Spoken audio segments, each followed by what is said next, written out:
But I also just got out of the shower and just dried my hair off. Sorry about that. Oh, that was a bit loud. I forgot to adjust the volume from last time. Okay, we'll start with Snowbreak first. Alright, we'll start, let me just make sure YouTube is live. Sorry I'm late. Lux, I get it, you're mad. I saw your little comment there.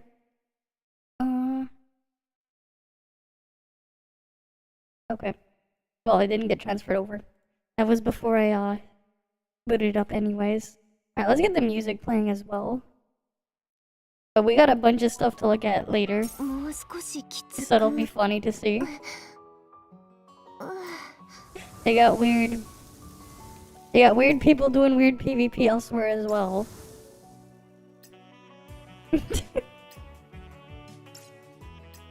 Yeah, I saw your comment. But yeah, I just got out of the shower and then dried my hair. I took a bit longer than I thought, but yeah. It is what it is. Alright, let me go do my stuff here real quick. Alright, that one's covered. Base. We at least already got the main weekly stuff done, so we don't have to worry about that.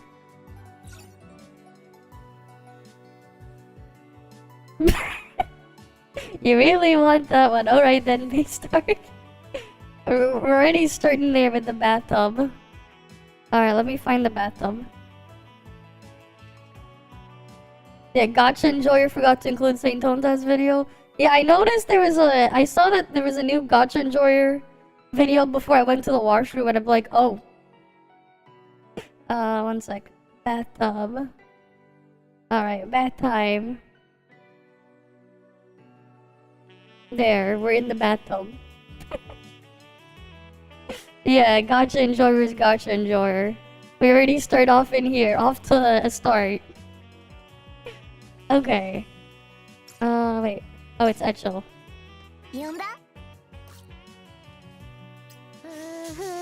And now she...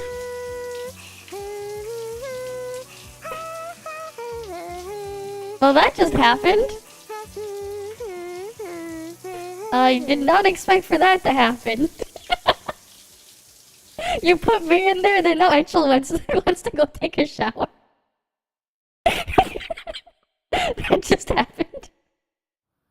Like, that was just as random as it gets. You put me in there, and then immediately Etchel goes and takes a shower. Someone should have clipped that, man. The weirdest of all coincidences, man. It is quite the coincidence. I go take a shower, then boom.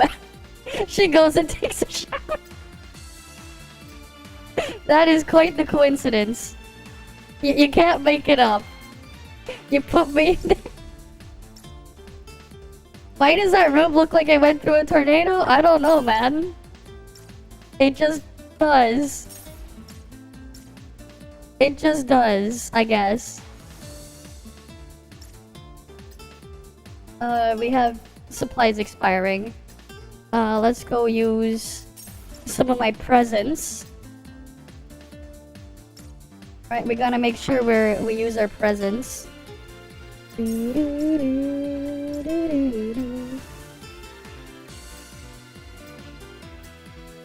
then we dump them all there. Very nice. What does the quartermaster have for me? Right. Our regular daily stuff. Google's in the news again? Of course they are. They got their monopoly stuff going on. So we don't really need to do anything here real quick. I don't think so. Right, because we already finished all the main weekly stuff. I have to slowly buy out everything in here though. It's Snowbreak dailies, they're done in like a minute. Already done. I have no weeklies left to do. Right, because like, all done here. Right, all done. The reset didn't happen yet. That's tomorrow. There's all this, all done, right? All done there. Right. Alright, let me quickly do top stuff now. We have new Gacha Enjoyer and a couple other there's some PvP videos I think to look at. So now we'll put on the towel. The fantasy towel. Alright, we got new Gacha Enjoyer and a lot of other stuff. So what are the freaking Kuro shills or whatever? They made one, they made a video attacking HSR for some reason. He's just attacking it. So we definitely gotta see what the hell's going on. But we definitely gotta see what the fuck is going on there. For some reason. We got lots of stuff to react to. We gotta make sure we look through everything before we watch the Gacha Enjoy video so we have the full context. A new Gacha Enjoyer. Shit's crazy when there's always a new Gacha Enjoyer, man. But yeah, I get it, man. Sometimes we all be lazy like that.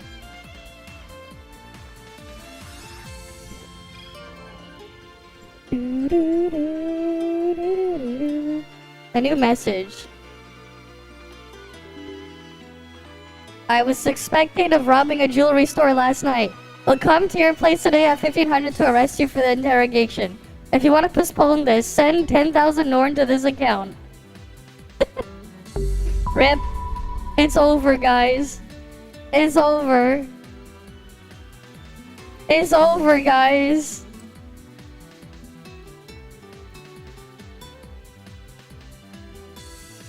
It's over. It's over. I need to send them 10,000 Norns.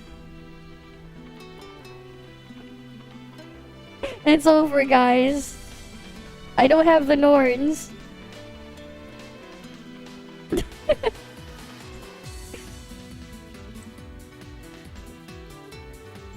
These freaking funny spam messages that they put in there.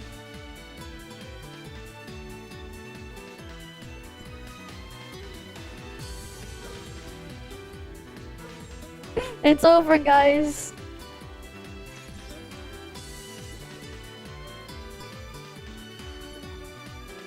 Alright, it is so over.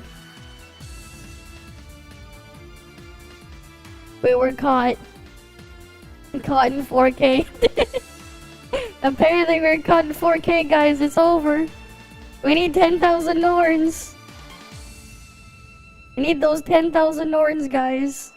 It's over. Let me check if I have any old man. Do I have old man? No old man. Unfortunate, we got no old man.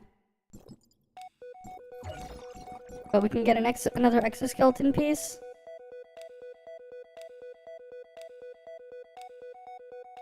But no old man.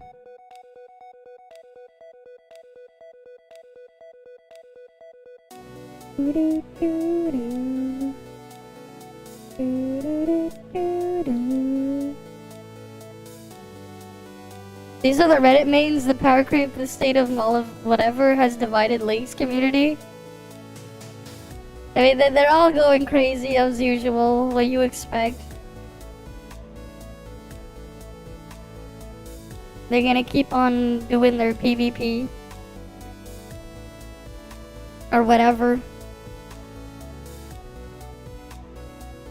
Right, I mean, there's always been power creep in Genshin, they never notice.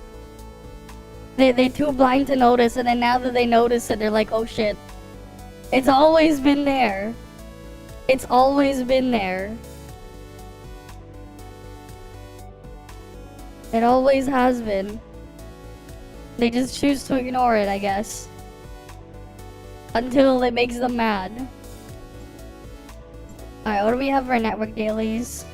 Giant Barons, Rift Drones, Creatures on Network, Advanced Combat Mechas. Oh, I have the same stuff on my alt. Just in a different order. Interesting. Interesting. I have the exact same dailies on my alt, just in a different order.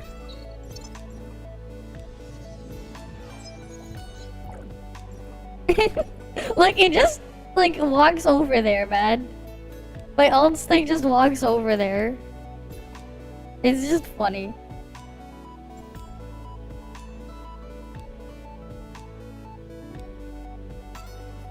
It's just funny, man. It's like, yeah, I'm gonna just move right over.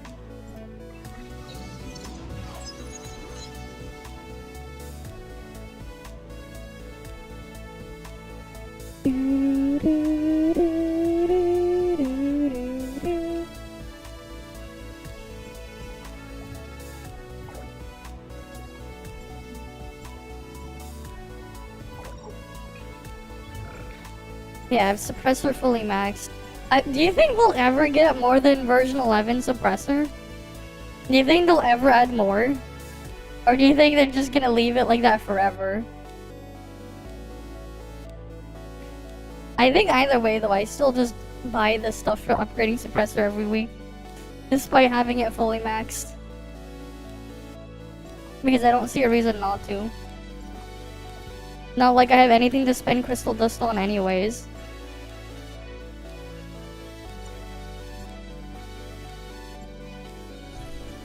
Right, not like I can, I'm gonna spend my crystal dust. Right, it's like, what am I gonna use with my crystal dust anyways?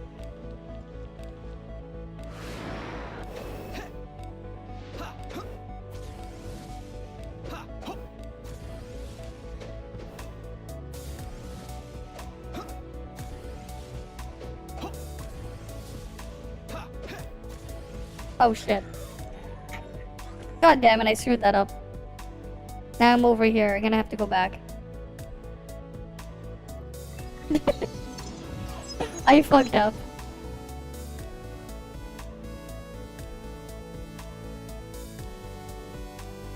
Right, I was the fuck up there. Let's try again.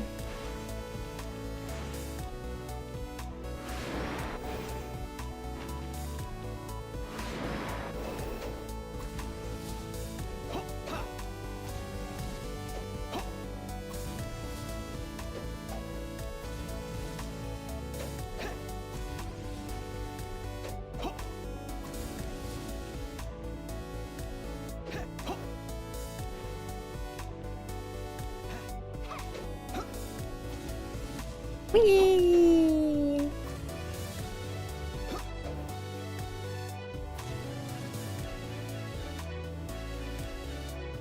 Perfect. We're right in the good spot. Right, this is the ideal place to be. Out of bounds over here. Because, yes.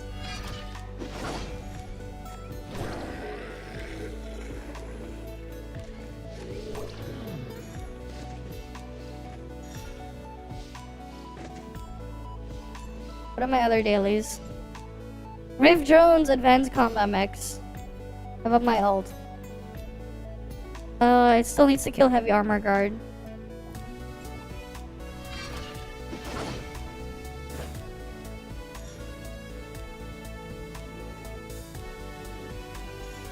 Alright. Well, that's dead. You gotta love just doing the dailies out of bounds. Because then it's just like, okay, I don't have to worry about aggroing anything. I just go there. You gotta love it, man.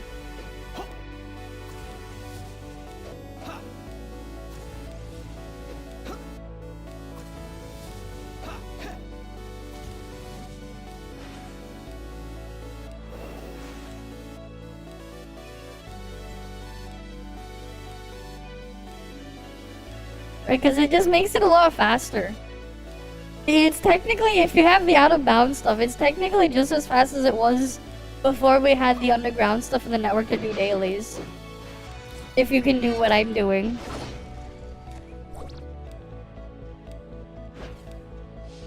by abusing game mechanics like this. Which is obviously not what they intend us to be doing, but I am the rules, not the game. I have my own rules. I make the rule.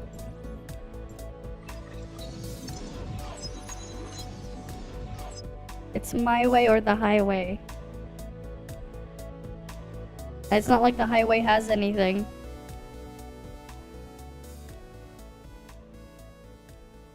Alright. What is today's join up anyways? Okay, cool. It's a nice, quick, easy one.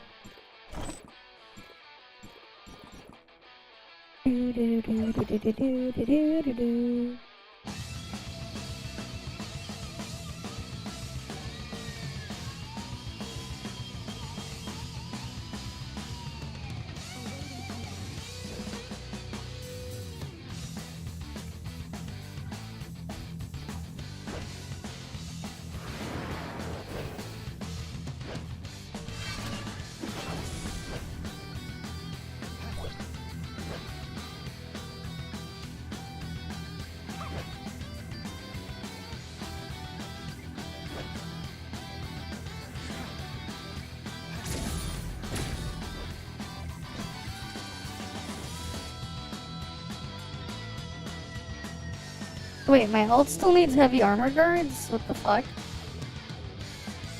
It didn't count when I killed it? Oh, whatever. And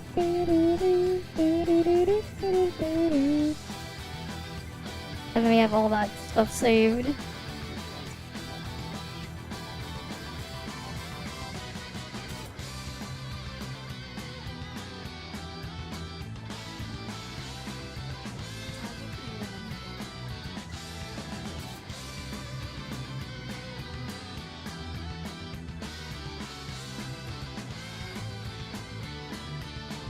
Oh yeah, and I also have to go do the weird spot in the zone here.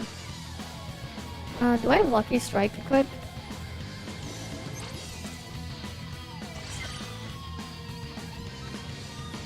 Well, time to do hacking.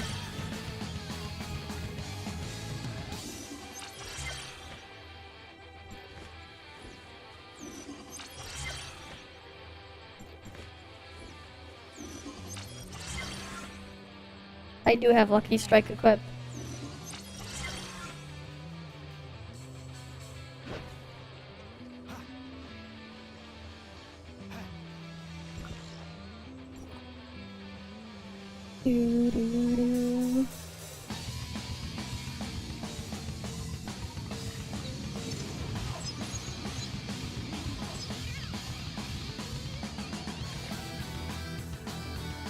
What was the other event that was there? I never did it.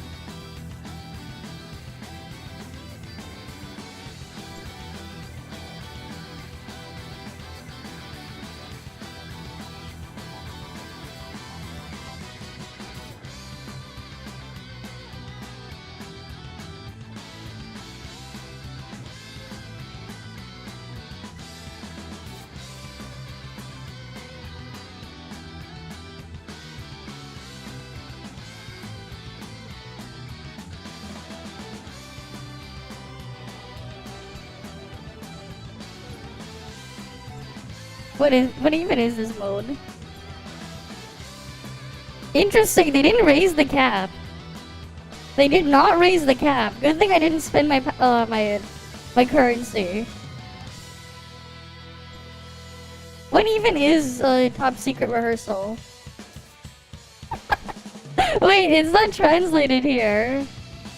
Nice. Wait, is it translated on my alt? Oh, it's translated on the Steam version, but not the Epic Game Store version. That is Pepega. The 4v4 matchmaking event. Participants are randomly divided into two factions to drive vehicles. When one wanderer is in the other faction's vehicle, they will move forward. The more wanderers in the vehicle, the faster it moves. Oh. It's one of those, you ride on the thingies. Interesting. Too bad, like, there's no reason to do it. Because the other event stuff is just like, yeah, sure. Go do it quickly, you know?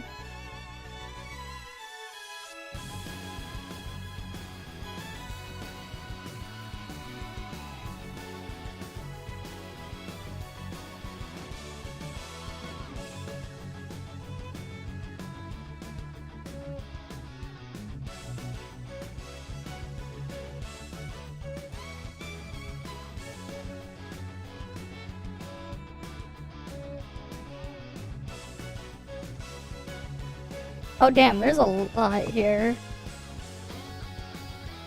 Oh boy. I think we wait for ToFLive though, because he sent some of those videos. But like, yeah.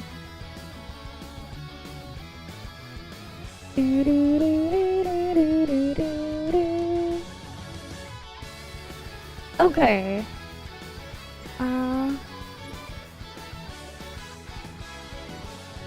Oh yeah, we need to do the join ops. Right, I still need to do the join op. Put that back in there.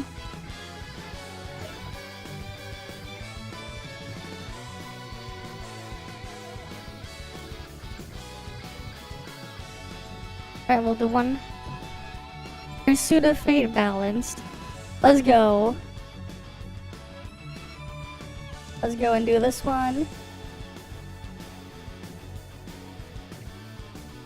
Alright, we gotta get this done quickly.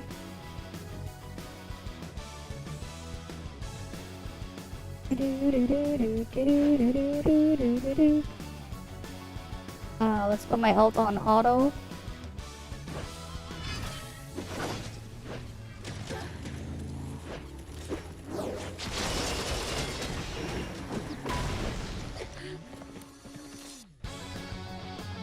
Now we got this done.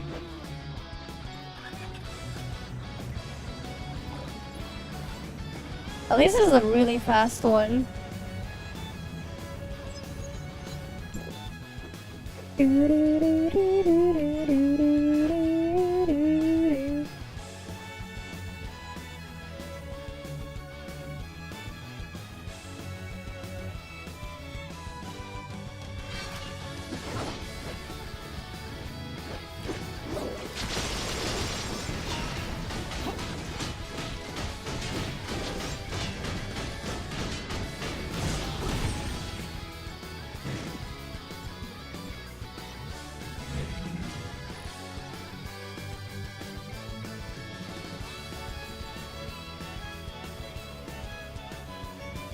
Right, very fast, not even 2 minutes.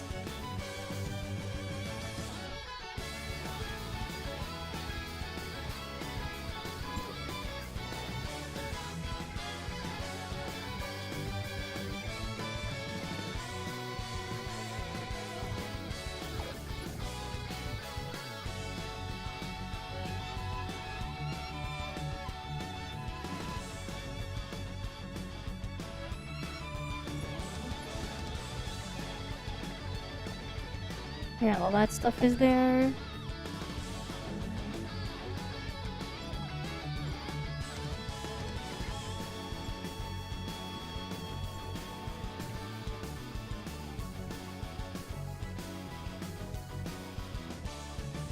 Oh, where was that thingy?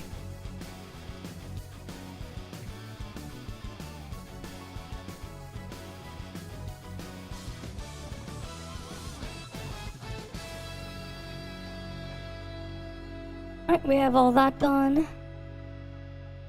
What's up with world chat? Oh, that's just people killing Scylla. They're doing the thing there. You know, I wonder, can we get a queue for that 4v4 event? Can we?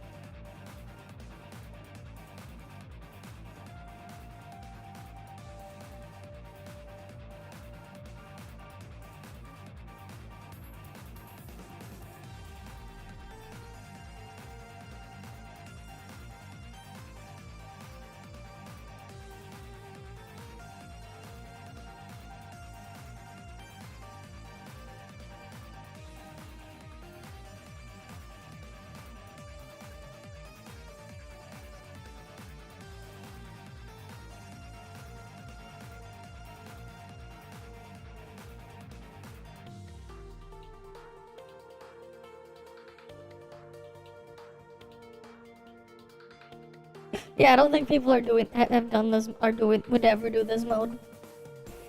I've done it or would ever do it. Especially when this thing exists.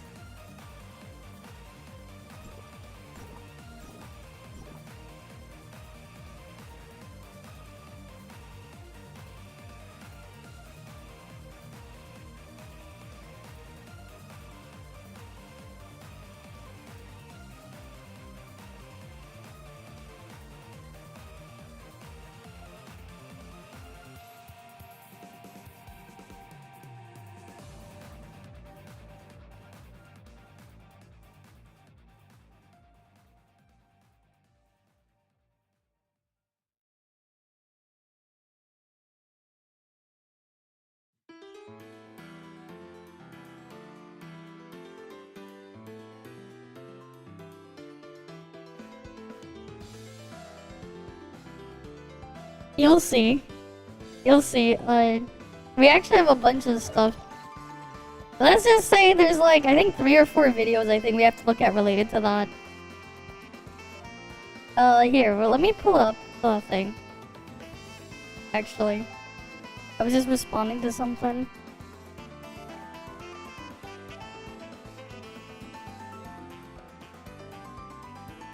Alright. That should let it pick it up there. What's this? Oh no, we don't need that. So we got a bunch of stuff here. I think this is where it starts here. You got one of the Kuro shills. Ryuku Sensei. Honkai Star Rail is the worst game I've ever played, here's why. Alright? We got a Gacha Enjoyer there, and then it goes into the Gacha Enjoyer thing. And then there was a couple other videos as well. I think we saw that one. There's this video. From this guy. It says Genshin has nothing left. Alright, and then we have to finish the other stuff. Those were just tabs that had opened before. Right, Toxic Official Content Creator. So we have Gacha Enjoyer to look at. Right, we got a Gacha Enjoyer.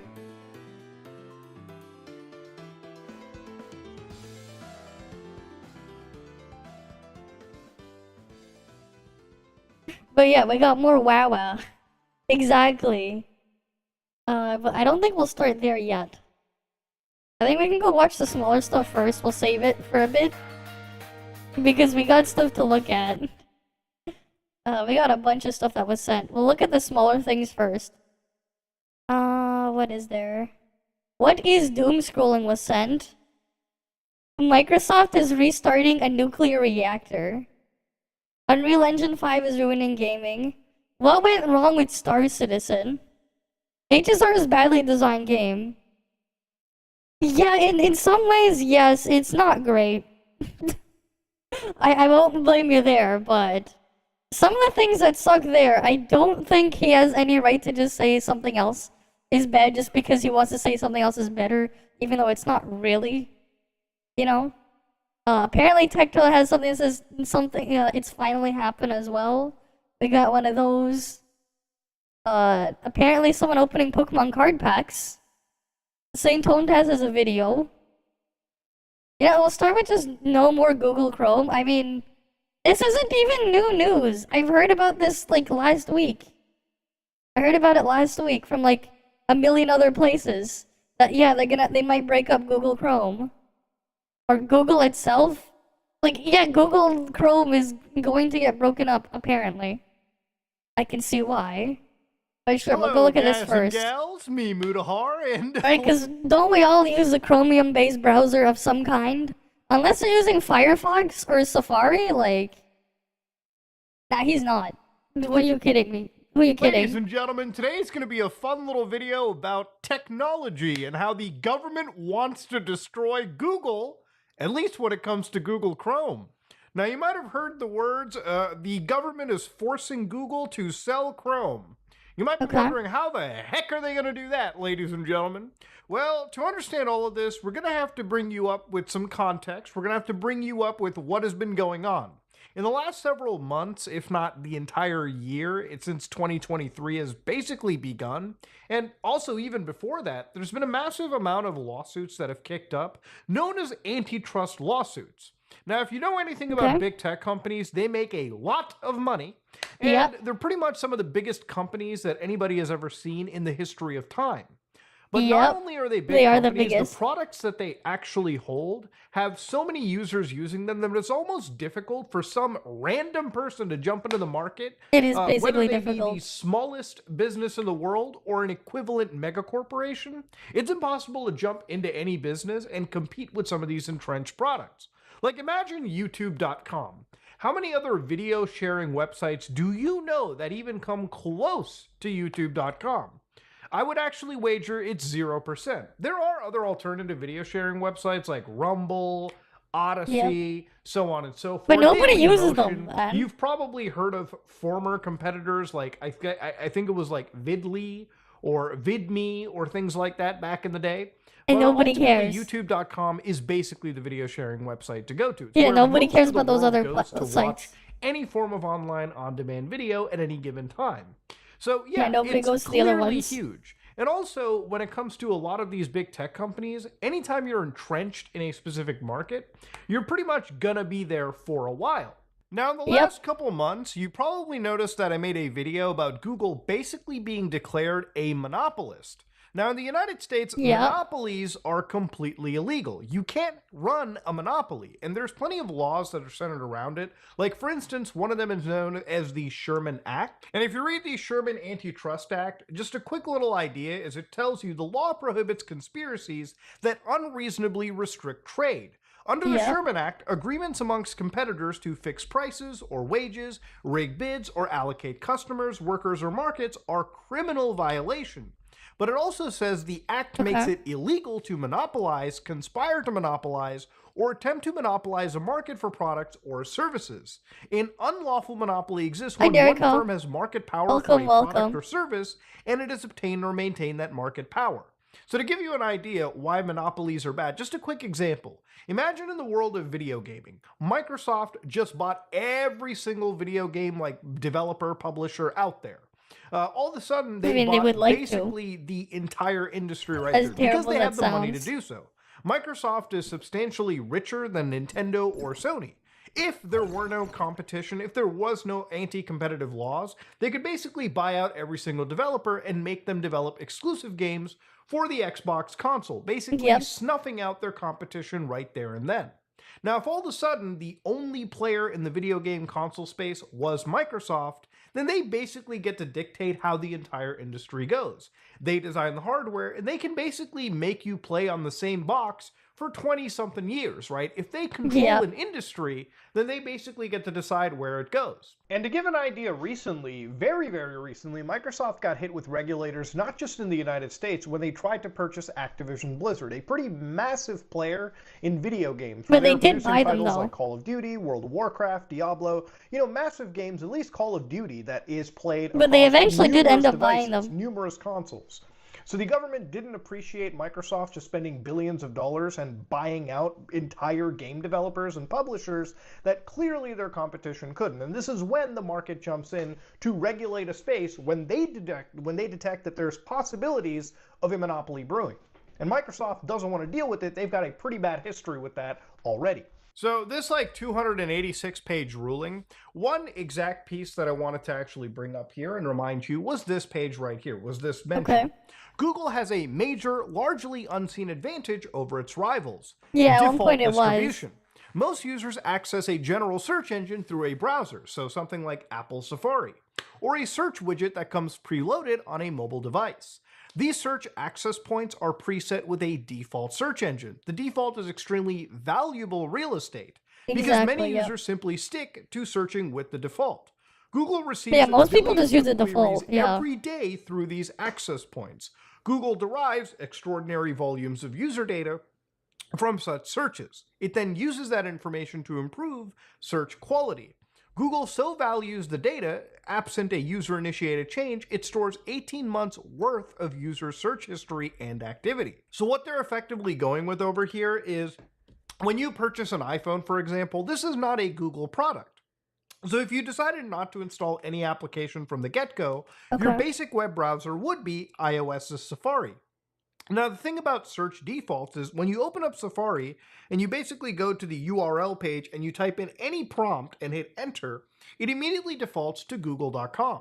So Yeah. that default is worth so much money. In fact, it's worth around $26 billion in total payments, not just to Apple, obviously, but to pretty much everyone in the, tech sphere.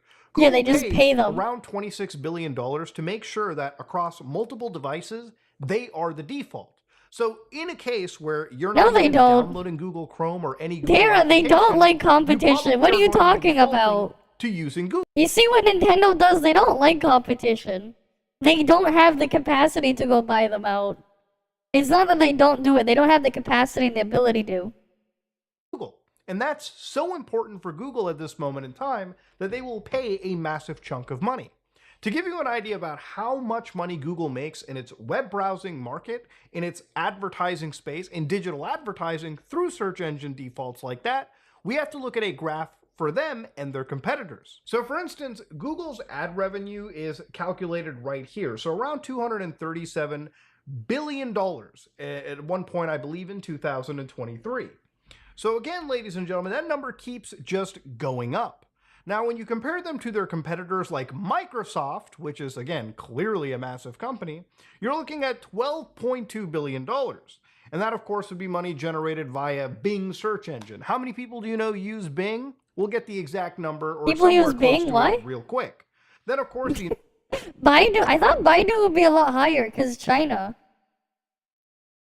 Wait, why is Baidu so low? I thought they'd be higher.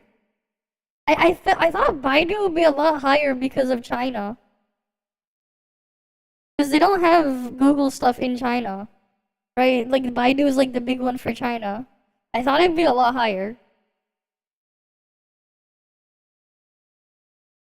The next competition here is Baidu and then Yandex coming in very much at the end. I mean, Yandex's revenue is literally an accounting error for Google at this point. It's actually that wild.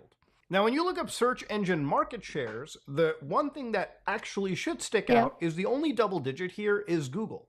So 89% of, again, it's just the everyone world, using according Google. to Stat Counter and their examination, uses Google. After that, 4.15% use Bing. So literally, Microsoft search engine is like literally just a fraction of the amount of people that go visit Google, right? Then you've got Yandex, then you've got Yahoo, and then Baidu, and DuckDuckGo comes at a cute 0.69%. So basically, Google's competition literally isn't even competition for them. They're just tiny little specks on the radar. So it started from these lawsuits initially targeting things like digital advertising, and again, Google's dominance in that space eventually evolved into a set of actual wants that the government has brought forward, where they want to basically break up Google and the dominance that they actually have in the market. So this 23-pager, which we're actually going to look through, kind of opens up the insight as to what the government wants Google to do to get rid of their massive domination. So according to this, what they said was, for more than a decade, Google has unlawfully maintained its monopolies in general search services and search text advertising through a web of anti-competitive practices. As this court found after a lengthy trial, Google is a monopolist, and it has acted as one to maintain its monopoly over both the search engine services and search text advertising markets. So what they said was Google has manipulated its control of Chrome and Android to benefit itself, while sharing monopoly profits under conditions to induce third parties, so third parties like Apple, for instance, across the ecosystem to help Google maintain its monopolies. Oh yeah, they pay them. Google's But 26 billion, conduct right? has, amongst other things, To keep made using Google the near universal default for search and ensured that virtually all search access point root users valuable queries and interaction data to Google. Google's unlawful behavior has deprived rivals not only of critical distribution channels, but also distribution partners who could otherwise enable entry into these markets. So Google is paying out so much money, and I believe at one point in one of these lawsuits they were talking about revenue shares, which again is just more, sweet stuff on top of the already sweet stuff that they're providing, cold hard cash, Yep. to big companies like Apple and Samsung in certain cases. So people that release really popular handset devices, computers, really anything people use to then browse the internet, these people have already made Google their default. So the people who are jumping into the internet immediately just use Google, and they really don't immediately go to other search engines. They may not even know other search engines they wouldn't know. exist, Most right? people don't. Like for somebody that's not super computer literate, if you go up to them, they probably will know what Google is because that's what they use. But if you ask them, have you tried DuckDuckGo? They won't even know what that is. They might know what Bing is. They might know Bing, but that's when it. you get into the market, because literally like 1% of global users use anything other than Google, you know what I mean? Like these other search engines, like their literal market share is like 1%, if that. And even the act of switching defaults wasn't easy. I had to actually go to my search in the settings app for my iPhone, search under it, I swear to God, find the search engine setting, and then actually find only 5 other options to pick from, or just 5 total. So even in this case, you can't switch to certain providers that you might be a fan of. It literally just defaults to Google or whatever other options Apple wants to throw in. So what they said was the court's opinion described a decade-long harm Google inflicted on the market for general search and search text advertising. At the same time, no, Yahoo does not own Bing. No, they don't. Necessary to restore competition to Microsoft owns Bing. Yahoo does not. How we live. So to go over these roadmaps, let's exactly look into what the government is recommending. So for instance, Google's ownership and control of Chrome and Android, key methods for the distribution of search engines to consumers, pose a significant challenge to effectuate a remedy that aims to unfetter markets from anti-competitive conduct. To address these challenges, Google must divest Chrome, which has forfeited Google's dominance. So that rivals may pursue distribution partnerships that this reality of control today prevents. As to Android, a critical platform on which search competitors rely, and for which Google has myriad obvious and not so obvious ways to favor its own search products. There are 2 options. One that swiftly, efficiently, and decisively strikes at the locus of some of the anti-competitive conduct at issues here, and a second option that invites court and plaintiff oversight into long-term behavioral remedies that may be protracted and less certain due to Google's conduct. I don't know why. The most straightforward solution, the first option, but I would do be know to that divest Android, which would prevent Google from using Android to exclude any of their rival search providers. But plaintiffs recognize that divestiture may draw significant objections from Google or even other market participants. So again, these are pretty massive things to be stating. And again, these are just recommendations, how the government wants to move forward, right? But the government's pretty dead. You're just gonna keep yapping over that, it's fine. But like, yeah, they basically want Google to get rid of Chrome. Well, not get rid of it, but sell off their Chrome stuff. Thing is, Chrome, the Chromium engine stuff like that, it's all open source. And a lot of applications are just built off of Chrome. Like your Discord app is just Chrome. A lot of like apps out there that are just like, that basically could have just been in a web browser, they're all just Chrome. Right? It's all just Chrome at the end of the day. And like, yeah, lots of websites are just built off of Chromium. Right? This stuff right here. Open source project type of thing. Right? This is like the actual thing. You can go get Chromium or whatever. There's even a fork that someone made called Ungoogled Chromium, where they strip out a lot of the Google stuff from Chromium. Like, it's a thing you can get. If you want to have Google Chrome without Google in there, you can get Ungoogled Chromium. It is a thing. It removes a lot of the Google services and stuff like that from running in Chrome. But it is a thing that does exist. That you could get. It is a thing. Right? There are projects as well to get it on your Android device. But like, this is a thing that you can grab. You can see the source code on GitHub. But like, yeah, that is a thing. It's been a thing for a long time. Ungoogled Chromium. For the past 8 years, it's been a thing. Right? It is a thing. And then you have like Chromium OS. I don't know why anyone would install this. I heard at one point like on Chrome OS you could put like you could run Android apps or something. I don't know if Chromium OS ever got that functionality, but that is a thing that exists. It is a thing. Right, like it is a thing. Apparently Mr. Beast is striking back and gonna sue Dogpack. Okay. Maybe we can react to that later, that could be interesting. I guess we can start then with, what else we got here? What's this, apparently the day before developers are back. Star Citizen stuff is there. Unreal Engine 5 ruined gaming.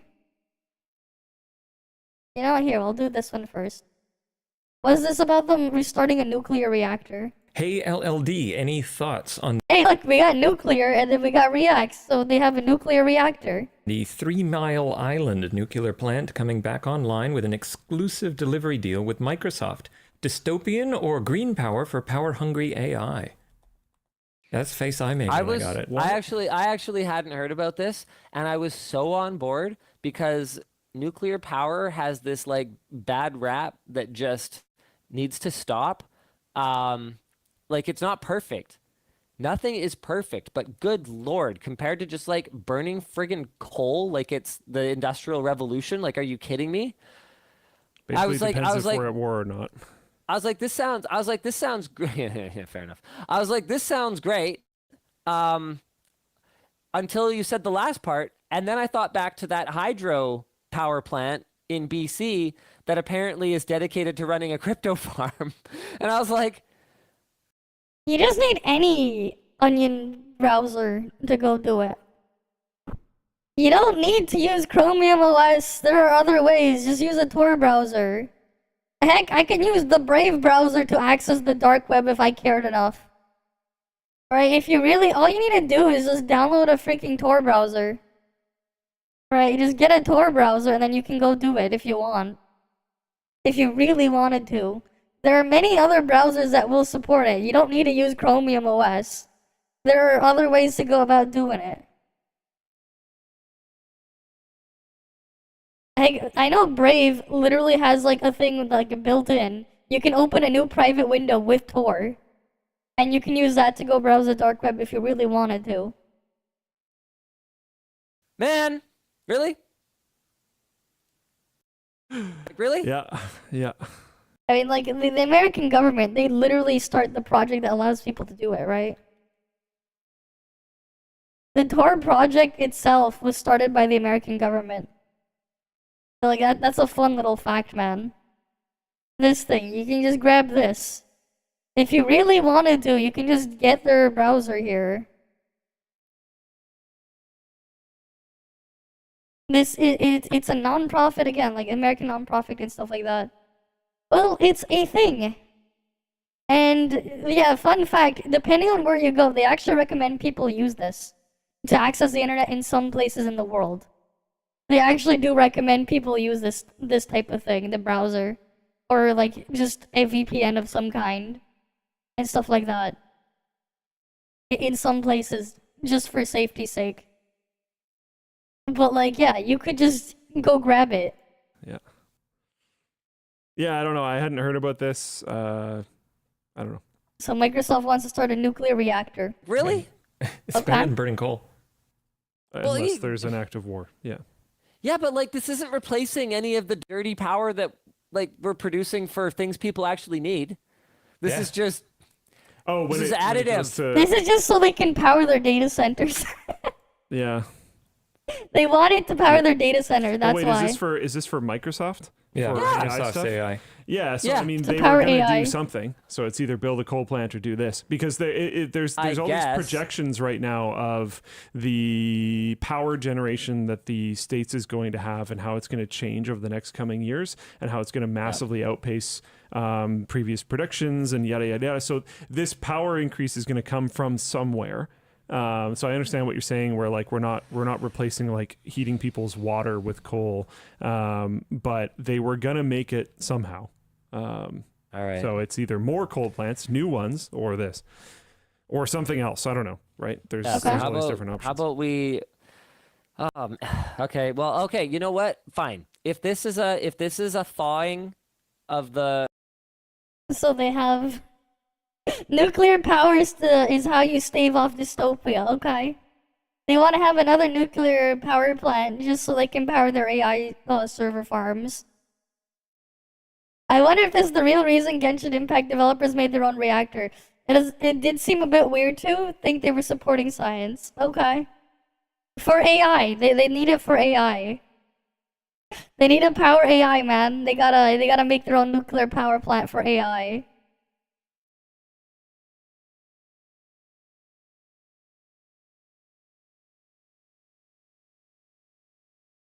Oh, who knows what'll happen there.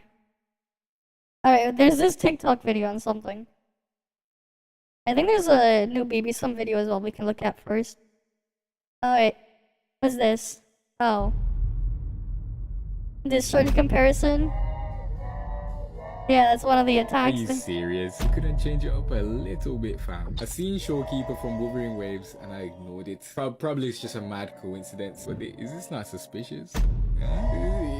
Is this not a little bit suspicious? The color scheme, the color of the bike, the animations. Nobody's convinced me otherwise that Tower Fantasy is not being stolen from. There is no way everything down to the ultimate attack can look that similar on accident, just by chance. I'm just telling you guys, wait till Neverness to Everness comes out. Once that comes out, every other gacha game that's out currently is gonna be irrelevant. Okay then. Okay then. Alright. Who? PlayStation Tower Fantasy? Top Souls, no make it pretty otherwise. Finally, someone human. Honkai 3rd entering the chat. Is Top copied Honkai 3rd? Yes, PGR made before. They don't do it the same way though. It's not the same in there. They have the bike thing, but it's different.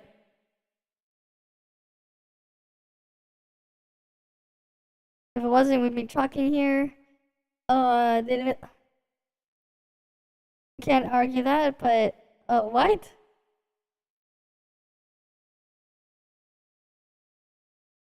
What are they talking about? Okay. Sure. Alright, here, we'll start with this one then, the Ryuku Sensei video. Why do I have things here? I looked at those before, why does it like just re-show up every time? I can't. I just can't anymore. I feel like I'm going insane hearing this all the damn time. Honkai Star Rail is amazing. Not like that shit Genshin. Penacony, more like Pikacony. Am I right? No. You're not right. In fact, you are absolutely wrong. Now, hear me when I say this, and I'm speaking to you. Yes, you. Specifically you. Honkai Star... This gets closer. Honkai Star Rail fucking sucks. And I can prove it with numbers. Yes, science! Now, let me explain. Alright. First of all, do I even play Honkai Numbers, Star Rail? sure. Yes. Kinda. I mean, I log in, stare at Himiko, do my dailies, stare at Kafka, do the simulated universe each week, stare at Hanya, and have slowly been building up my characters. I started back around mid-March after watching the 2.1 live stream about all the new rewards after the anniversary. Hashtag Genshin could still never. And I wanted to quickly grind up through all the content from 1.0 all the way through to 2.1 to get Akron. Because I'm a disgusting little simp that wants her to step on my I got Sparkle, Dr. Ratio was in my inbox, as well as all the free pulls. The introduction to the game was really fun and engaging. I enjoyed playing through the Herta space station and pretty much everything on Bellabog, especially Kokolia. Okay, like, typical Hoyo game, too casual. You know what, honestly, with the amount of stuff they force you to do, the amount of chores you gotta do, is it even as that casual, man? When you consider how often these guys are logging in to go do Pepega crap, just so they can keep playing. I don't even know if you can even call that casual anymore. At some point. I'm just saying. I thought you said Honkai Star Rail sucks. You're glazing it harder than a Krispy Kreme donut right now. When are you gonna... Yeah. I'm gonna get to that. Shut the fuck up. It had good design, action, pacing. The story wasn't too simple, but still easy to follow. There was a good balance of puzzles, battles, and story all woven together well to make the storytelling experience really enjoyable with a fantastic soundtrack and an amazing finale with the Kokolia fight. And then we get to Jean-Joe Lofu. Yeah, auto combat is dumb. Just let me skip it. If you're gonna put an auto button, my thing is just let me skip it. Yeah, If you're gonna no one put really likes that auto. area, just wait until you get to Penno. Zip, zip, zip, zip, zip. Zhangzhou Lofu wasn't the worst. Definitely a step down from the massive high that we got after the end of Belobog, but on the whole, I don't actually mind Zhangzhou Lofu. It was an interesting world with a completely different vibe. The music was good, the puzzles were fun and interesting, and we got new lore. The thing that really dragged it down, in my opinion, was the unnecessary jargon for relatively simple concepts. I'm here to witness the divination of the Matrix of Prescience. You're here to read her mind and get some information out of her. I'm here to witness the divination of the Matrix of Prescience. Just speak fucking English, goddammit. But whatever, like I said, putting aside the random jargon and exposition. I don't play HSR, so whatever. Of Sanctus Medicus. The Xianzhou has the blessing of the Rainbow Arbiter and the Ambrosial Arbor's dove. Yeah, what they're saying makes no sense, and Lua has this exact same problem, where like whatever they say doesn't make any sense. You can't understand them. Yeah, Lua has the exact same problem too. This is all a bunch of jargon here. Ambrosial Arbor was felled thousands Yeah, so robotic. Yeah. of years ago. It wasn't the worst area I've ever been to. Oh no, that crown undeniably goes to Penacony. Okay, come here. Closer. A little more. A little closer. Closer. Fuck Penacony. I have never had a worse gaming experience in my life. And I've been playing games since I could hold a controller. I can remember playing Sonic the Hedgehog on the original Sega Mega Drive back when I was about 3 or 4 years old. I didn't get far. I was a kid. I just like seeing the spinny ball go zoom. Anyway, my... No, you cannot do that in the original Sonic the Hedgehog. There is no spin dash. The original Sonic the Hedgehog does not have a spin dash. That was added in Sonic 2 and Sonic CD. The original Sonic 1 did not have a spin dash. You could roll around when you're on a slope, but you did not have a spin dash in the original Sonic the Hedgehog. You did not have a spin dash in that game. You can't even get that right. He can't get that right. He brings it up, but he doesn't get the part where, like, no, he cannot do a spin dash in those games. My point is, I've been playing games for a long ass time, and never in my 35 years on this planet have I raged at just how mind-numbingly boring Penacony is. And yes, I am including that Aranara quest from Genshin. Still not as bad as Penacony. Belobog was good, Zhangzhou Lofu wasn't bad, but then it just I don't know dies what at he's the top of even Penacony. talking The about. biggest problem with Penacony is that it's just not fun. Like, at all. Okay. You literally cannot do a single thing for the first hour and a half where you get to that one battle which takes about a minute to clear. And after that, you're right back to yapping for another 48 minutes with literally nothing to do but run around with Firefly doing real important stuff like roulette, ice cream, and bubble pinball, I guess. Oh, got another battle. That's another 1 minute of something, I guess, against a fucking trash can. I actually timed how much turn-based action RPG we got in this turn-based action RPG game. So There's no action. What the fuck is he talking about? It's just turn-based. Oh, it takes about 5.5 hours to complete, right? Keep in mind this is about the same amount of time it took for us to complete the entirety of Belobog. And this is just the introduction to Penacony. So yeah, 5.5 hours, and of that you spend a grand total of 9 minutes, 24 seconds actually doing that. Yeah, I know. I did the math. I get it. That is literally 2.85% of the time doing the thing you came to this game to do. Oh, so it's not good if you're not constantly fighting? Is that what you're trying to say? No, not at all. I don't need it to be 100% fighting all the time. Hell, I don't even need it to be 50%. But less than 3% is not nearly enough. I didn't hate everything though. There's the interactive section with Firefly. That was alright. Took about 15 minutes though. Then there's the time that we're in the Dreamscape. This is the only area in Penacony that I actually enjoyed. This is what we were promised in the beginning with that whole scene with Akron. And when we were there, I immediately felt a major shift in tone and storytelling that was completely absent so far. Okay. Right, I'm guessing this is where the story gets good. At least I'm hoping. Too bad we were only there for about 45 minutes, max. Most of the time, you can't really do anything but go to the next dialogue location and sit around watching people yap. How much yap, you ask? Again, I timed it. 3 hours, 49 minutes, and 36 fucking agonizing seconds of yap. Out of 5 hours and 17 minutes of story, might I remind you. And at the end, the big twist, the big reveal is that Robin is dead. Hi, Zedmeister. Welcome, you mean the girl that welcome. only had 3 minutes and 43 seconds of screen time this entire quest? That girl? We were supposed to care that she died? Her own son has a longer lifespan than she does. Seriously, why was I supposed to care? Then on to 2.1 when we continue on with Trailblazer's story. Right?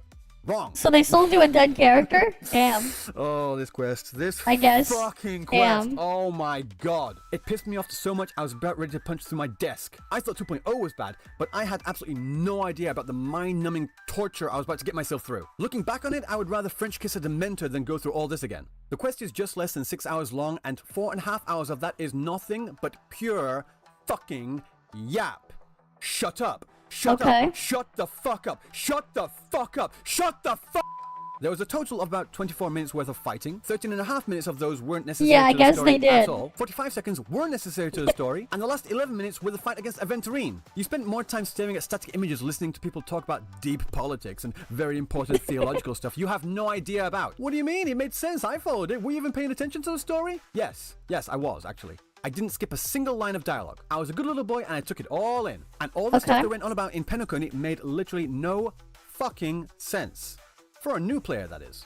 Here's the thing. A lot of the stuff being talked about in Penacony, you have to play through the simulated universe several dozen times. You have to have gone through all the different encounters and read through all the dialogue trees there are to understand what was going on. Can I get some peace and quiet today? Holy shit. All this stuff about the hunt this, harmony that, nihility, emanators, jipe, etc, etc. All of that was hardly even mentioned, let alone explained in the main story. Like, at all. And maybe I'm a little bit naive for thinking this, but I think if something is going to be talked about in the story, it should be properly introduced and explained in the story. Wild concept, I know. Also, another hot take here. But I thought the main story quest was supposed to, you know, follow the main character. The majority of 2.1 was from the perspective of someone that I could literally not give two flying fucks about. Aventurine.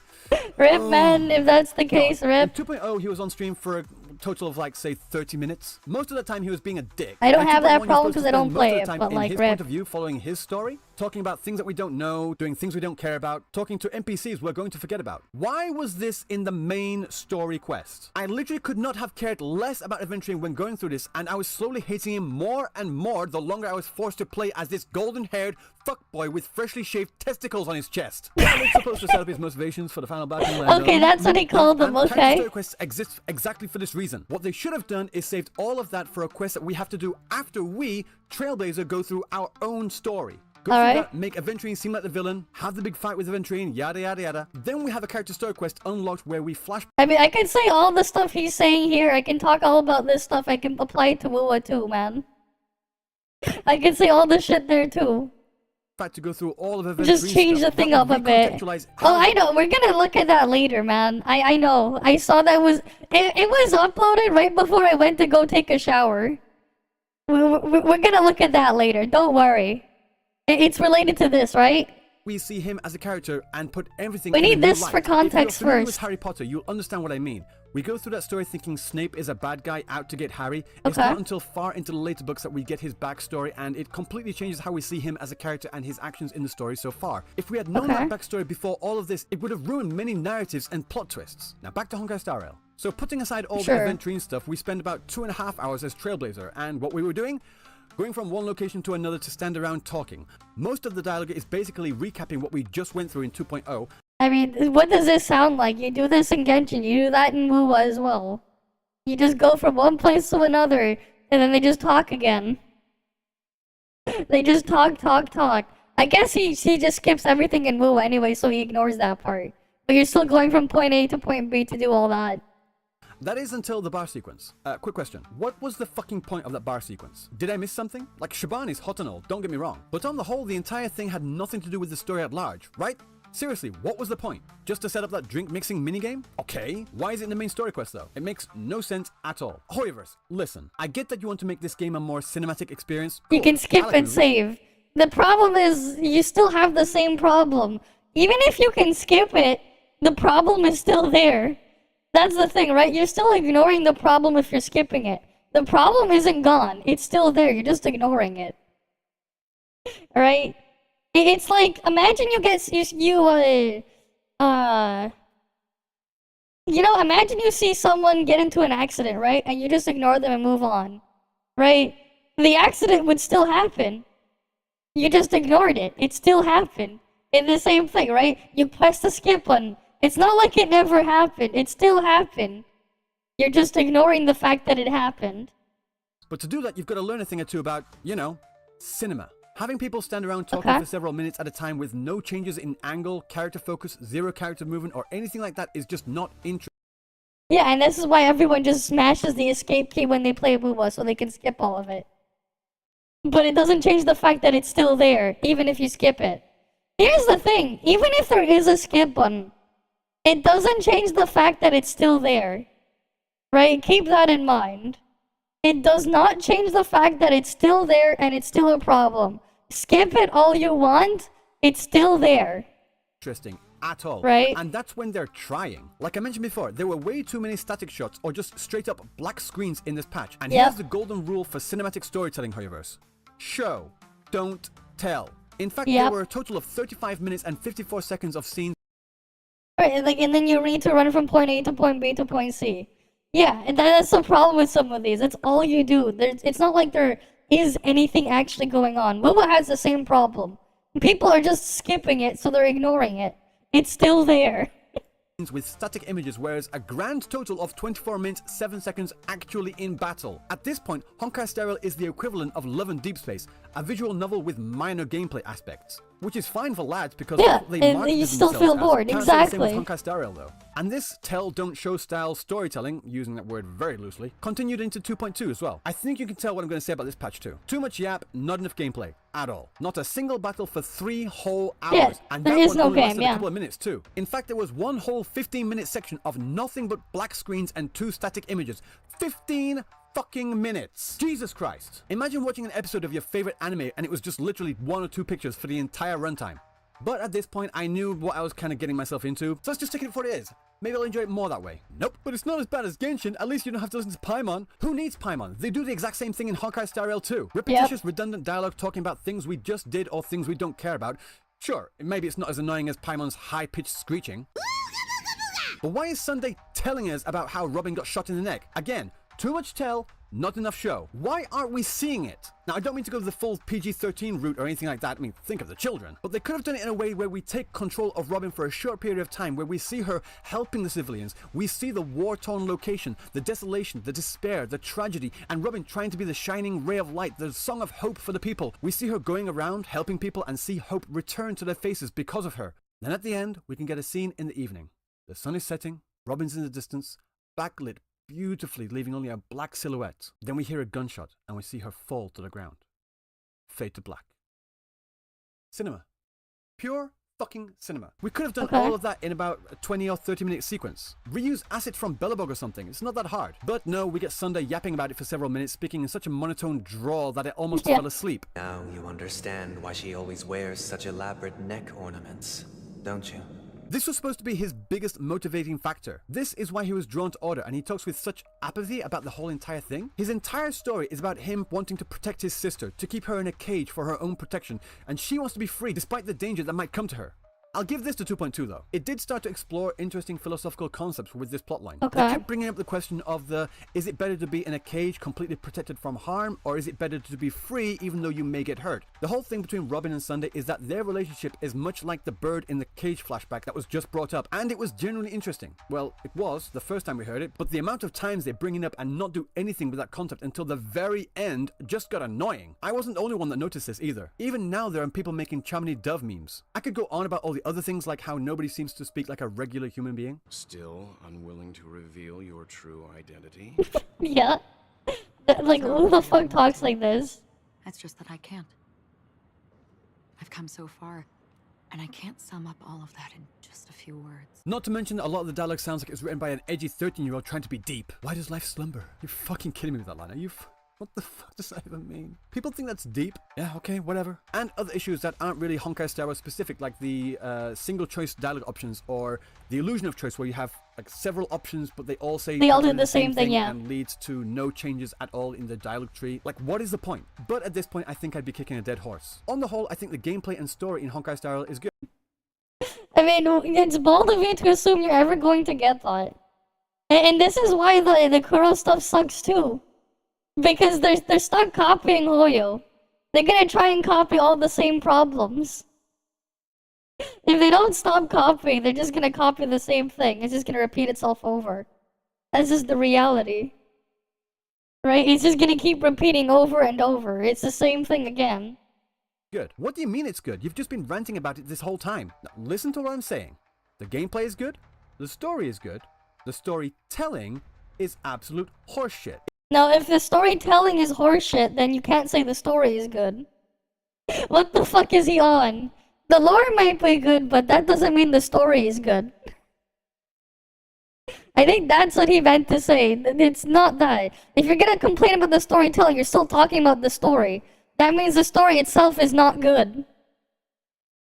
You can say the lore is good, but that doesn't matter. It doesn't matter if you think Honkai Star Rail's gameplay is the best that gacha games can be. It doesn't matter if the story is the best thing out there either. Now hear me out. You can have the most delicious kernel of corn in the world. This corn tastes so good it can change your life and you'll never taste anything better than it in the entire world for the rest of your life. But if that kernel of corn is encased in a giant dog turd, I don't care how good it tastes, I'm not fucking eating that shit. Sure, the corn might be good, but getting there was an absolute nightmare and I have the aftertaste of dog shit in my mouth. Yeah, and you know what? What he says here, you know what? Sure.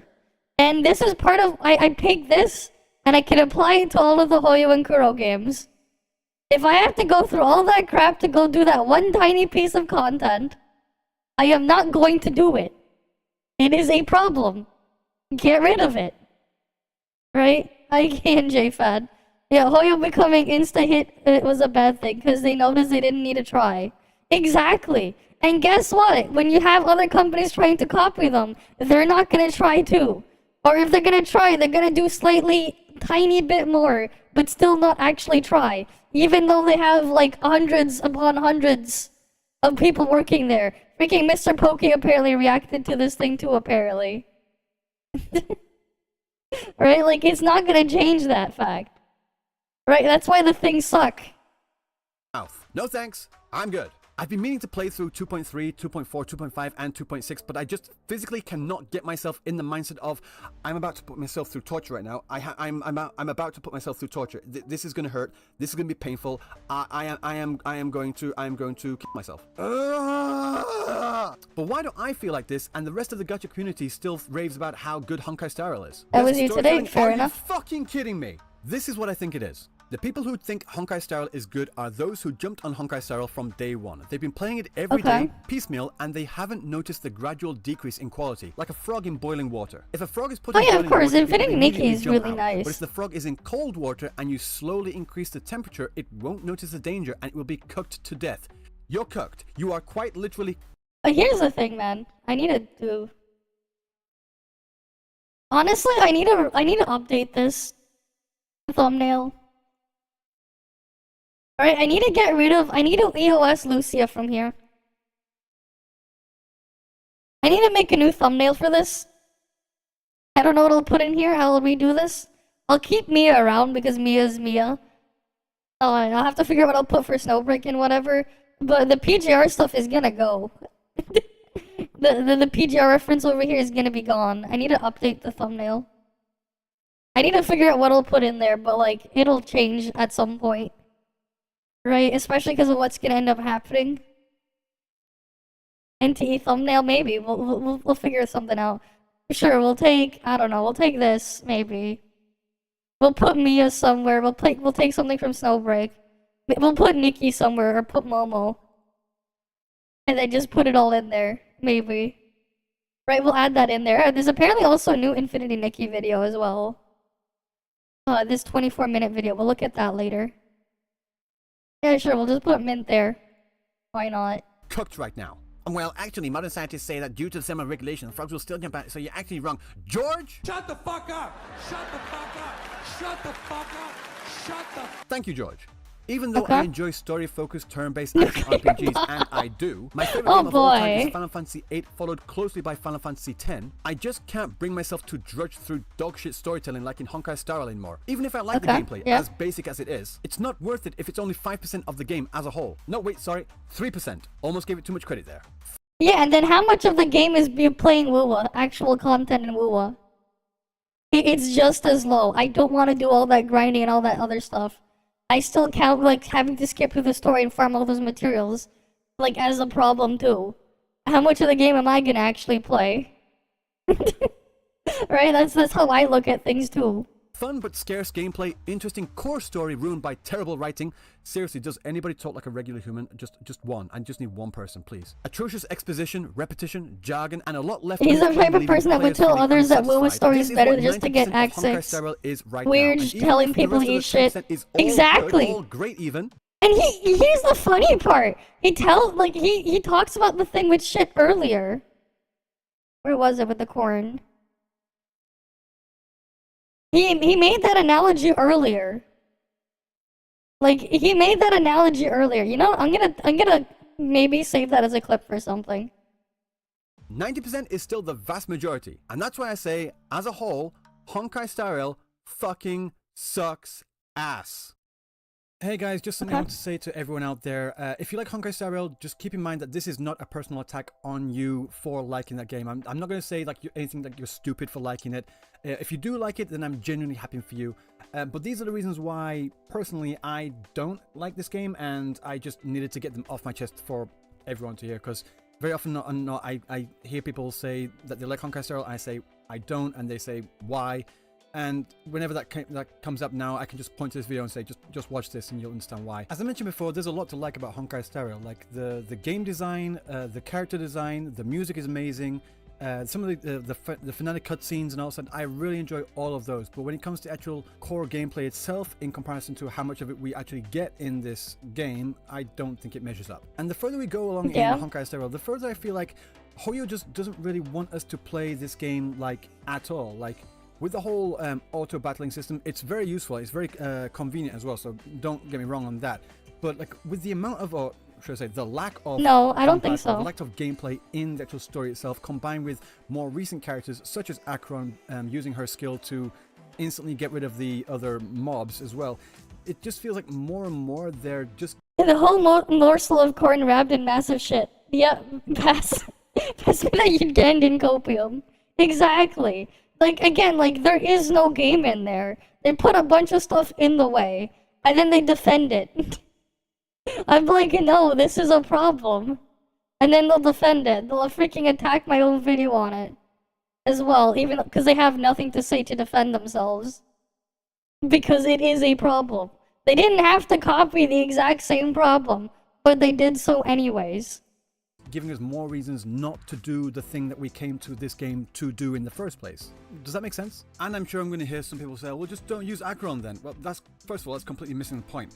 Second of all, you realize that when you say that, when you're talking like that you sound like the people that are defending Genshin that are saying, oh, well, just don't use Hyperbloom then. Like, why would I not use what I have in my arsenal? And it's the same thing I'm hearing quite often. All the things I hear people say that they hate about Genshin, they defend vehemently in Honkai Star Rail. I just don't understand why. I don't understand why they give Honkai Star Rail a pass where... Oh, I can probably take what he says here too, right? It's like all they say that they like here, they give it a pass, they're even the same problems in these other games.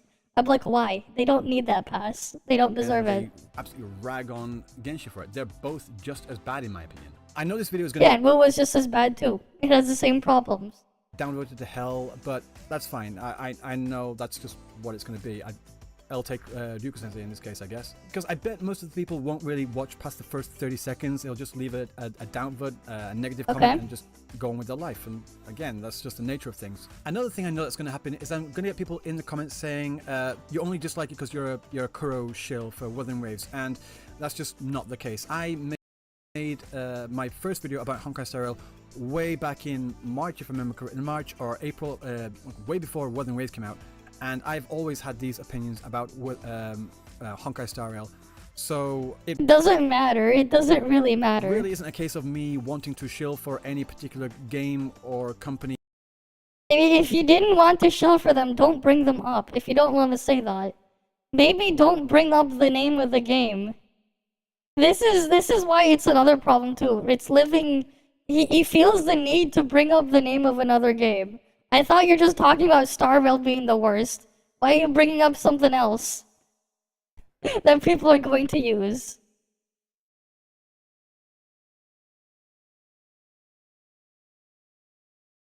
Over another one. It's just the way I feel about this. And in fact, I actually have another video. Hey, like, there's no need. He's bringing it up on. He's intentionally bringing it up.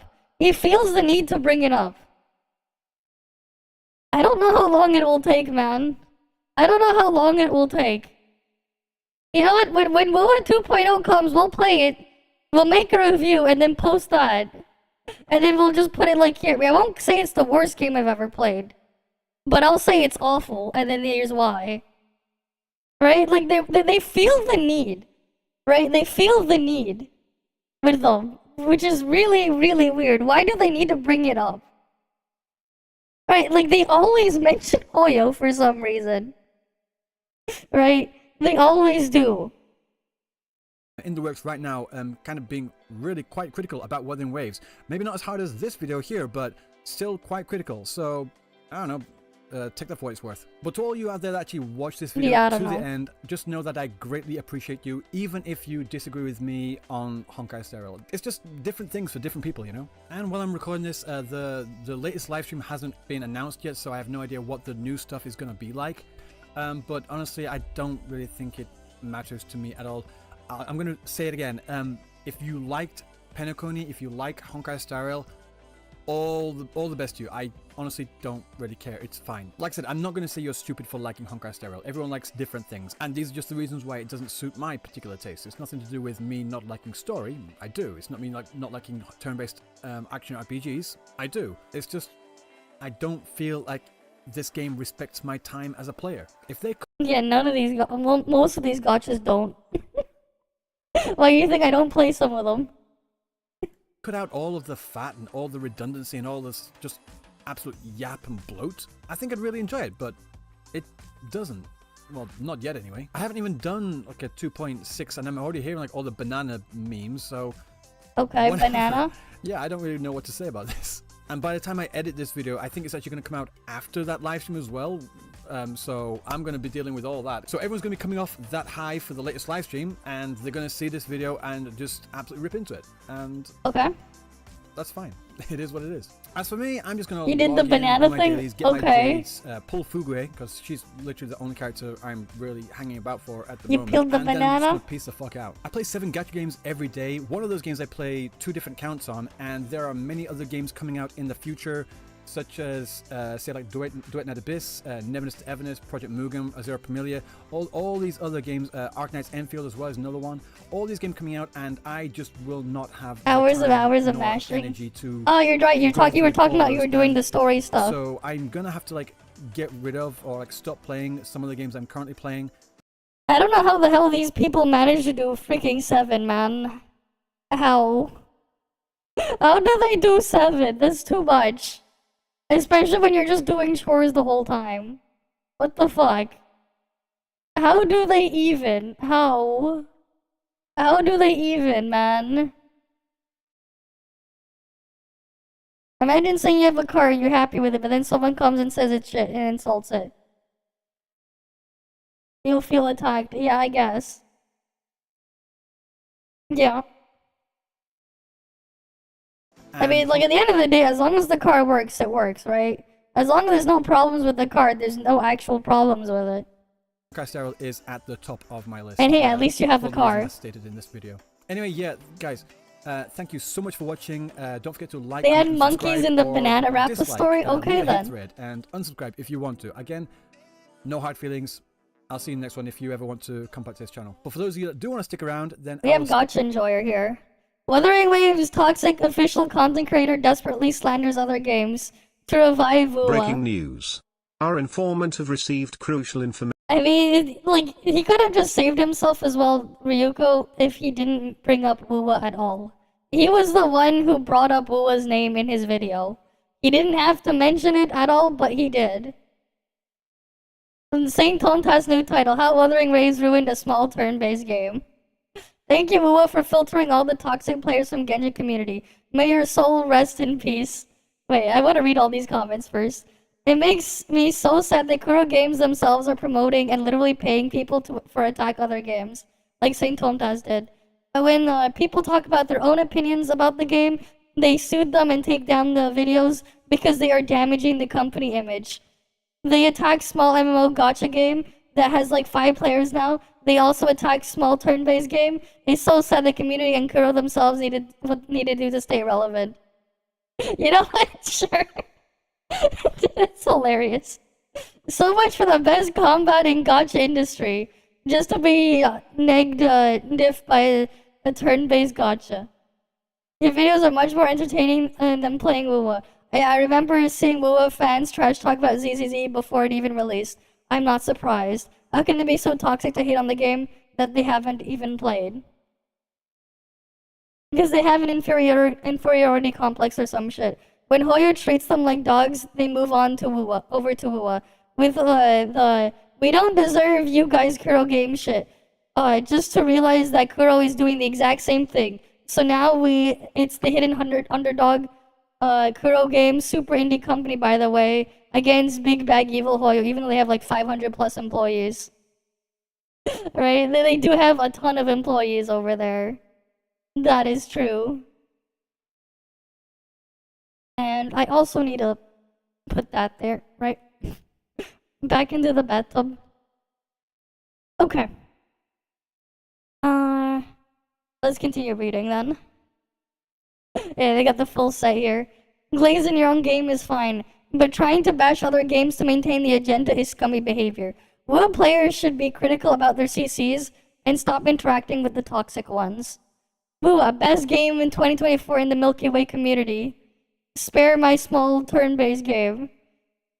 They all lost their minds when they see sprinting without stamina consumption. Their Genshin brain rot is insane. As if things like these are actually hard to implement. Heck, even ToF had wall running. It was faster, smoother, and didn't consume stamina.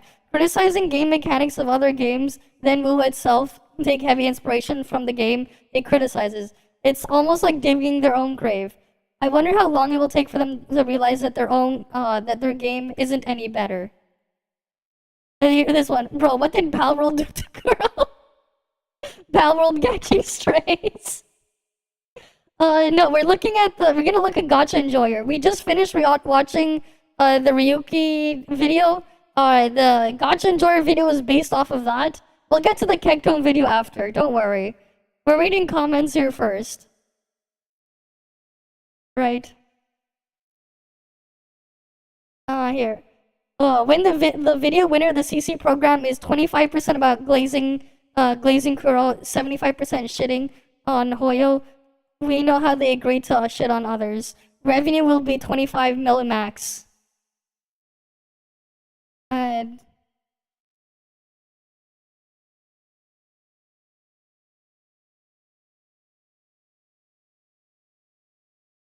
videos actually talk even more about Hoyo than they do.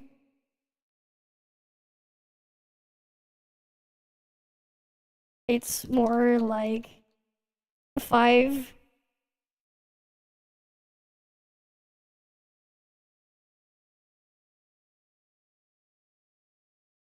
It's more like 5%. Honestly, like if the Saint Tontas video is one of those, we should actually make a chart. We should actually make a chart, man. Of one of these days, we should actually make a chart.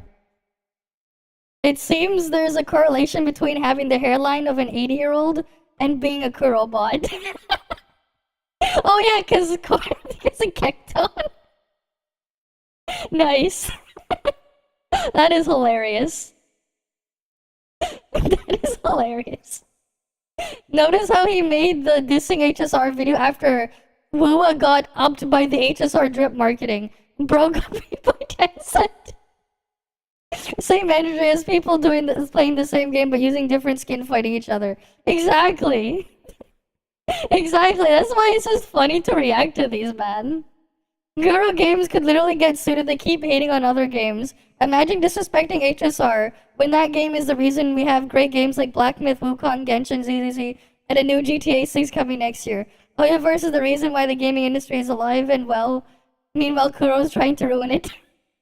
Okay then.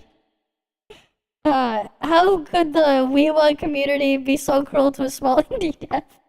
This is just funny, man. Bro didn't give the baguette sensor to Ryu CC. The cursed description. Does Camellia give birth to plant babies that will start to rot when drenched in water? Black Swan will save Wua. I agree that HSR has a lot of yapping, but saying the HSR story is bad by a Wua CC is the worst insult I can hear. Like, your dead game is literally a harem sim, while the HSR story is far, far better.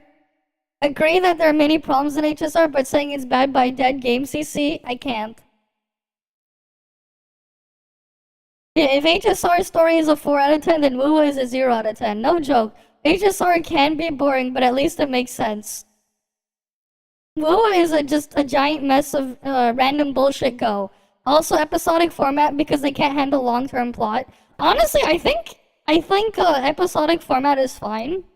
You can make episodic format work and introduce things in a nice way. But the problem is these games don't do a good job of handling that. Right, hi Flagger. We're just reading comments before we look at a Gacha Enjoyer video. We're prepping up. We had to react to another video first for context for the next Gacha Enjoyer. Getting bigger region comment. You see the preview of that bigger region? It looks really dumb.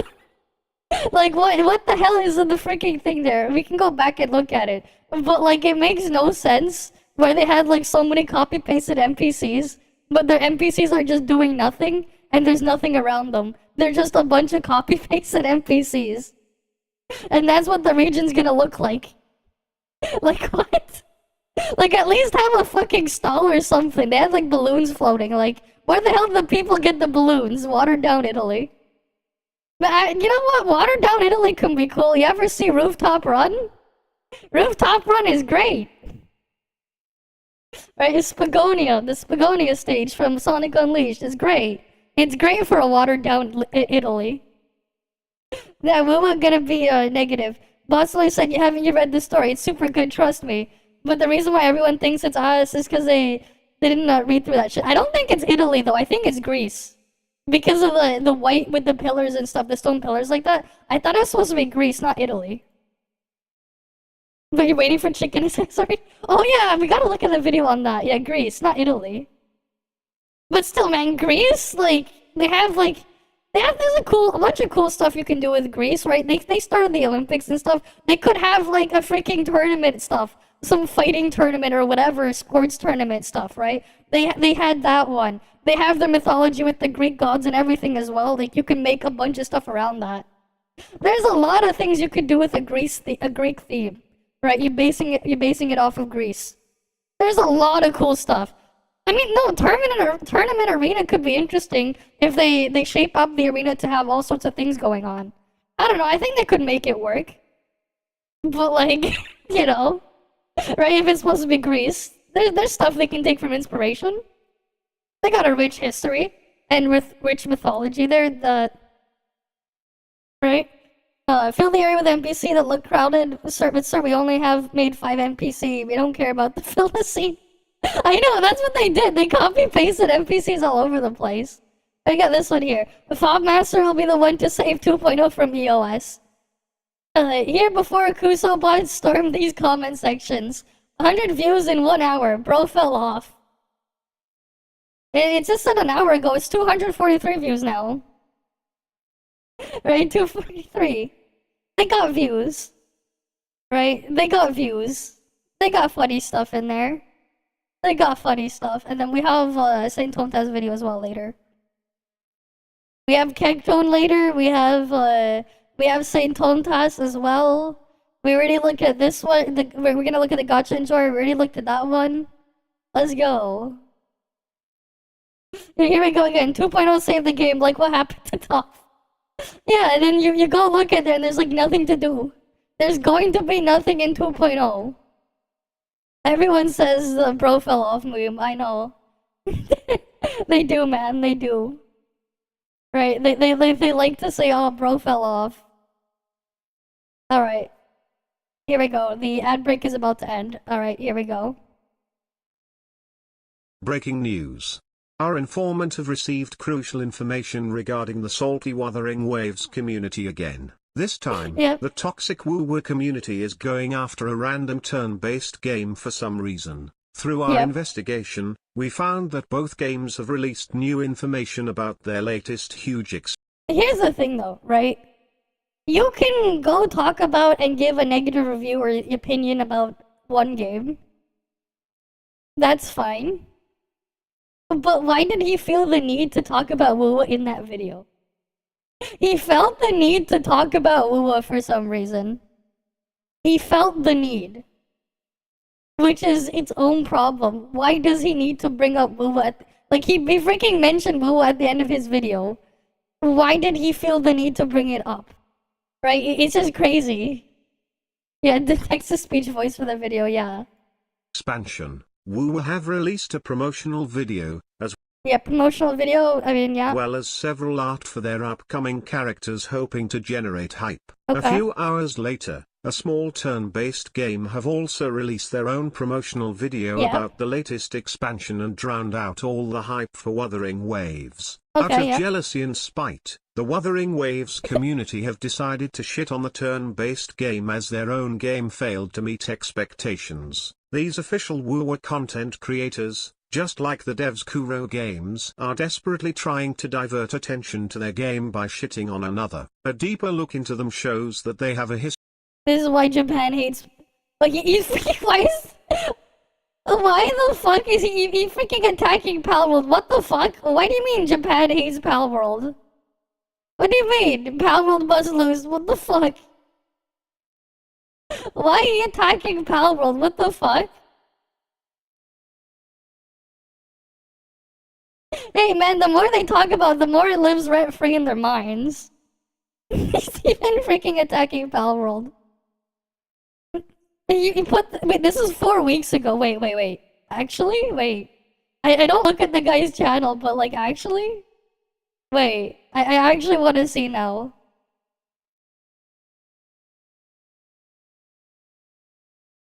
Oh shit! You're wow. Goddamn. 4 weeks ago, 11 days ago. Oh shit! So this is just fresh. He got those screenshots fresh. You got the screenshots fresh. They just stop putting out just to make their argument. Like, they're not even talking about the game. They end up talking about the other thing. That's the problem.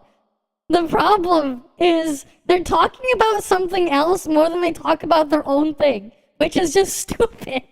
It's really stupid when they do that. Especially if you're gonna add you're adding negative context to it. Right? If you're gonna add something negative to it, and then you compare it to something else, you're just dragging it down. That's how people are going to see it. You're dragging it down. Right? So whatever you're talking about, you're giving it negative context now by doing that. That's the problem there. If you want to talk about something and be negative about it, generally speaking, don't bring something else into it unless you want to drag them down with it. You really shouldn't be doing that. Like, you really should not be.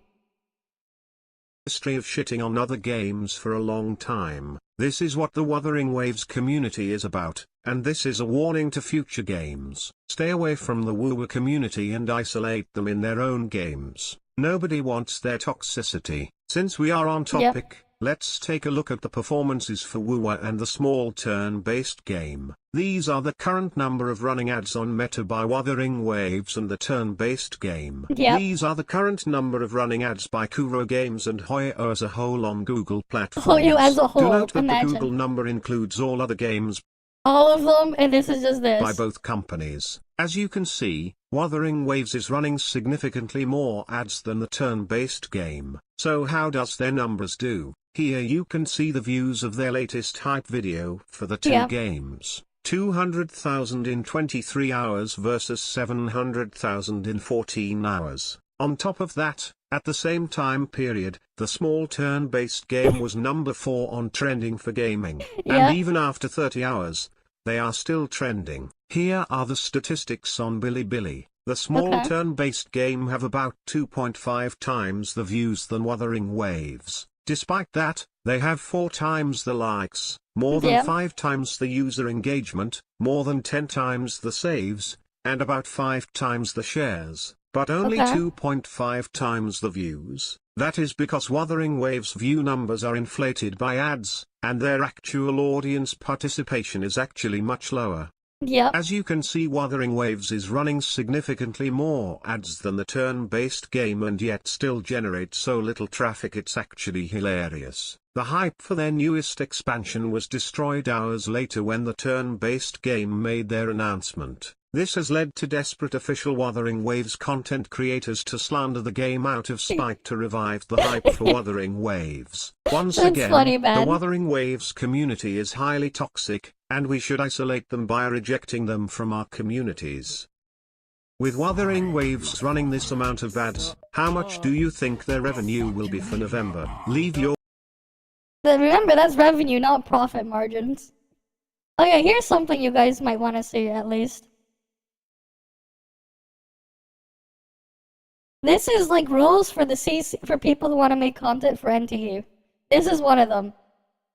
Here, we'll read it with you. Please do not attack, demean, or abuse other people in your NTE-based content creation or live stream, especially the following: other games and their players. We support creators to make rational and objective comparisons between different games, but please be careful not to offend them. Right? This is a big thing in here.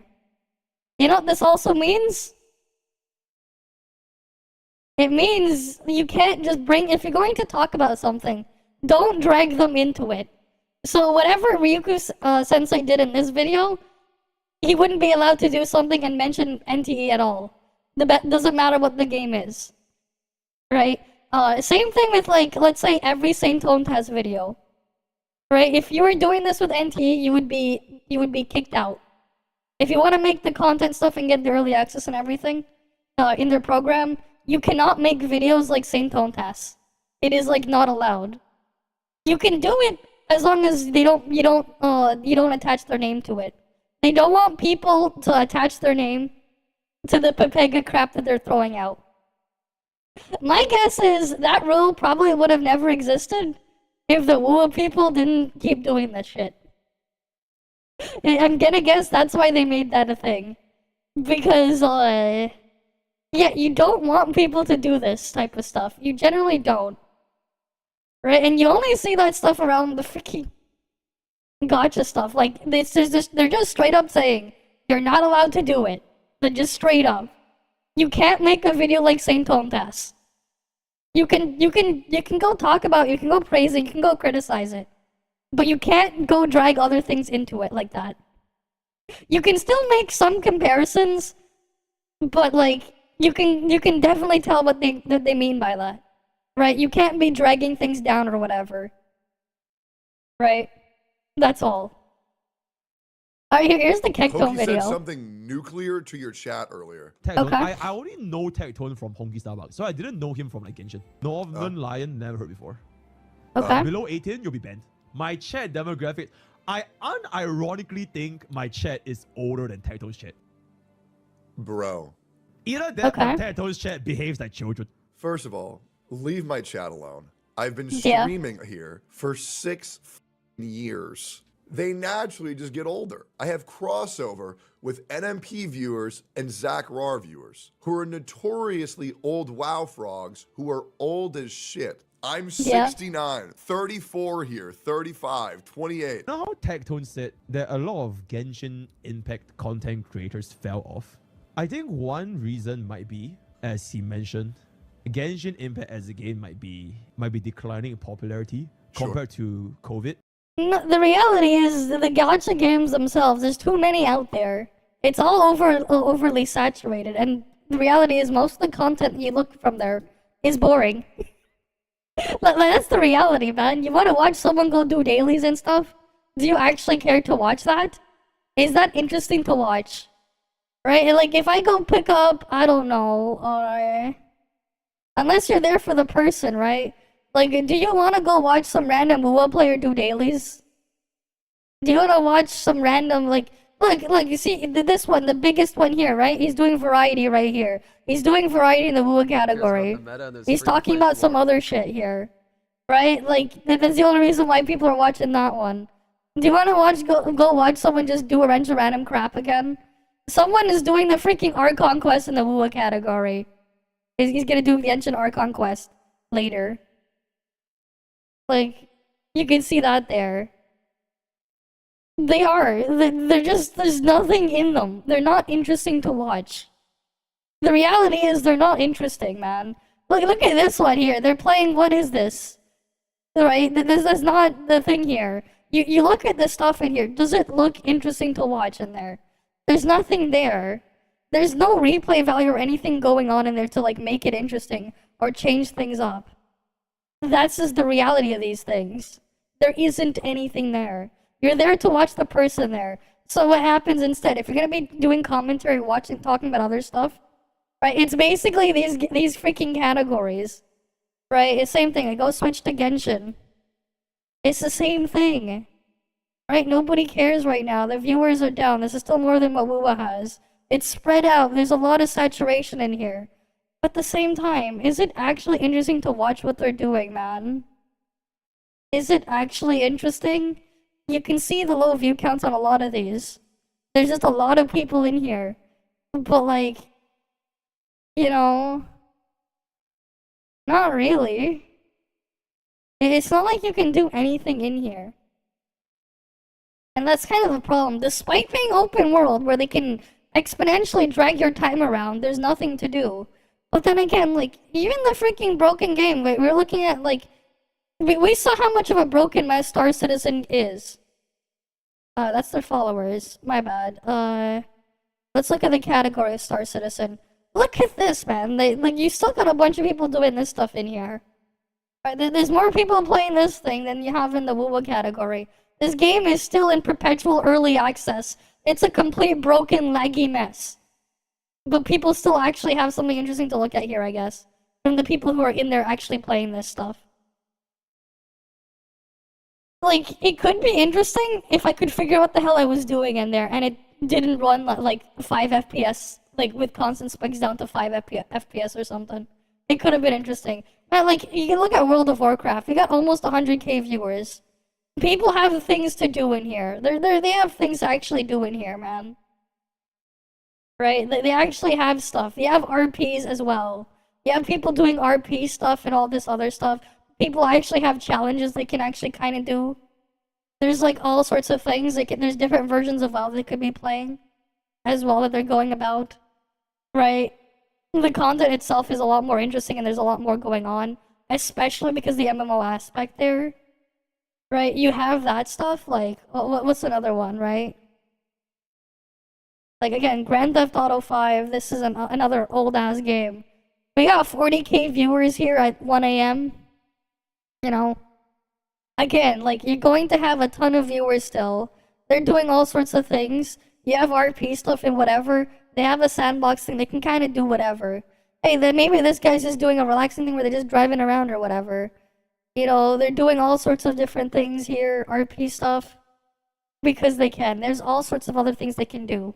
That's a lot more interesting than watching someone go take a couple checkboxes to go do dailies on the map. Right? Like, this is the unfortunate reality. The unfortunate and then just sad reality. Watching someone do dailies in a gacha game or whatever is very boring. Nobody really cares. You go look at any, like, the competitive or, like, any of the shooter games as well. Right? The only thing that people are really interested in is watching a good player. Right? Because you want to see what they're doing. You can watch any Minecraft streamer for hours, good or bad. Exactly. Same thing with Minecraft. Right? Despite how simple it is at its core, again, there's a lot of things you can do in Minecraft as well. Right? The reality is, because it's a sandbox, the amount of content you have in Minecraft that you can create is dependent on how creative you can be and what you can do in there. Basically, or what you're trying to do in there if you involve other people. You can get lost doing all sorts of things in Minecraft. All the time. You can make whatever, and you can figure it out what you want to do there. Right? Like, that's the thing there with these types of things. It's a pure sandbox game. People have endless content. Yeah, you can speedrun and finish Minecraft in under 10 minutes. If how quickly can you speedrun Minecraft again? Java Edition, speedrun.com. Set seed. What's the speedrun? Here we go. Under 2 minutes. World record. Here's the world record here. In-game time, 1 minute 32 seconds, 737 milliseconds. The actual real-world time, 1 minute 56 seconds, 253 milliseconds. Right? This is the speedrun for Minecraft. Like getting to the end, killing the Ender Dragon and everything. They can do that in 2 minutes. Yeah, I know, it's crazy. There is, like, that's how crazy the fucking speedrun from Minecraft is. Right? It's that crazy. If you get the right seed, you can speedrun it that quickly. It's crazy. Like, this is on speedrun.com, right? You know, put that in context. These are like validated speedruns. You can actually look at the runs and everything. You can watch it like for yourself, validate it yourself. Right, the stuff gets sting, and the seed values is here, so you can even go try it in-game and do it yourself and try to mimic it. Right, like, this whole thing is legit. Right? Like, it's all legit there. But then there are other ways you can play Minecraft. There are so many other things you can do as well. Right, that's just one aspect. You can go build whatever you want. You can go do stuff with other people. Right, and then from there, you can go figure out what you want to do with them. There's so much you can do with mods as well. Right? What the fuck you gonna do in Genshin? Or like any of these other gacha games, a lot of them don't have anything else to do. Right? Because the only content is them padding you out with their empty world. Unfortunately. I think that's definitely a reason. But I think another reason is also because the viewers grew up. Because it has been like 4 years. And when people started playing Genshin, they could have been like... No, that's not why. It's not the viewers grew up. Absolutely. Or even like kids. It's not because the viewers grew up. There's more of the stuff out there. The stuff is more oversaturated. And they're just doing something else. They'd rather watch something else. The reality is watching Genshin is boring. At the very start, at least, people didn't know. So it's going to be a lot more interesting to watch the stuff at the very start, because they don't know what the hell's going on, right? There's not much, there's like, because there's nothing there. Yeah, they have to figure out, because they said they want to make something with user-generated content or something. They want user-generated content to be a thing in NTE, but I don't know the extent that they're willing to go for and go through, because user-generated content is what's going to keep the thing alive for a lot longer than it should be. Alright? Fucking Sonic Generations was kept relevant for, what, 13 years? There's still mods being made for it too, to this day. People are still messing around making mods for that old game. GTA 5, again, like, part of why as well, like, people are just doing whatever they want to the game. It's kept it alive.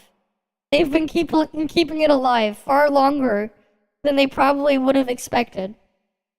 And it's just gonna keep staying alive like that. As long as that keeps up. Right? Like, yeah, now, to get the original version of Sonic Generations, you can't buy Sonic Generations directly anymore, the original one. You have to either buy the Sonic X Shadow Generations. I don't know if people have found a way to port the old Sonic Generations mod into Sonic X Shadow. Or you have to buy this Sega Legacy bundle to play those old games. But, yeah, like, that's the thing. Right? And it's kept it relevant for so long. It's just a nice way to breathe new life. The same thing with, like, Skyrim, man. Right? How many times has Bethesda re-released Skyrim? Alright, like, how many times have they re-released Skyrim? So maybe they were like interested in Genshin. It's like, oh my god, such a fun game and all that kind of stuff. But like 4 years later, I shit you not. I shit you not. I don't know a single person in my life who plays Genshin Impact that isn't either a girl or autistic. That's it. Those are the only players that I know. Maybe that's just unlucky. I am just saying that is all I know. Or people playing it for money. Come on, man, that's a stretch. I shit you not. That's all I know. Brian, 100% full-blown autistic. Anna, female. I know another person who is female and autistic. Emmy, 100% autistic. You cannot... I mean, she's also female, right? Yeah, ToF already got some user content in the form of the network billboard images. I know. They do, but it's not quite enough, right? At least we can mod it. We can mod different models in there, but... You know. It is what it is. And hey, you know, the other problem with ToF as well, what really hurt it is, the reality is Asperia has problems. The desert in Vera has the same problems as Asperia's map. Right? They have problems. There's nothing on the map. The Domain 9 map, it has problems too. Right? It has its own problems too. Like, it's there, but outside of going around to go collect a bunch of stuff one time, or now you can just have a freaking thing auto-collect it for you. Right, you can have the AFK exploration there. There's not really anything in those maps. I guess eventually they added the monster capture stuff, the beast capture, but then they kind of abandoned it. If they had all those like smaller side features and things to do from the start, things probably could have been different. Right? They could have been different if they actually had stuff to do in there. And you could probably get people aware of that, right? And to think about that stuff from the start. Because, like, at least we know they're at least trying to put stuff in there. They're actually trying to give it purpose, as scuffed as it is. The problem is, they took way too long to start doing it. And then some of the stuff that they started, they kind of softly abandoned. Which is its own problem there. Because, like, eventually, you're going to be done with dealing with that pet stuff. You're going to be like, okay, I'm done. I'm gonna go do something else. I'm gonna move on. Right? Like, eventually you'll be in that thing. Right, Genshin, what do you have in Genshin? They added the card game, I guess. And that's it, right? There's that card game. But then the card game itself has its own issues and barrier to entry because you have to get the cards. And how you go about getting those cards can be a bit daunting. It was Gacha starter pack. Well, yeah, in a sense. It was, and the thing is, during COVID at least, a lot of games were cancelled or delayed, right? The fucking PlayStation 5, when that released, they had to give you a bunch of PS4 games so you could play on there. I think the problem is the card game itself, the barrier to entry is too high. It could have been interesting. The problem is it was stuck in Genshin and how you had to go about getting cards and stuff. And how you had to go about playing it. The barrier to entry is way too high. And the reality is, if people want to play a card game, and that's all they want to do, they're not going to go and download and install Genshin to go do that. That is the reality. Right? No one's going to go and download Genshin Impact and install 100 gigabytes of crap and deal with their garbage open world they don't care for if they just want to play a card game. Like, who the fuck is going to actually do that? If you already were playing Genshin and you wanted to play a card game, great. You know what? Cool, that's something for you.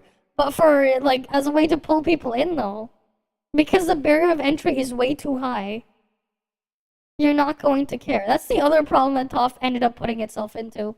Right? Like, the thing is where people got the exaggerated power creep values from.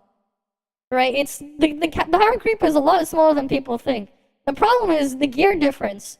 You go get a fresh new level 100 character in ToF. Maybe you'll have like 10, 15k attack. You'll have like no crit stats. You'll have no Titan gear, so no Titan stats. Right? You won't have your supercomputing stuff upgraded and built up all the way. So if we look at stats there, right? We have people hitting after you get the food buff and stuff. It's not hard for veteran players, even free-to-plays, to hit close to 100k attack. You compare 100k attack like total to someone with that just got to level 100. Maybe they have 10, 15k attack there, right? You have basically 4 to 5 times their base attack stat. Your crit stats, like people have, again, like you've been keeping up for so long, you probably have like 80% plus crit rate just naturally. And then the new player, they won't even have like 50% crit rate. You're going to have way, way, way less crit rate. So, and like crit is what? A 1.5x damage multiplier based on your crit rate. In practice though, with all the stuff that's being put in, you basically crit all the time at this point. Right, we're like in group content, we're eventually gonna get to that point, right? So like you effectively will crit all the time, they won't, and you're gonna take advantage of that. So you have that multiplier in. You have the supercomputing stats, right? So if let's say you have 7/7 at the bottom 2 slots, that's what another like 12, 13%, 13-14% elemental damage you have there. Right, you would also have your Vera gear, at least something to work off of as well. That's another set. You have your Titan stats, right? Let's say you have weak point plus 18, right? And then you have all the other things on top. That's like another 13, 14, 15% damage modifier. That's multiplicative. And then let's say you have normal attack 6 or normal attack 9. and your main damage is normal attack, that's another, what, 9-10% damage increase that's multiplicative separately to weak point on your normal attacks. And then you'll have, like, skill +3 or something, which is another, like, 5-6% there, I think. Right? And, like, again, those are multiplicative on top of everything else. So, like, you end up being like, okay, if you gave, like, a brand new fresh player in ToF, and you had, like, a free-to-play veteran that's been there the whole time, right? They, like, you can have the whale go whale out everything to the max. They just hit level 100 fresh or whatever. And then they try to go compete against the damage numbers. The free-to-play player is realistically going to do at least 5 to 10x the damage. Even if they don't have everything fully maxed out, and the whale does, if they don't have all their gear in order, because of the stat and feature creep there. That's like exaggerated stuff, right? That's been a problem. I mean, that's what happens when they just keep adding more gear on top, and instead of resetting gear, they're just like, okay, instead of wiping the slate clean, we're just gonna give more stuff to put on top of what you already have. Right, that's the trade-off for doing that, right? Which traditional, like, other MMOs don't have that problem, because what will happen?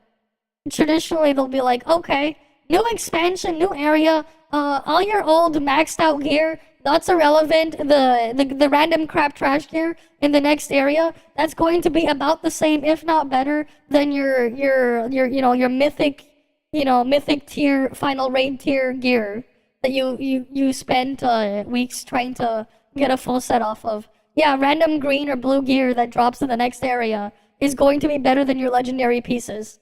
Right? Like, that's what you have in the, like, traditional MMOs every single time. You have a gear reset, and that reset gives people an opportunity to actually catch up.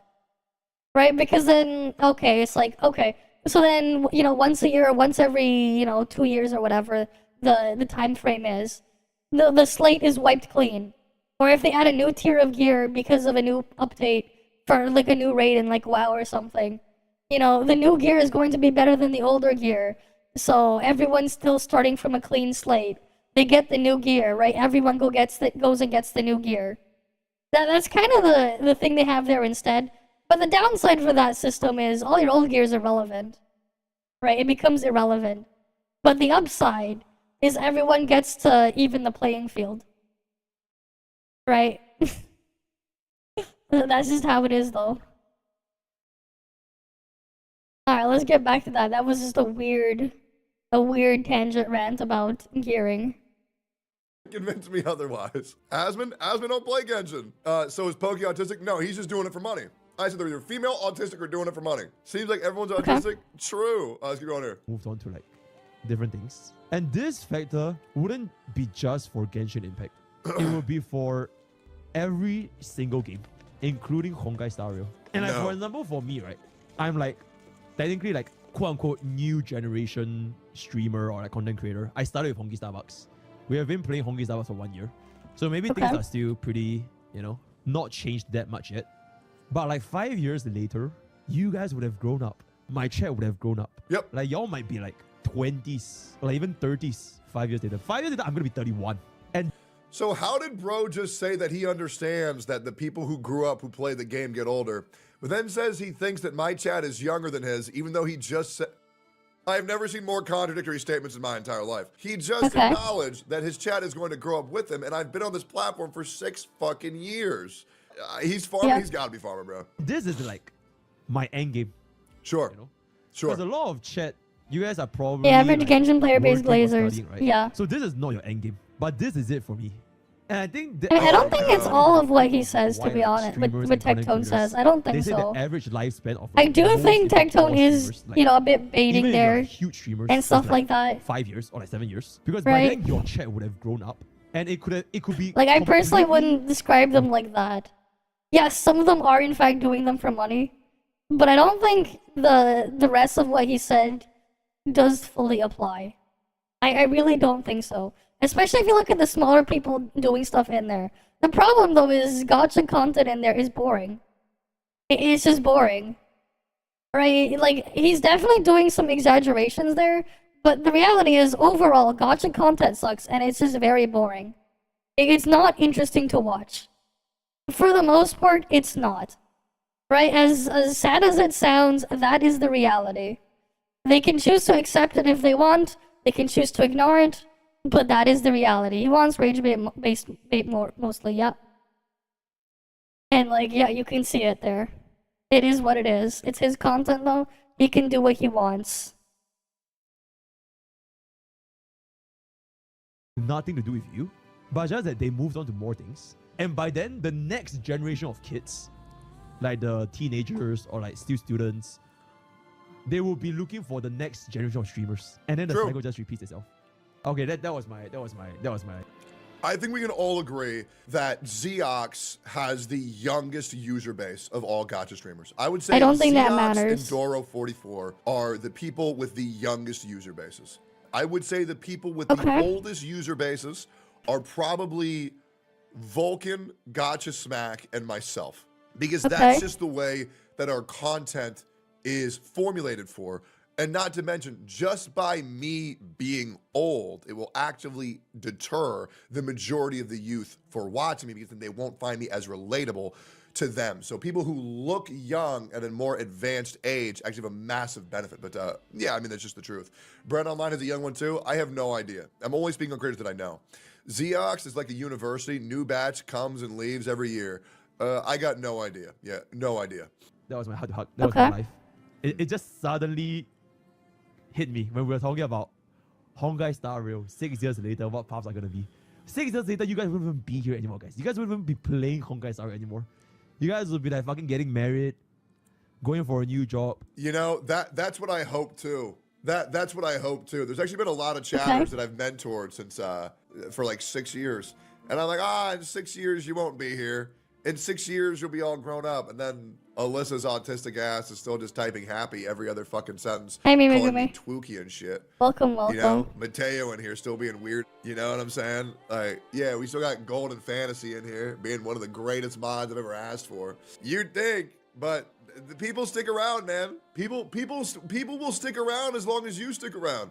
Found you during chemo. Funniest shit that happened.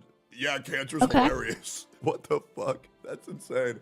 Bro, you sound like me. You sound like me. Dude, I'm so deranged. The amount of jokes that I've told are crazy. The stream ideas I was gonna do are insane. I'm just out of control, bro. You know? Like, it's like I haven't felt this detached since the Atsu drama. The Twitter post is great. Good man. Dude, I know. I think it's so funny. Dude, the amount of people that I've seen wishing that I would kill myself on the internet. I know other people would like be scared of. I think it's so funny. I'm gonna make him think that I died for a split second. And when the crushing reality sets in that I'm still alive, they're gonna lose their mind. Right? Like, listen, I know there's a lot of large streamers that sneak diss me fucking constantly. I fucking get it. I get it that these, you know, larger streamers are signaling to their community that they don't like me and they want to send these people my way to shit on me to the little Reddits and the little 4chans and little forums. And I get it, but they don't want to have accountability because, I'm just making a joke. But like, I truly don't understand how I drive people this fucking crazy. I make these people fucking crazy. Look at the communities that hate me. The Lolly community, the Gacha community, the Genshin community, the Arknights community. Oh my God. Judge a man by his enemies. You know what I'm saying? Like, playing, I don't even know if you'll be playing games anymore. And yeah. Old pokies. Anyways, guys, I'm becoming a rapper man. I'm becoming a rapper man in Honkai Star Rail. All right. I'm gonna be the #1 rapper. It's gonna be dope. Still gonna be here. I don't even know what I'll be streaming back then. In the future anymore. But like, this is it. I am never going back to Korba. So this is it. And damn. Both of you to assume we'll marry. I am married to Firefly. I'm dead. We might visit Singapore one day and accidentally meet you. And that's why you have to play League. Alright, cool. The game is old and I'm not playing now. That's what's gonna happen to me in 5 years. Random midlife crisis. Not midlife. I just had a random quarter life crisis. Yeah, that was quarter life crisis. Yeah, bro came back from war. Bro came back from war and he's been losing his mind ever since. It's actually so funny. Dude, Mr. Pokey's tweet about the trans shit was so funny. That shit was hysterical to me. It's insane how hard bro has been crashing out. It just suddenly hit me when we were discussing like what paths is gonna happen during Honky Starbucks. Do a poll about chat age. Yo, mods, can we get a poll? 18 to 22, 23 to 26, 27 to 30, 30 plus. Can we get a poll? This is the part where Mr. Pokey is going to start losing his mind. Because Mr. Pokey is going to realize that he has a child audience. And nobody likes realizing it. And he's going to crash out. Notice how he omitted 13 to 17. I know. He didn't give a child option. I know. And once again, there's nothing wrong with that. But you at least got to accept it. The CCs who stay relevant are the ones who grow alongside the chat. Absolutely. Making sure to still keep touching grass. Ooh. It hits, guys. It hits. 7 years later, Honky Starbucks Part 2. He rage bait everyone. I have no idea. But careful not to say any racist or political war to get cancelled, yeah. None of the old-time streamers. Except, like, Asmongold. Like, I watched him since... Asmongold. When I was playing Elden Ring and shit. And Tyler 1. Okay, Tyler 1, Asmongold. I guess they're like OG streamers, right? Yeah, that's pretty much it. Tectone. I only know Tectone from Honky Starbucks, so I didn't know him from like Genshin. Northern Lion, never heard before. Okay. Below 18, you'll be banned. My chat demographic, I unironically... What is crazy is I actually did that to my Discord. He bans people under 18, damn. Below my Discord. We had 77,000 members, and I believe 13,000 of them were Okay. below 18, so we just removed them all. We removed them all, made the Discord 18 plus, and then we made porn. I think my chat is older than The Tectone's fuck, chat. man. Deadass. Either that or Tectone's chat behaves So his Discord server is 18 plus. That's crazy, man. That's crazy. like children. 18 plus Discord. I am Goddamn. so curious why he thinks my chat behaves like children. My chat just Hey, wants mine is never You know gonna what? be 18 Regardless, plus. it is what it I is. don't want I it love to that be. guy. Like, you can go find porn or whatever you want elsewhere on the internet anyways. It's full of it. It's not like you need to be looking in my Discord for that. Right? So, like, obviously, no 18 plus stuff on my Discord. Right? We don't put that on there. PG-13 stuff, that's fine. But I want to keep it that way, right? Right, we keep it that way. Who crashed over Genshin? What is this? Someone crashed over Genshin, what? Oh boy. I'm gonna keep my head out of the situation. I was gonna keep my nose out of it. Someone crashed over But I've been Genshin. linked so many different videos about this. I will watch the Zajeff.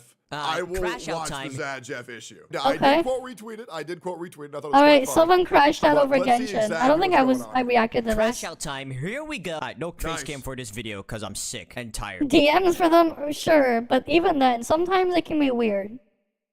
And the thing is, sometimes you don't really want just someone to just randomly send you things. You know, sometimes you don't. Right? Sometimes you don't. And it's like, so y'all might know that I officially have the Genshin mob against me, especially with my latest video. Of course. Now, You mentioned Tectone in a positive light. Yep. You didn't immediately believe all the bullshit. AKA, you're gonna get a fucking target painted on your back, man. All right. That's just how it goes. the Genshin mob has its mob bosses. One of them being our beloved Sajev. Yeah. Who are the Genshin bosses? They play another one from the same company, I It know. was Atsu, and then he's gone. It was Dish, but now she's kind of chilled out a bit. It was Tuano, but then he kind of faded away. It was Anthony Chen, but now he's gone. Zeox, it's kind of probably still Zeox. Zeox and Zajeff. Doro, I don't know. Maybe it's, I don't really think it is Doro because I know Doro just doesn't like the game. It's not Mr. Pokey. He's already said on stream that he hates the game and that people who enjoy the new story quest should kill themselves. That's a clip, by the way. I'm a tourist. So imagine if you're actually a Genshin Impact main. I think I'll just kill myself in game. Anyways, let's keep going. A round of applause, everyone. Yeah. Now Zajev over here, as you all might. God damn, they say stuff like that. They fucking say stuff like that. That's crazy. Absolutely loves Hoyoverse. That's crazy. Specifically Genshin Impact. Now, Okay. Hoyoverse has this little game called Honkai Star Rail. You might have. Now, I'm gonna be real. Like, it's just crazy that, like, it had someone just be like, yeah, just go kill yourself. Don't actually do that, man. They're like, if you play it, like, I can't believe they actually, the guy actually just openly said that, like that. That is just crazy, man, but it happened. It happened. I currently do not believe that any dedicated Hoyoverse creator actually enjoys these fucking games. I really, truly don't believe it. I believe they're all in it for the bag, and to be honest, I cannot blame them. I truly cannot blame them. Yeah, I'm a firm believer that all the creators who are currently playing Genshin, and I hope that you understand this. There's no way anybody plays Genshin Impact every single day for 5-6 years straight and still gets excited to hear. It hasn't been 5 years. I don't think it's been 5 years. It's only been 4, not 5. Where is he getting the 5 years straight from? It has not been 5 years. 4 is correct, though. Yeah, promoting self-harm or harming others is against TOS. Exactly. Right? Exactly. Like, it is against TOS. You don't do that. Your Paimon fucking yap. There's absolutely no way. I've heard of it. And Honkai Star Rail has released some juicy drip marketing. Like, there are ways to, like, take it out of context and stuff, but the way he said it, man. Like, the way he said it when he meant it, it wasn't like, oh, it's like, oh, okay, my hunger meter is, like, depleted, and my health is low, just like, I'm gonna just get my character die so I can respawn at full health or whatever in this other game, right? Like, in some of those games, yeah, sure, why not, right? Or, like, when we played on stream, when we played Pal World, where, like, I wanted a quick teleport to the base, where I would just go and kill my character. So I could do that. But when you're telling someone to actually go off themselves, that's a bit much. There, like, I get it, context matters, but like, that is just, you know, the reality of CCs. They keep playing Genshin because of that. Like, exactly. The reality is, for some of them, right? They're in it. Some of them have signed a contract, right? They took the money. Well, now they have to fulfill their end of the contract. It is what it is. Right? That's just what happens. Right? At the same time, stream elements, this is actually pretty regular. I'll show it to you guys. Let me pull up stream elements. I don't know why it thinks it's bot. It's freaking dead. If we go to sponsorship page, I don't know why it thinks the bot is EOS, but like, here's what we got here. These are one of the promos that anyone that I could accept. I could accept any of these at any time. Alright, you can look at the list there. Yeah, HSR's at the top. There's a couple other things, a bunch of stuff. You know, these are what they have here. I guess the Genshin one, the recent Genshin campaign just ended. Because, always at, like, at the start of the month, I think it is. You can, oh wait, no, never mind, it's right here. Genshin is here, ZZZ is here, HSR is here. You can go take these, and you can go stream it, and whatever. But if you do these, right, you do have obligations to fulfill. If you do this stuff. You are actually obligated and, like, required to go do specific things. And, like, there is a catch to get this max payout. There is a catch. But at the same time, if you're already making stuff in there where you would get the money anyways, it's like, hey, you might as well double dip. Especially if you know your audience is gonna watch you do the stuff in there anyways, and take advantage of it. Right? Like, there's no reason not to. But, like, you know, that's just the reality. Alright, that's just the reality there. Like, if you're going to do it anyways, hey, might as well take advantage of it further. There's all that stuff. Drip marketing being that of Herda and Aglia. Now, if you ask me, and any other sane person out there, the character designs over here are, fucking amazing. Yeah, I think Honkai Star Rail's characters look amazing. I don't think they're as good as Zenless Zone Zero's, because the rigging and the textures just, they can't compare. But still, Honkai Star Rail's, for innovation, creativity, I fucking love it. I know some people are complaining about Fug You being the new Ting Yun and the Herda being the new version of Herda, but it just makes lore-wise, which I really enjoy. Now, Zajev over here wanted to stand out, so he said, I never want to be someone who defends Genshin designs, but surely we aren't saying that about Herda, to a tweet that says, Bro did not use the get out audio, bro. That shit kills me every time. Yeah, people are hating on Herda for no reason, bro. Like, for real. I feel like the Herda looks amazing. Find it so funny how HSR is releasing some amazing characters recently, and Genshin is, well, now most of us can agree that this is the most brain-dead take ever. And for once, even Twitter can agree, with hit quote retweets like, I get where you're coming from, but please, please, please sit this one out. When this is the Genshin character that just got released. Bro, this should have been Genshin Impact's first 3-star character. This character looks so fucking stupid, it's ridiculous. Let's lie. D. Herda is a worse character design than all of Natlan characters. A weird way to say you're tasteless. And also, my goat is getting beaten up for being right. Oh, here we go. Maybe not that one, but you get the idea. Now, me personally, I think it'd be fine if that was it, right? Just the usual L take. But you read the title, you saw the thumbnail. This man went on a fucking rant. Did he? I think I've seen 3 tweets. I have not seen more than 3. Look at this. I would like to formally apologize for this tweet. I did not realize that re-releasing a character was supposed to be the reference to the resurrection of Christ. I have committed a grave offense, and I hope my blasphemy will be forgiven.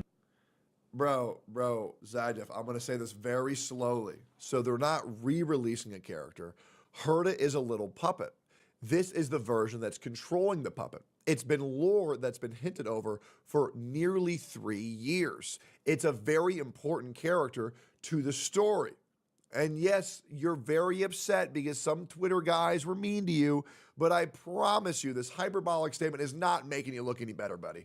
It's just really not. A grave offense, and I hope my blasphemy will be forgiven. For real though, it's not that deep. I just think it's very comical that the design they're using to make the point they're making is 1.0 character V2. Like, that's just a very funny situation if you don't let yourself get pissed off for no reason. Yeah, but this is the dude who's tweaking the fuck out and crashing the fuck out on Twitter, trying to act like other people are mad. Bro, look at the mirror. Bro is fucking clenching his fist, waving that shit back like, oh, you, I'm gonna get you. It's just so sad. There's more to this. Yeah, this is EO. Yeah, they want the views and they're scared of losing them. EO was so fucking cool before the almighty crash out. That shit was so Sometimes sad. they just want the views and they're scared of losing them. I mean, that's the problem if you end up too entrenched in and stuck in one piece of content. If you can't live off of variety stuff and you trap yourself into one place, it makes it hard to pivot and do something else, right? And it forces you to keep doing the same thing over and over again. It is its own issue. The problem is, it can be easier if you're hyper-focused and fixated on one type of content, right? But until you want to move on or whatever, trying to get the same things to translate, it's not always really going to work. Yes, you are, Grimjaw. You missed some of the more interesting reacts earlier. But hey, better late than never. Right? Better late than never. Man, back when things were simpler. But I just want to comment on this real quick. Look at Herda and look at D. Herda. I don't think they look that similar now, do they? Like, I'm just saying, bro. Bro might be a little blind. Just saying. As much as it can be kind of fun. Well, they do look similar, but that's the fucking point. You know, like, that is the fucking point, is that it's the same character, and now we know who the puppet's design was based off of. They are similar. There's nothing wrong with that. Funny seeing the delusions of terminally online gacha players. How the fuck is Zajef the one calling other people terminally online gacha players when bro tries to min-max Genshin Impact where you can beat the endgame with your eyes closed using any fucking characters while barely being a functional autistic person? I would like to remind you guys, I beat the Spiral Abyss using my feet. Okay? You just friendly... Yeah, and someone beat Tower Adversity in MUBA, blindfolded. Someone beat it blindfolded. They just do their Pepega rotations and that's it. Fired your ass, man. You called yourself out. It definitely sucks when their delusions involve outright slandering you. More specifically, that tweet that implied I hated D. Herda because she's a woman. Now, I don't... True. Okay, that is ridiculous. I'm not gonna lie, slander is funny sometimes. However, Twitter just be reaching for no reason sometimes. Twitter just be reaching. No at all what he's referencing to in this one, but I will give it to him. It is funny. I did not see anything like that. Watching delusions of terminally online gacha players, but I don't think they're the one in a delusional state right now. Okay, but what did Zajef say about Danhong Il design? I'll assume he didn't say anything because I think he's sexist. Why would he say something about the Herda but not Danhong Il? My oh my, this guy's problematic. No skill. I mean, But the reality is, you don't need all that stuff in there, right? It's not as hard as you think. The difficulty in them is just artificial, right? How do you deal with what's the actual difficulty? It's just grinding like crazy to get all the stuff you need. Once you have all the stuff you need, the entire thing's a joke, right? All the difficulty in the games is just artificial. That's all. You're fighting health sponges. There's a timer. It's all artificial. What this guy did is to bring up the comments that absolutely Once Mega Breakers release, we'll destroy the pick over and over until they rage quit. They rage quit, okay. nobody was saying and pretended that is what the status quo was. It is very smart. Yet again, I don't know what he's referencing, but I will say he's definitely not problematic. From what I know, I'm pretty new to the space, okay? So if there's anything I'm uneducated about, let me know in the comments. But from what I've seen, he's just a Hoyo shill. And that's about it. Like, maybe you need to stop listening to the voices in your head for a minute, buddy. How is there so many of these? Yeah, autocorrect is Oh my autocorrect. God. I know. He's going Understandable, around calling man. everybody schizo. Holy fuck. Bro, just take your hands off the keyboard. Why are you wasting your time arguing with people on Twitter? Like, bro is doing this shit for free. This isn't even a YouTube video. Bro is so pressed about this shit. He's typing angrily on his keyboard. What the fuck is he doing, bro? For reference, yeah, I made Bro said it's not that deep, but keeps replying. Oh my god. Okay. fun of Danong Il's design too. Lol. I think almost every strategy. You had Gacha another games one? used Okay, to we suck can your go add wallet that. dry shit We to can be go fun, look at but that I after. think recycled characters are particularly cringe. They're not recycled characters. They're enhanced versions of the characters in accordance to the fucking lore, bro. Also, why are you sitting there saying that you don't like games that are strategy gachas, they suck your wallet dry, yet you jerk off the Genshin Impact every day? Bro, what the Wait, who are they replying to? Okay. fuck is this Okay. pot calling the kettle black post? How did bro think that he was actually going to deceive people with this shit? This is insane. Are particularly cringe. So that's most of what the small crash out of Okay. Zajeff was on Twitter. He pretty much said, I don't like when gachas make 5-star versions of 4-star I characters. just don't Which, get it. sure, personal preference is a thing, but you can't say the design is bad, because deadass it ain't. All that aside, let's read some more of these quote retweets and replies to his tweet. Zajeff just be saying shit, I feel like. Bro's mad. Wait, that's one of my community members.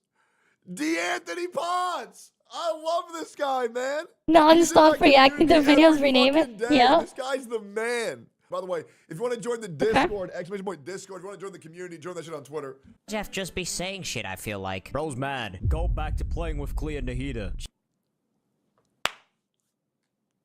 Not gonna lie, bro. Kind of hilarious.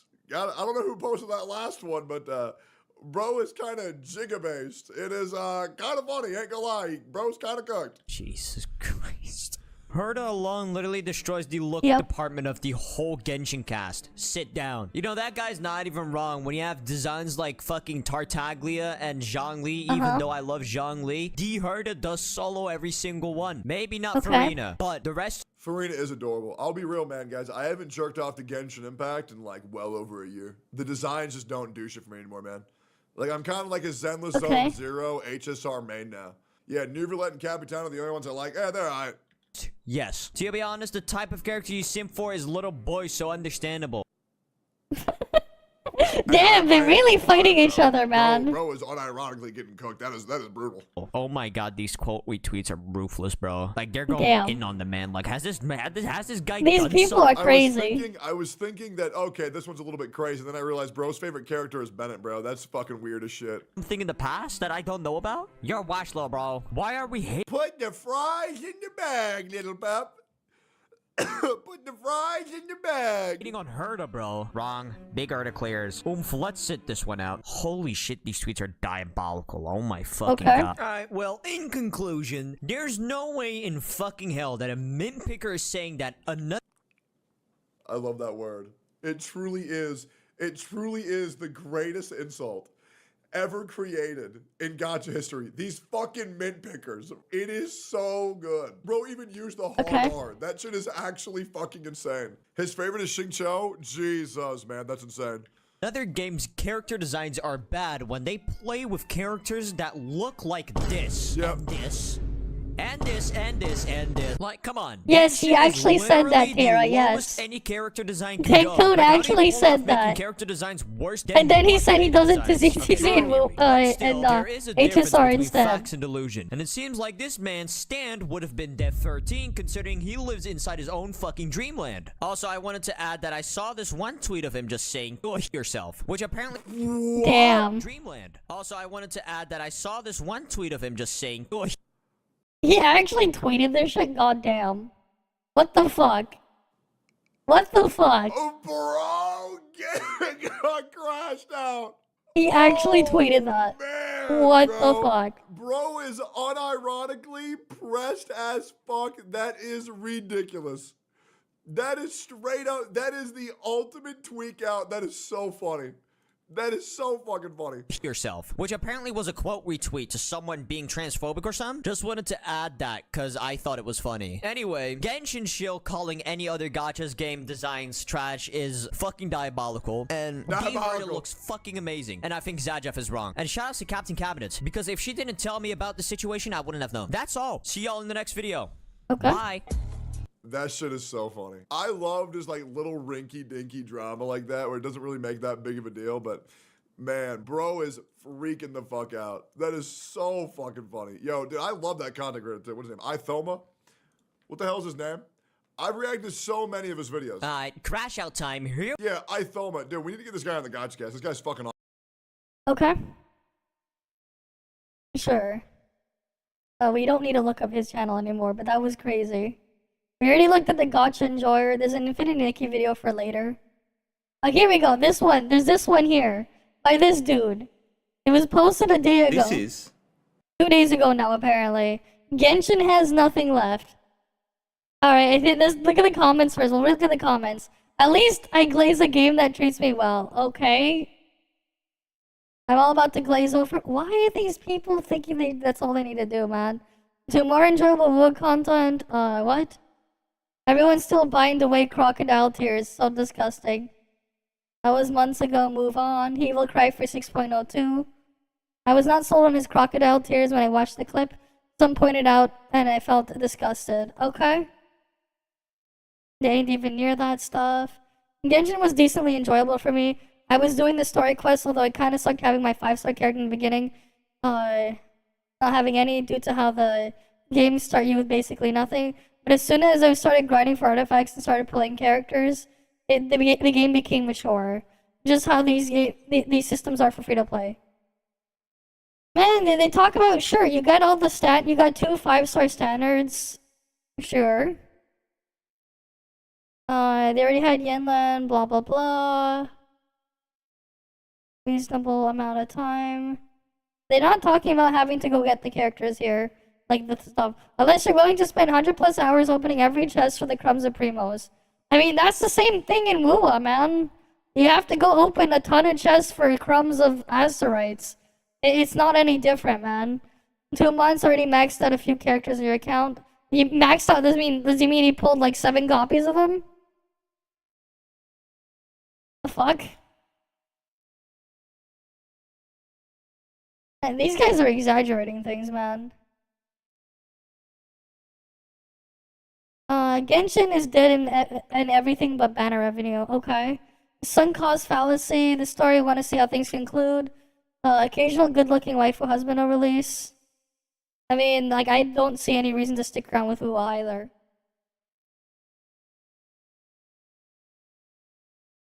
What do you mean Wu improved beyond? I don't see it, man. You play WoW since day 1 release? Sure. Hi Ragnar, welcome. Alright, let's go watch it. the last nail in Genshin's coffin.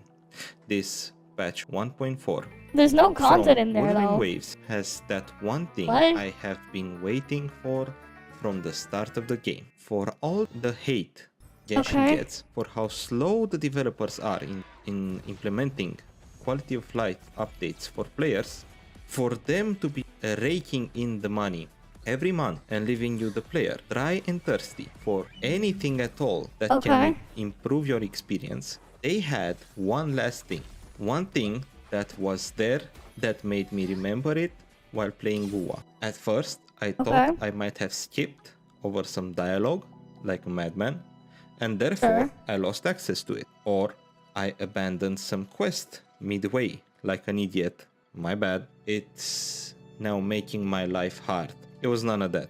In this last update, 1.4, I got everything I wanted, including the new event where you enter the dreams of your So it's an event, so this stuff is gonna get deleted, right?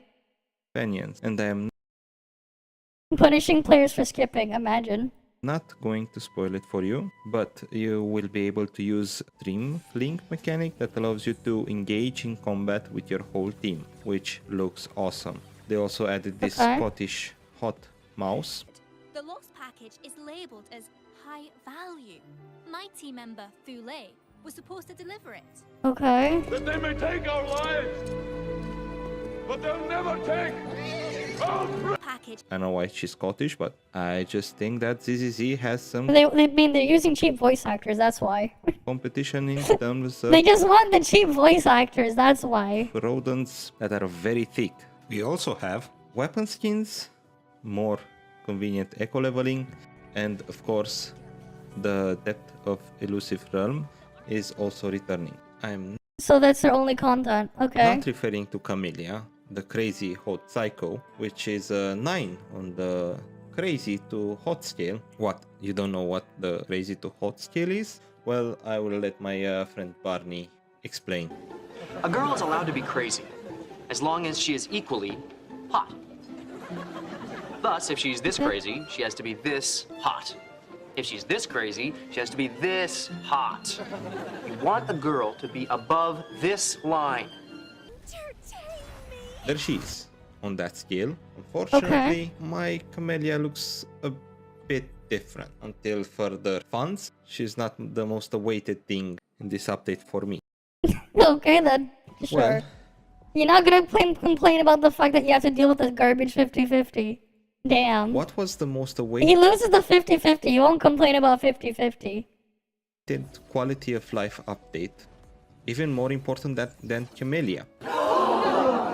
That is, in fact, something that only Genshin had until now. A system that would let you store your resin, but there was a catch. You had to collect butterflies every day before you could use the system. Therefore, it was more annoying. Yes, than it was helpful. annoying. And you know what they could have implemented? A button that you press and get twice your. But that doesn't do the same thing. This is not the same thing. Not quite. Yes, you can do it twice. I've seen games where you can change the number to be like 4 times, 8 times, or whatever. Rewards, and You know. that's that. It also has another function. You save resin for the future if you can't farm your artifacts or domains Yeah, but then you get it at half the rate. that day. Man, if there would be a way to do that without having to involve the player directly. Oh, wait.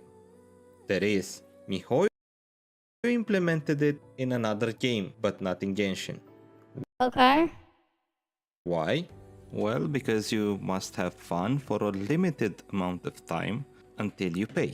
If you get too many things for free, you might pay less. Wuthering Waves is the best thing that happened for Genshin Impact.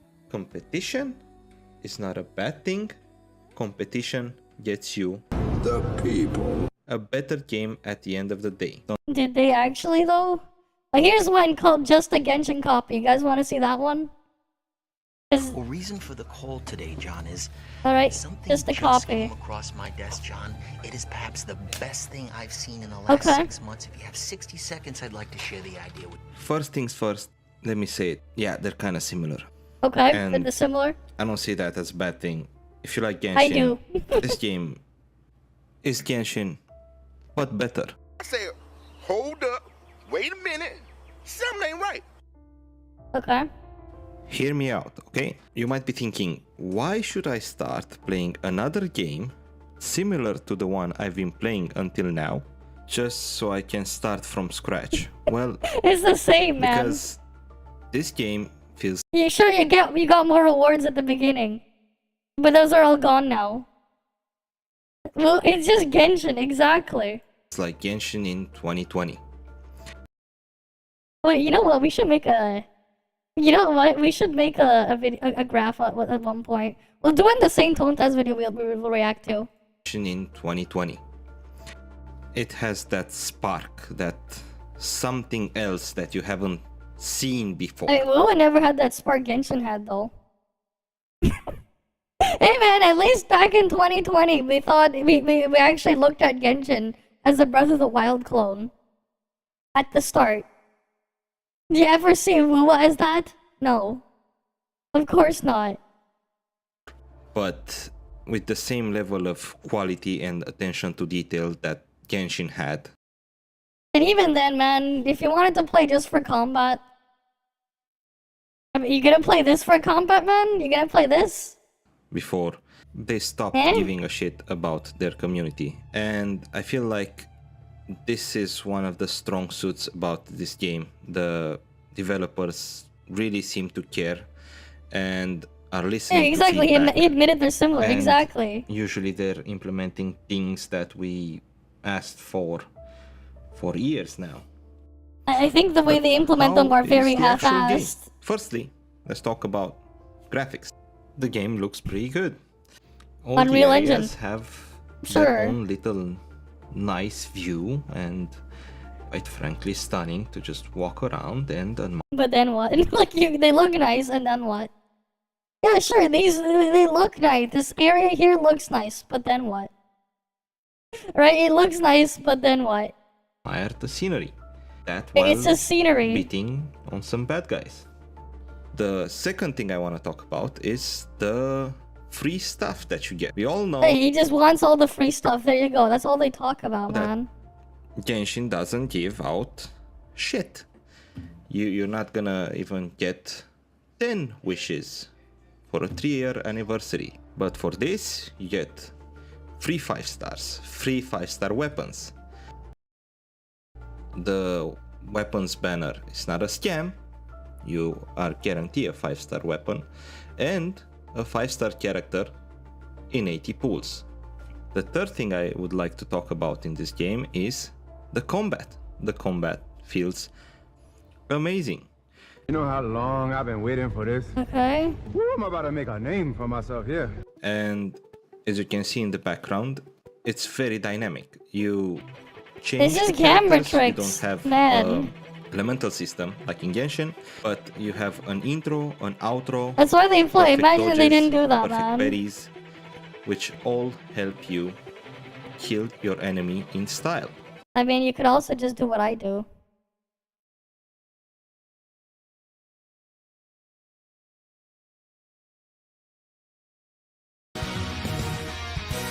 Right, you can also do what I do.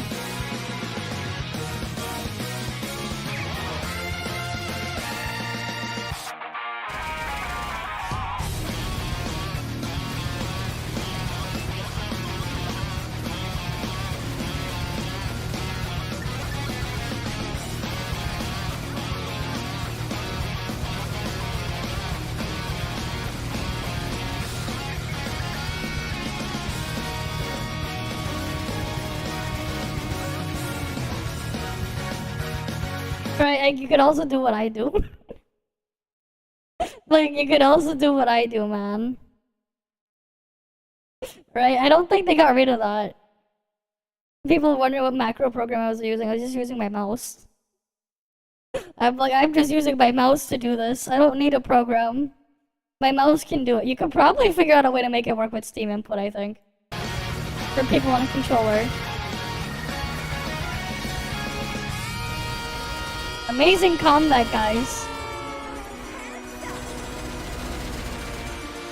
Right, amazing combat.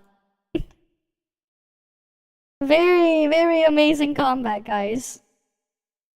While listening to some banger songs. Eh? Let him cook now. Let him cook. Like, it's fine. Let him cook.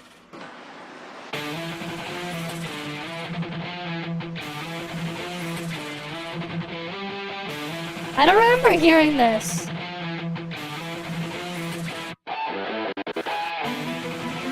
What?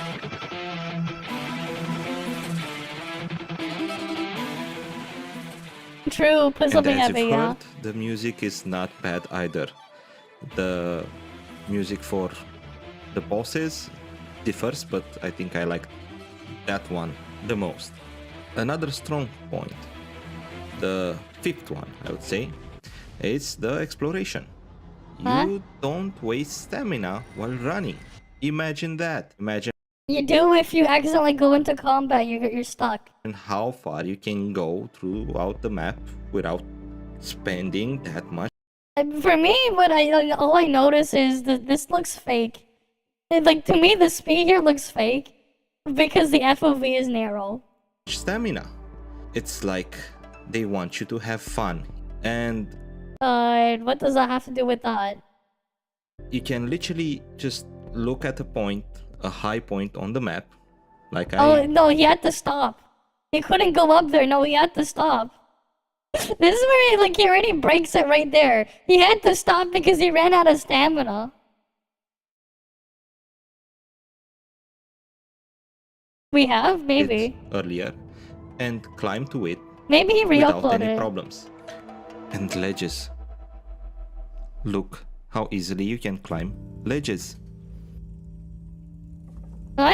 I don't know. He looked like he was struggling a bit earlier. One of the He said, look how easily, and then he was struggling for a bit, and then he got over. I would say, in my opinion, of this game might be the story.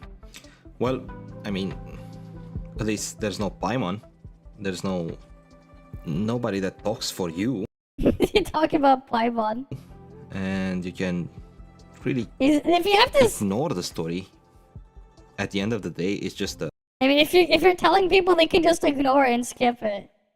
Okay, if we have, then okay, we'll move on. There's a Saint Tontas video. There's a Saint Tontas video here. We have this one. Kuro deserves our apology. Why do they deserve it?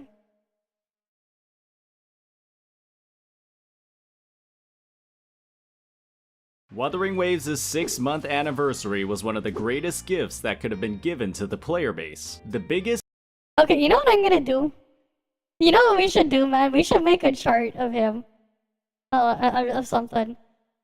Alright, we'll measure what has been said.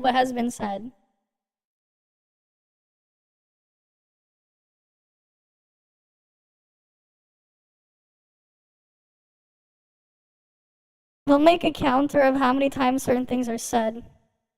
I'm gonna set up a chart.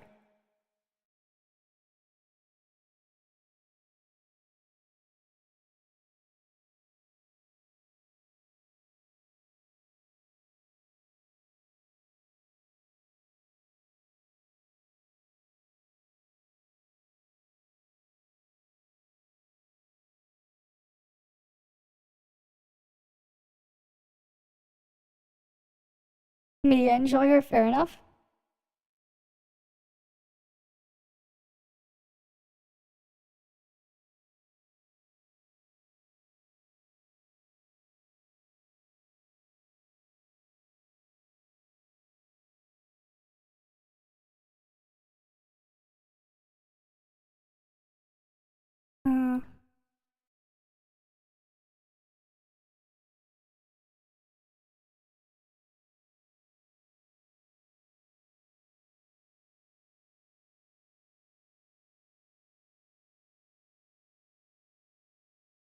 Okay. I'm making a chart.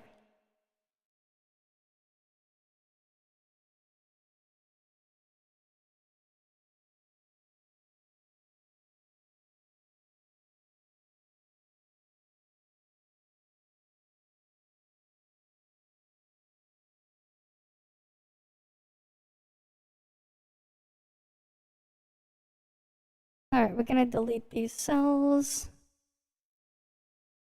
Okay, let me get a thing in Rio for you guys.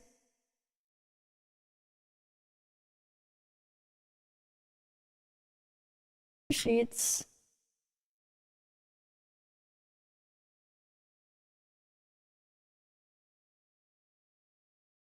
Okay, so we have this. We're gonna make some adjustments though. Transform, edit transform. We're going to crop the top off.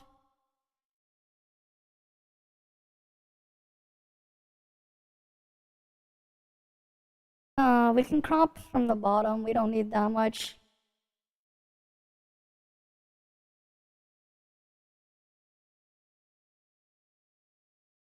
Actually, we don't need to crop the bottom.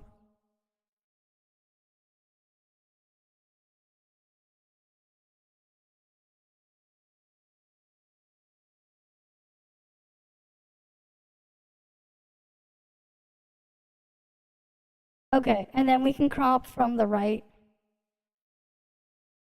We're gonna have this chart. Right, hi Tall Hour. You missed some of the other reacts earlier. We're gonna react to a Saint Tontaz video. We're gonna do something fun. We're gonna do something fun here. But sure, we'll invert the color palette. We're gonna do something really fun.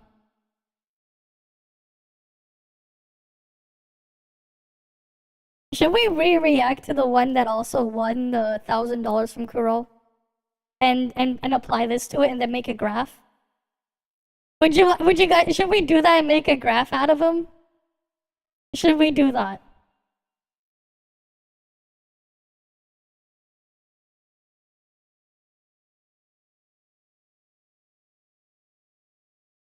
Usage.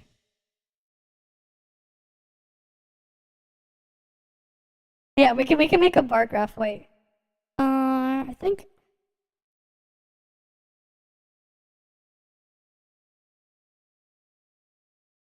Transform.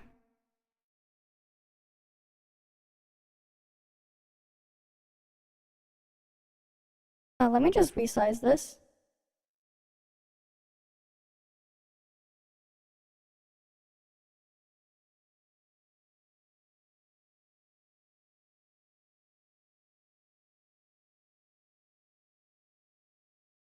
And then we can make a graph later. Right, this looks good enough, right?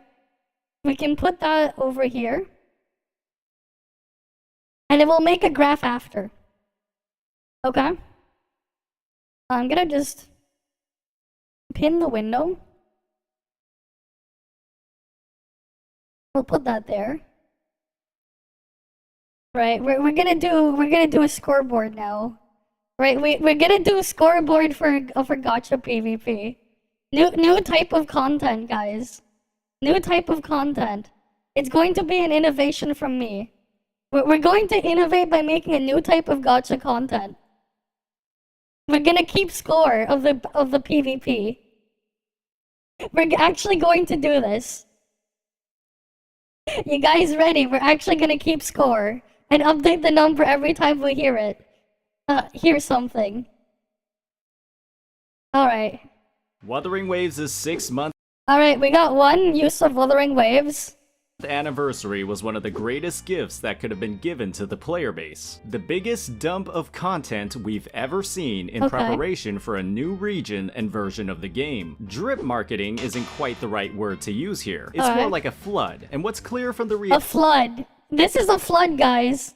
This is a flood.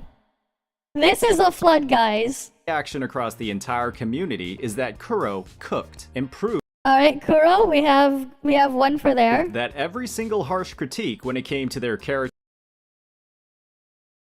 design and world building was made far too quickly. The level of scrutiny across the Gacha community that this company and game were under since its launch was absolutely absurd. And now that Kuro's finally had the Alright, we got two now.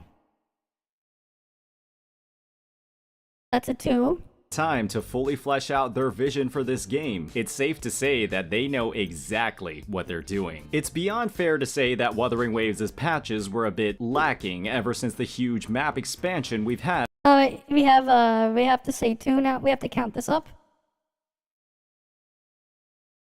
Right, we're here to keep in score. version 1.1. There are a lot of well-justified reasons for that. Competition. If he ever says the word competition or refers to competition, we add an increment for that. And today we'll be taking the time to explore what those reasons are. A lot of people have been saying Gacha's dead for the latter half of 2024, but when Wuthering Waves is just one game in an industry dominated by giants, Well, we can talk about competition and derivative. That's a one. who's really to blame for that? As always, if you're enjoying this content, please hit that like and subscribe button. When designing Renacita, the devs promised that the entire region would be a co-creation between Kuro Games and the player base. Alright. Kuro was mentioned again, that's 3. Promising that the concerns that players raised across version 1.0, with its sparse interaction between playable characters, odd story pacing, and lack of life in the overworld, would be answered. And Renacita, with its Yeah, look at all the copy paste. This guy, you can see this NPC over here. He's right behind this boy over here. He's also behind this thing over here. He's also right there. This boy over here is mirrored facing the opposite direction over there. This lady you see here is over here too. You can also see her over here. And then over there. You can see this guy over here, this old man. You can see that same old man right there. All Gacha what video cause Sticks does it all the time. I guess maybe. Right, you can see them copy paste the NPCs. You can just see it. You can like easily see them here. But at the same time, there's nothing for them to be standing here for. Like they're all gathering around here, but for what? vibrant city setting, lively atmosphere, and lively atmosphere. There's nothing here. Just a bunch of copy-pasted NPCs. Where is the lively atmosphere? It's just a bunch of NPCs walking. They don't exactly look like they're lively or expressive here. abundance of interactivity, even among its echoes. Where's the breath of fresh interactivity? air that everybody was looking for. Where is the interactivity there? Do you wait? Do you guys see an abundance of interactivity here? Setting, lively atmosphere. Do you see an abundance of interactivity? Where is the abundance of interactivity here? Or do you just see a bunch of NPCs walking that are copy-pasted? Like this guy's over here, and he's over there. Oh, and this guy's over there too. He's also over there. Where's the interactivity, guys? Activity, even among its echoes. Oh, he's also copy-pasted over there too. And over there. Like, as soon as they zoom out more, you can see more of the copy-paste. But where is the interactivity? Is the breath of fresh air that everybody was looking for after 6 months of grinding in desecrated areas like the Desert Highlands or the port city of Guizhou. When you factor in the massive shift Again, he's just showing the same thing again. Look, McGreedy with a copy-paste right there.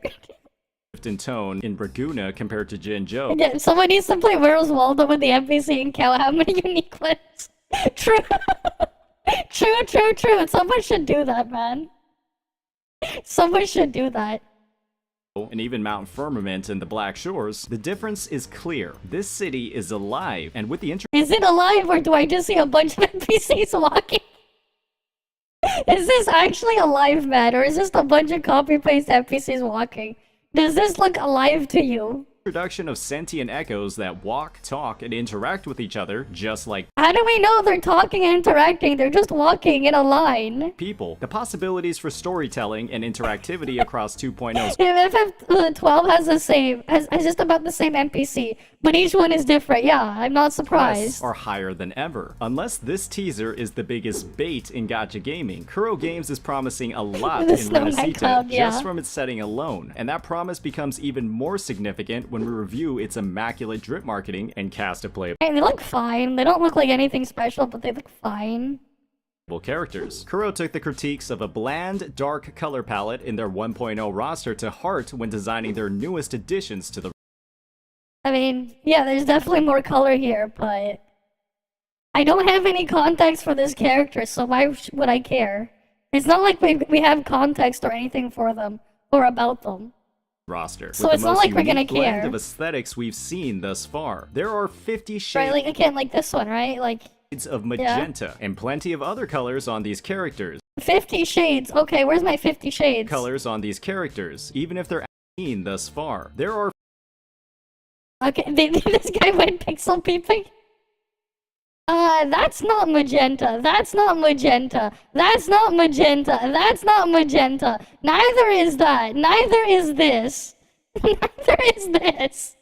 Guys, this is 50 Shades of Magenta. Do you see 50 Shades of Magenta here?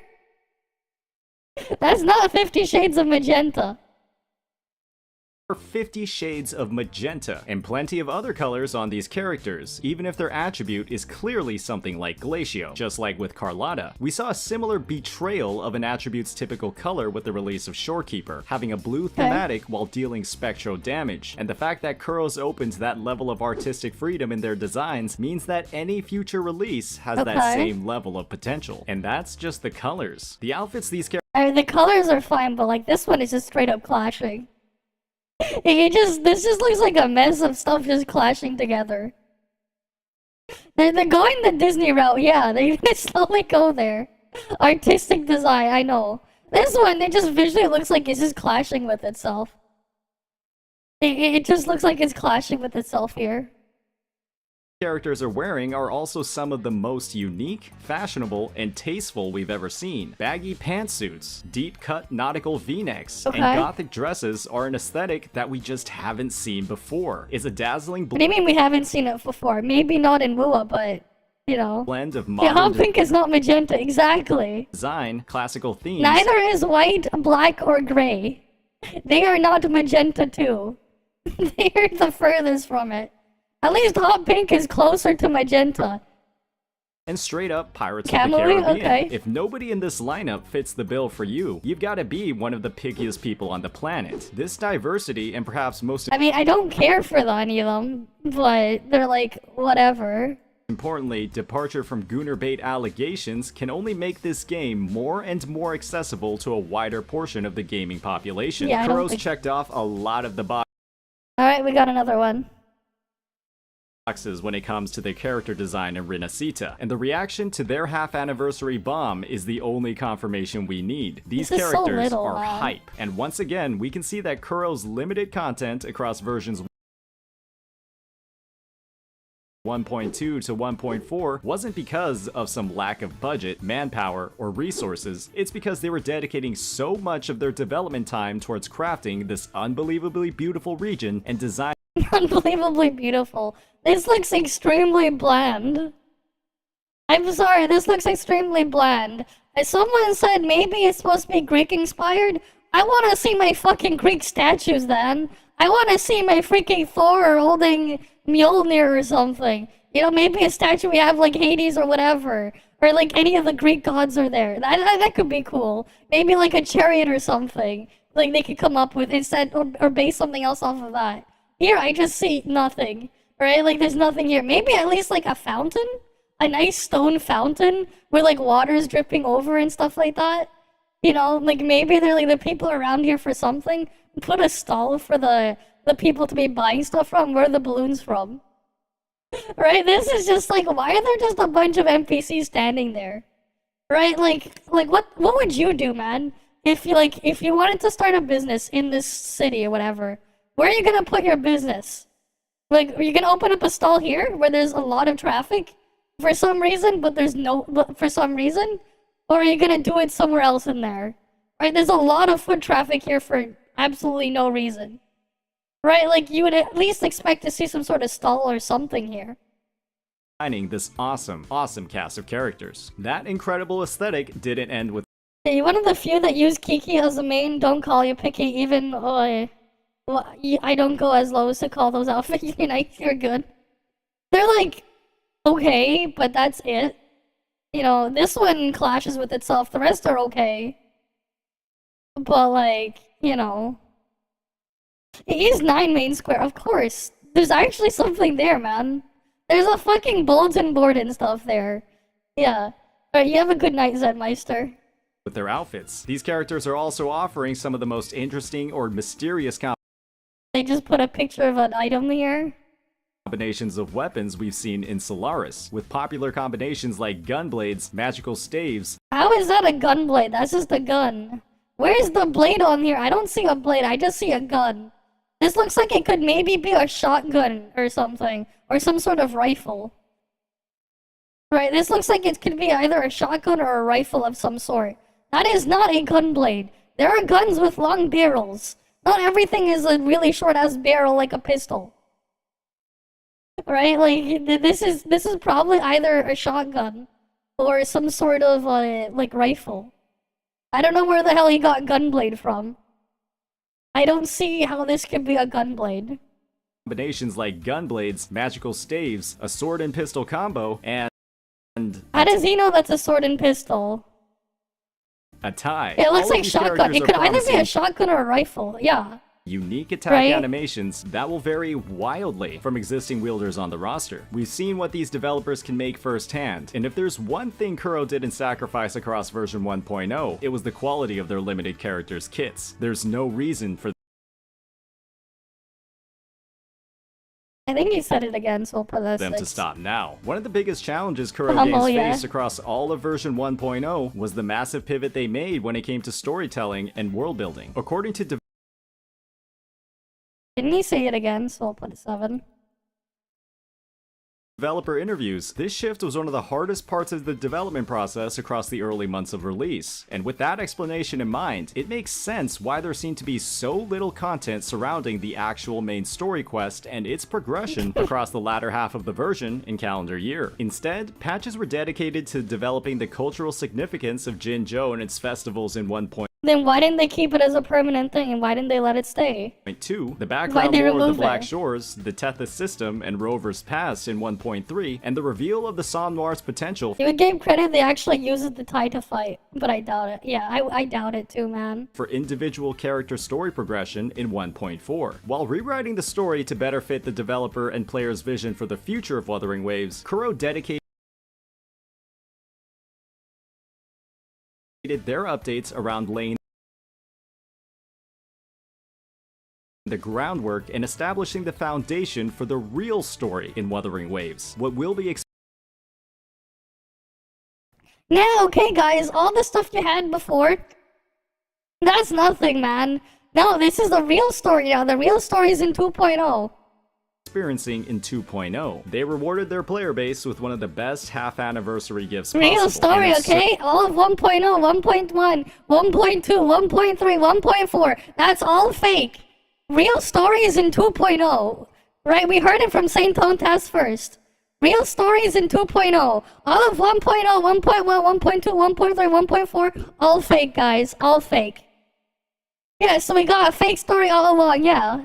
absurd amount of hype for Renacita, driven by the reveal of its incredible cast of characters and uniquely refreshing setting Yeah. present in this European-inspired region. With European-inspired, sure. systems like the Elusive Realm, Tethys' simulations, and the Black Shores as a home base firmly established in the tail end of 1.0, Kuro set up the player base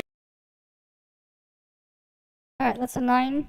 with all the tools they'll need to experience Renacita to the fullest. With all of these existing What tools did they give you to experience it to the fullest?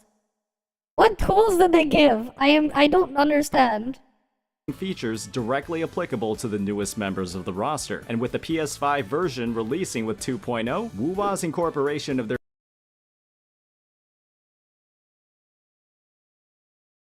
skip button will let those new players experience the best that Wuwa has to offer So he's basically openly telling people skip everything.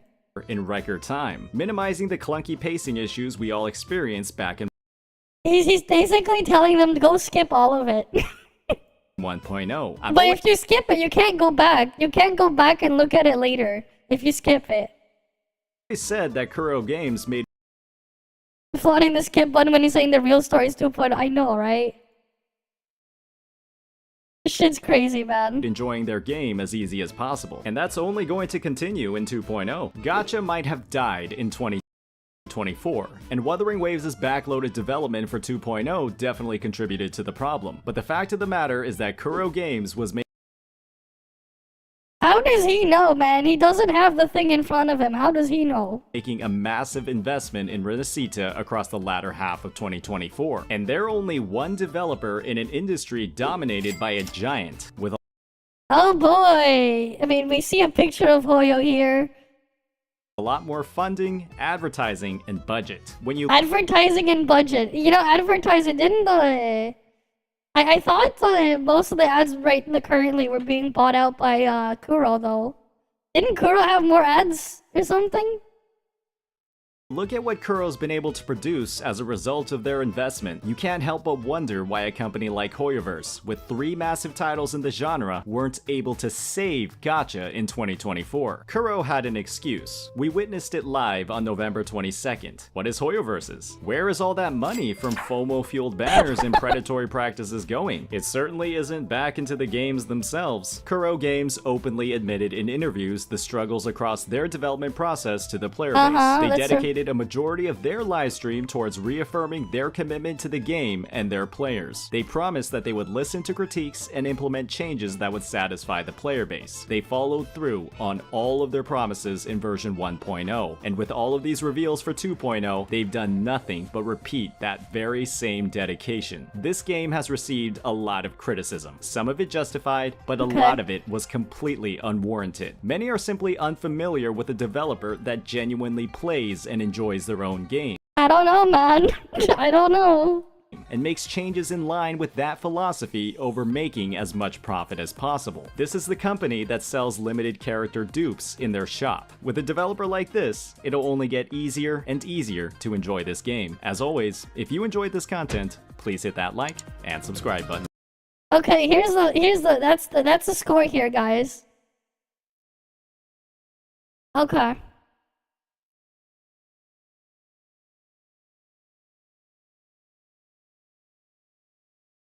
Right. We should go to the other one.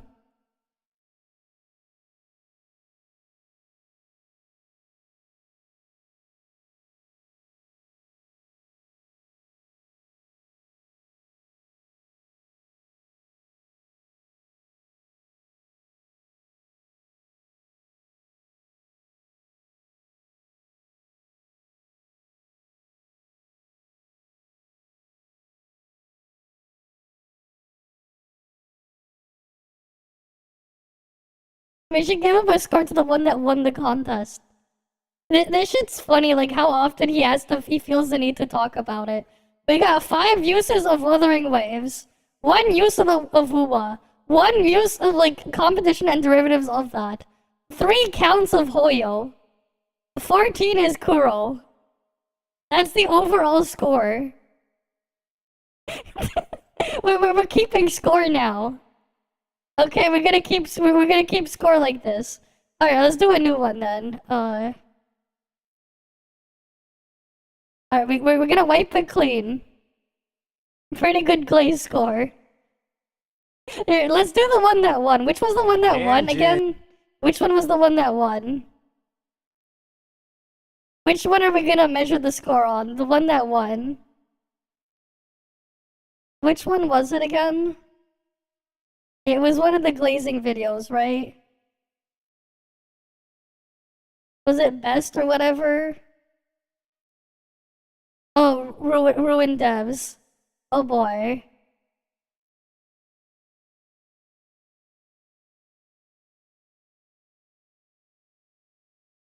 Oh, he has a full playlist. He has a playlist of these, man.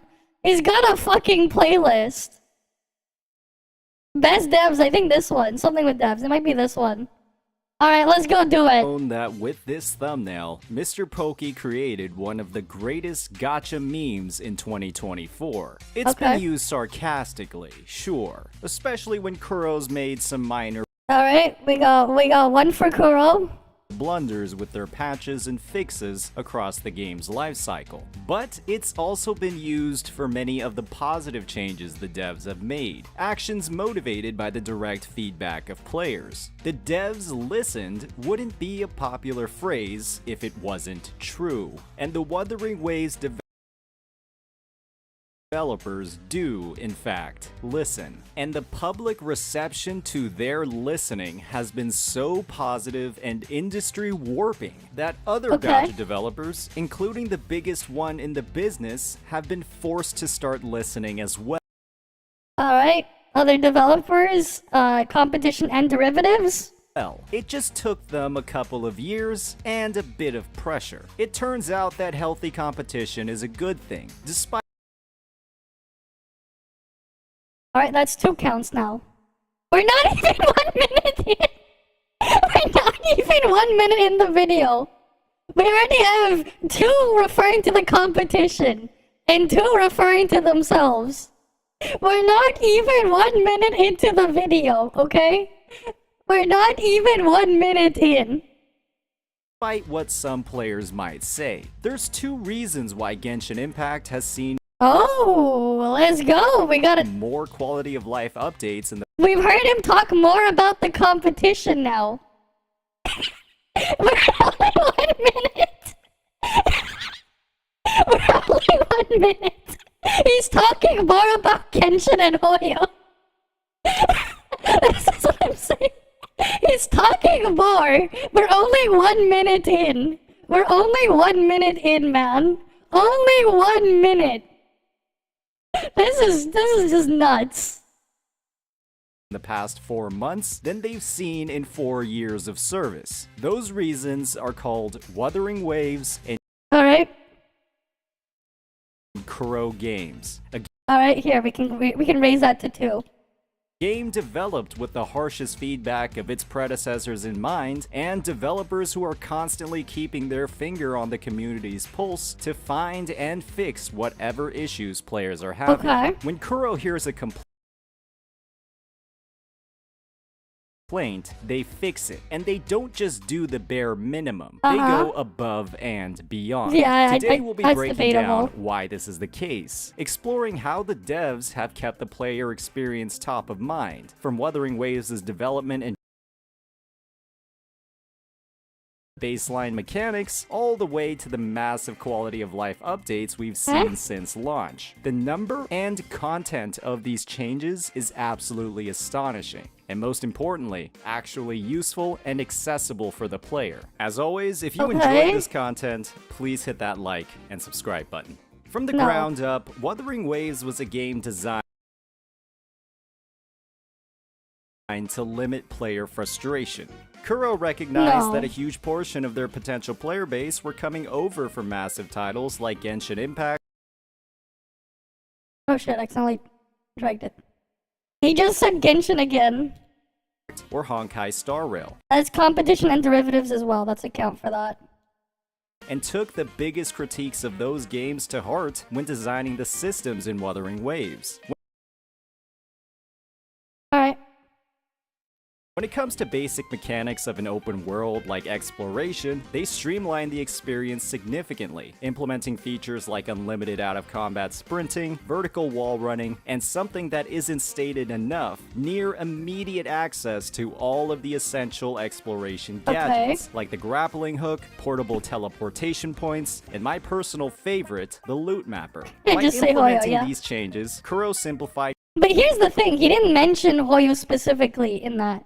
When he mentions Hoyo will increment the counter there, we're specifically going after what he's talking about. Specifically. If he mentions Hoyo, we'll increment Hoyo. Progression for players and removed unnecessary bloats from the overworld experience. Convenient travel mechanics aren't locked to a single region or section of the map. But they still are locked to being able to use it on the specific areas. You can't just freely use the grapple anywhere. You have to use it on a grapple point. So, like, that's not true. It's still locked to specific sections of the map. And it doesn't feel like you need to pull specific limited characters to have an interesting or enjoyable exploration experience. Yeah, because they'd have to play a different game instead. But Kuro still found ways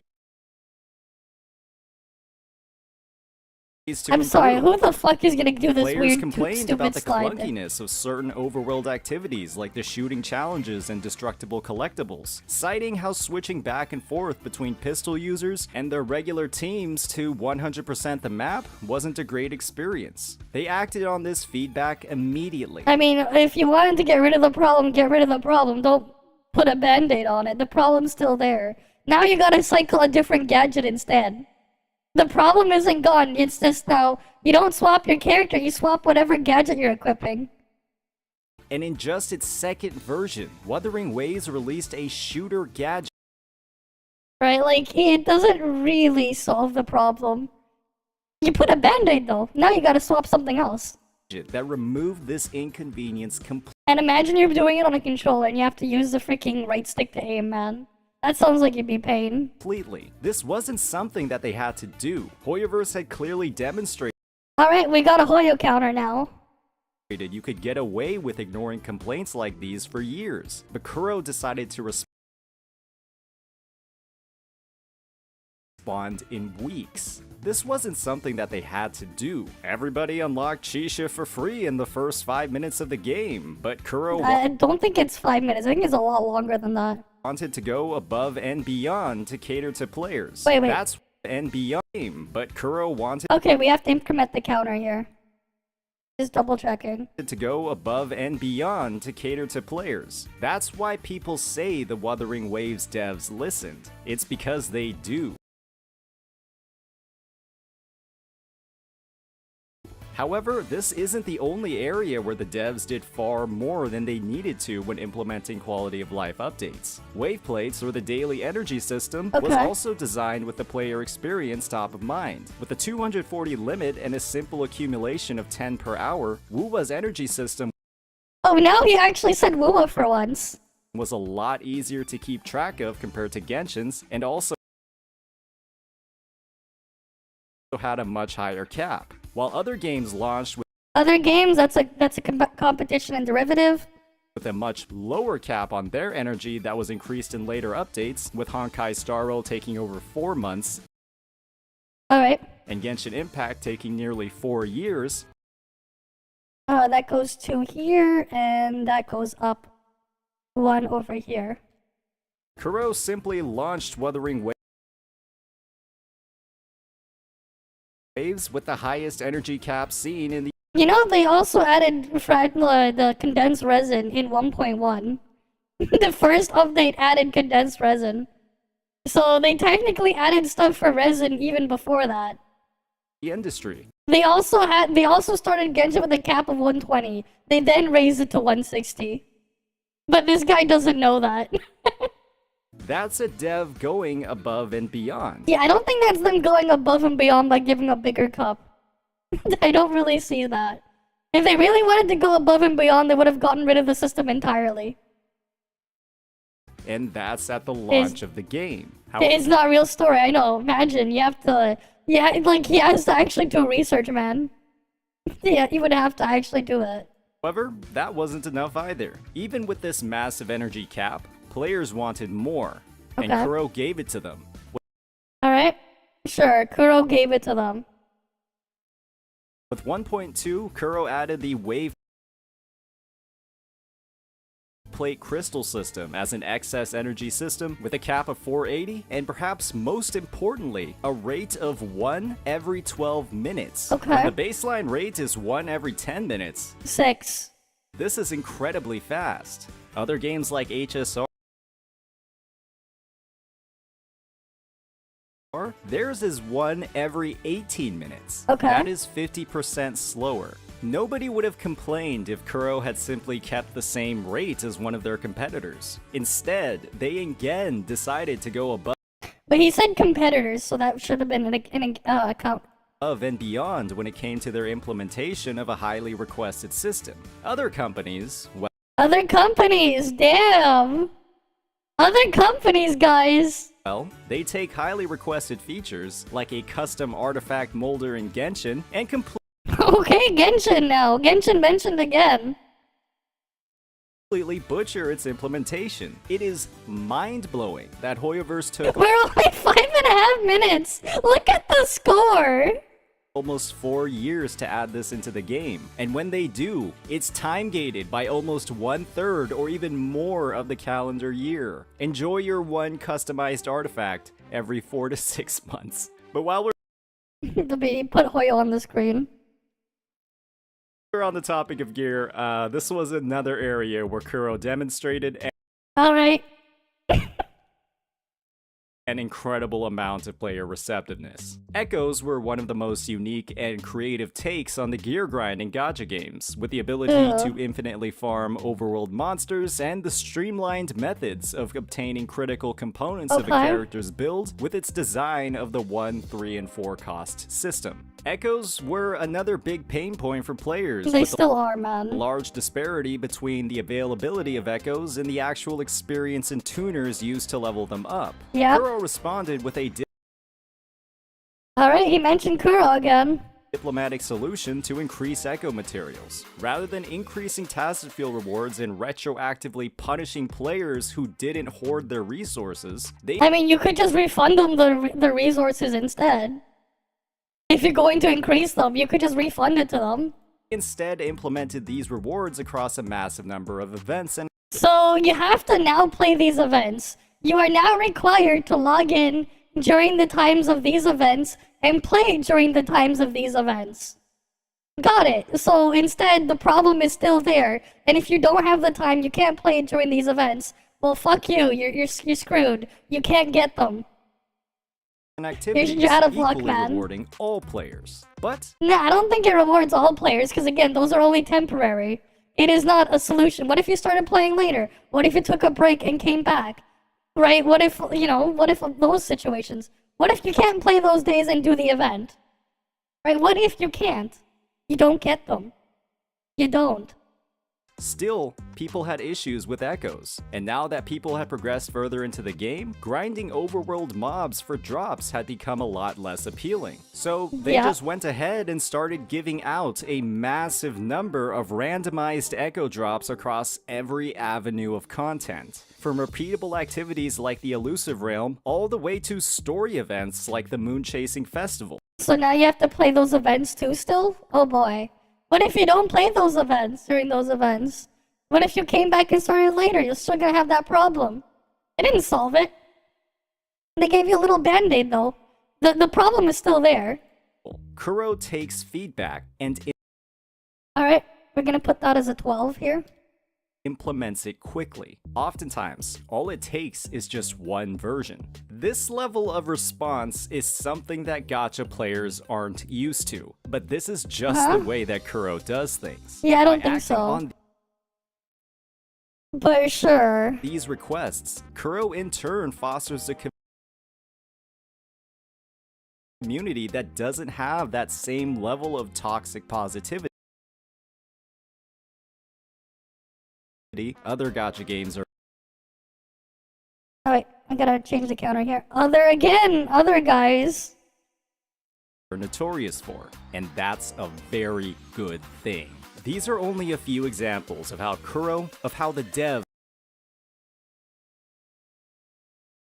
listen, and how they've been listening for a very long time. There are even smaller updates I could have mentioned as well, but it's important to highlight where Kuro has demonstrated. Man, imagine he's actually seen the freaking PGRPC port. That thing's atrocious. Their care for I don't think they ever actually listened. They made things worse though. They made the port worse over time. They didn't fix it, they made it worse. the player base and their enjoyment of the game. Just imagine what the future updates will have. As always, if you enjoyed this content, please hit that like and subscribe button. Peace out. Alright, here we go. I made the most important sheet. I made the most important sheet, guys. Okay.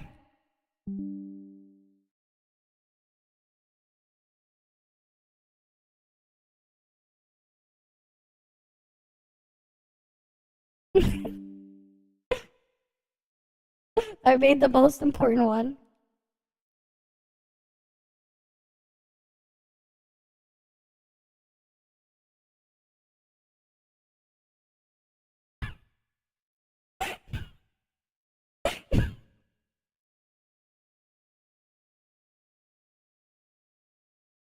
Like, it's just crazy, man.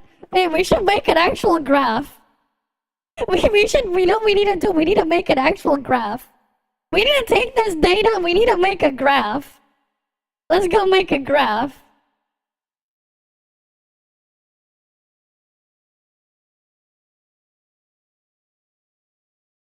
We need to make an actual chart. Create new. Let's go make a chart. A chart. We're gonna do bar charts. How the fuck? Alright, here we go.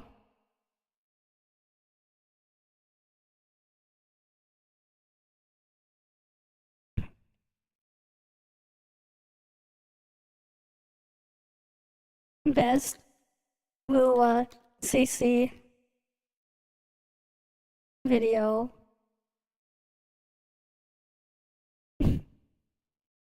Topic. Mention.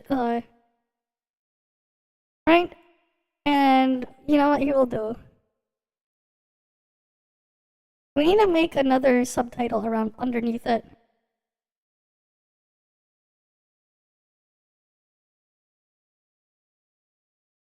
Alright. We'll say 3 test passes with the... Wait, what was the exact thing that Gamers Nexus said as their joke? Oh, here we go, wait. Measured using 2x human eyes with 3 test passes per year.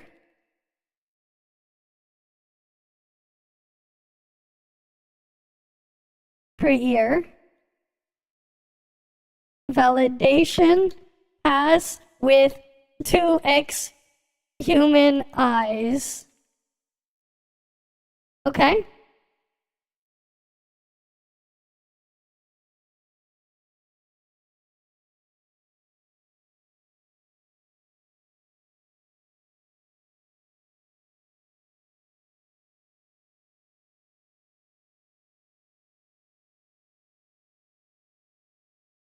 Edit data. Total usage.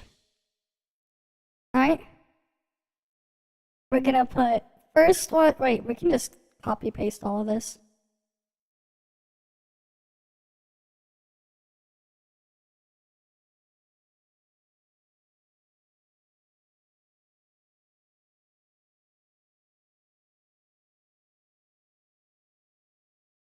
So we got Wuthering Waves here, competition and derivatives, all of this here.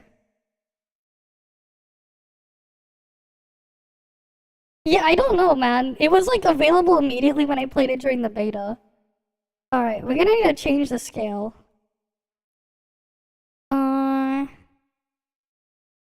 Max, we're gonna put the scale max at 20.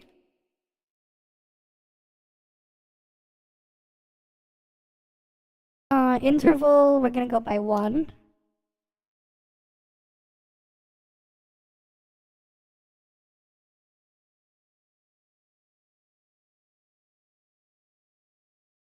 Right, here we go.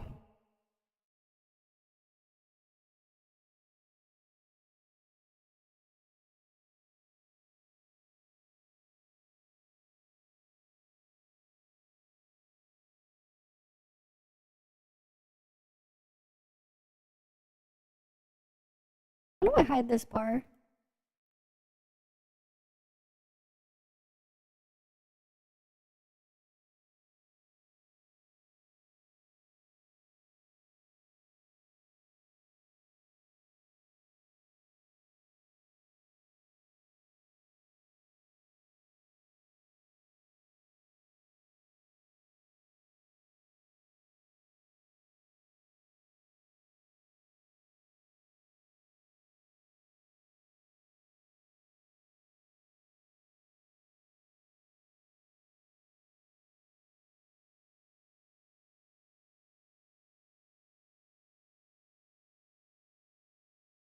What the hell? Why is it not like showing it properly?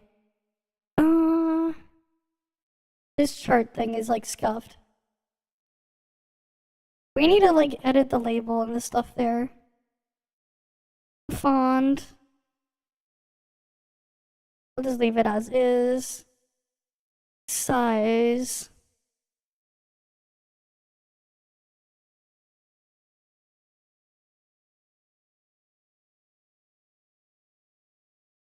Oh wait, that's the wrong one. 20, we need the y-axis.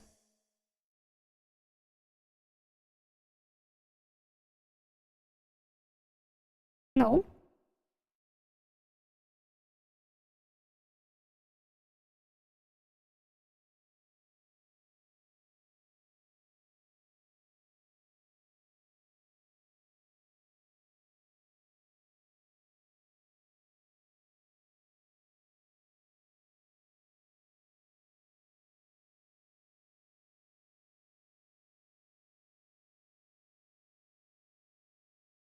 We need something that's a bit more compact then. What's a more compact font? Anton.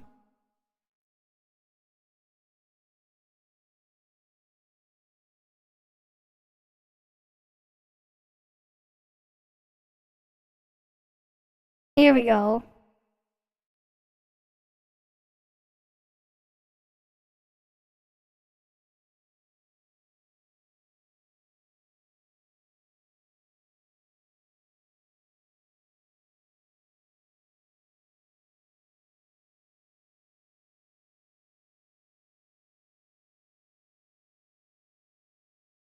How do I hide this? How do I hide the thing on the side?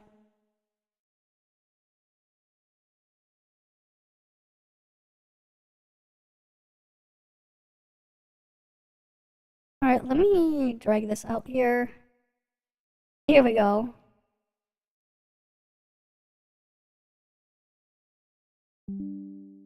But here you go. We have the chart completed.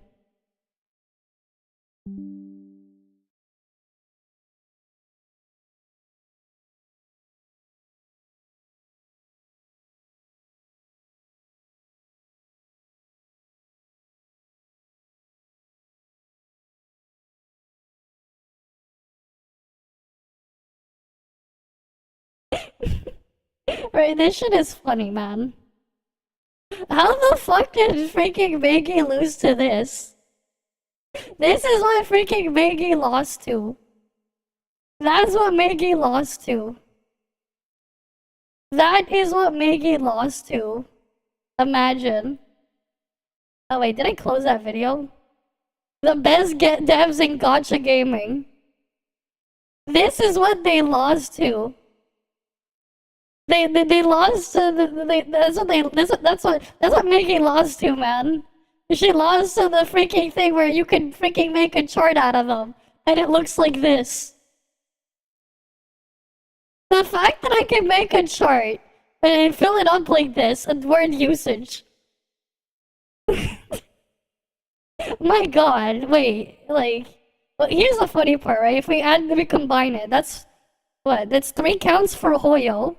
We add that to the 10, the 10 here, that's 13. You can add 5 more from Genshin, that's 18. Right, you have 18 counts there. Like, Wuthering Waves, we only have, what, another 7 counts? Like, only barely does he mention freaking Woo more than he mentions anything else. And that's the video. That's the fucking video, man. You can freaking make a meme like this. Number 1 best Woowa CC video. Measured using 2x human eyes with 3 test passes per year. Validation pass with 2x human eyes.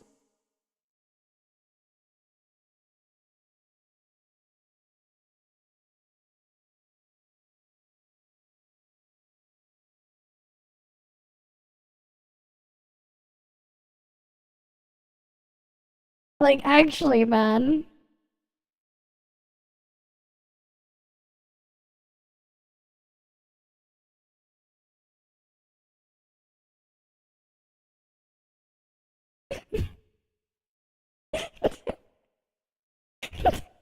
We actually went and counted and made a chart. You gotta make a chart every time.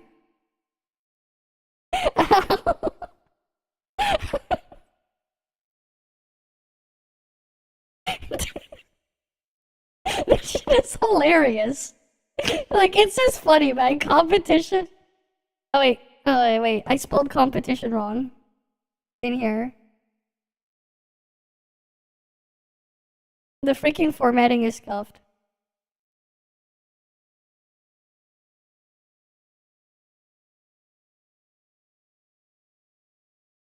Okay, fixed now.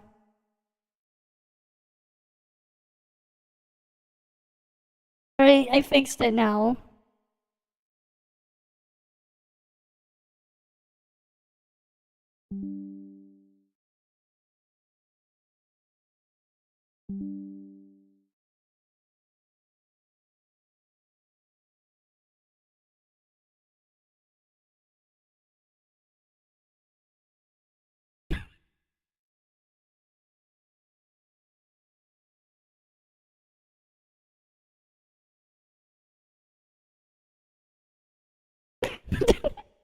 It's just funny, man.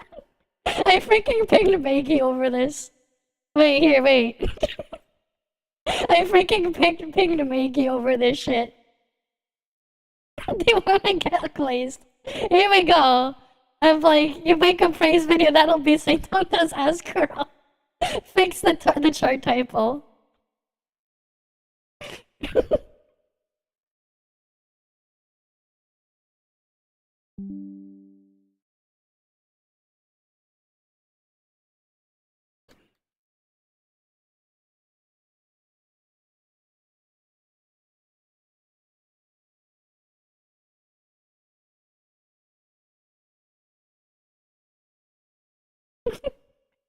I actually did, yes.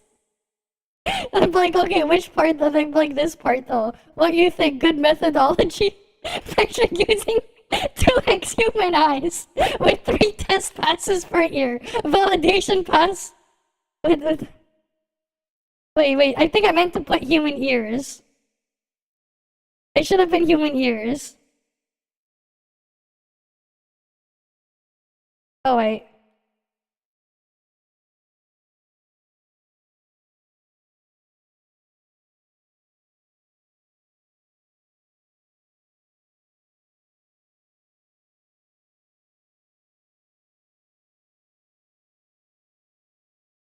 Right.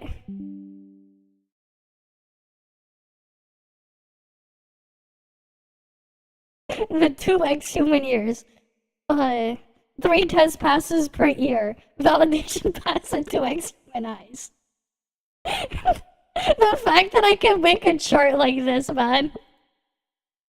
I feel like at some point now, it's like you gotta do a meme chart. That's the best devs in Gacha gaming. Best devs in Gacha gaming, man. We were able to make a meme chart out of the best devs in Gacha gaming. Best devs, guys. Best devs in Gacha gaming. Right, best devs. Right, 2 human ears with 3 test passes per ear. I'm gonna have to cut the reaction out. Maybe I'll make it into an actual video. Lose to Snowman Clown. I feel bad for Maggie, man. She lost to that. She lost to that, man.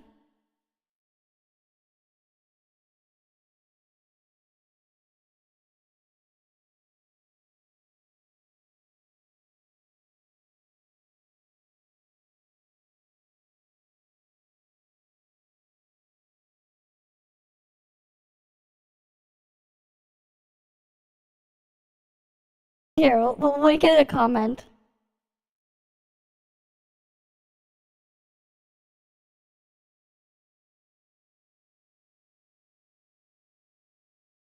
Competition and derivatives.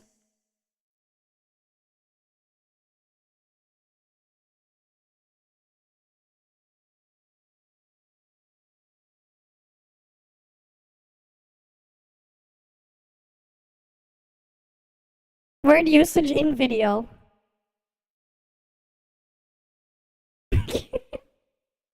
Math not strong as the clown Sag. Maggie try to make community have fun and the game lose popularity. because this clown. And this is just funny, man. This is a great use of graphing, like of graphs and charts. That's the power, man. That's the power of spreadsheets. We be spreadsheeting PvP now. That's gonna be the new innovation, guys. We spreadsheet PvP. We have to like that. That's the new innovation. We can add the PvP to spreadsheets now. Very new innovation. Very, very new. Very, very new. But like in all honesty, it is just funny. They have the need to like call it out that many times. And like he has a whole playlist of 15 videos on this shit. He has a whole freaking playlist of this. The Woo Ruin Gacha games, man. He has a whole playlist. Imagine, he has a whole playlist. That's crazy. It's like bingo I did with NT React video fun. Exactly. We can add fun to reactions by doing that instead. You can have bingo, or you can do another thing. Tectone was removed from OTK, and then a fan mocks him. Oh boy. What the hell is going on with Kegtone?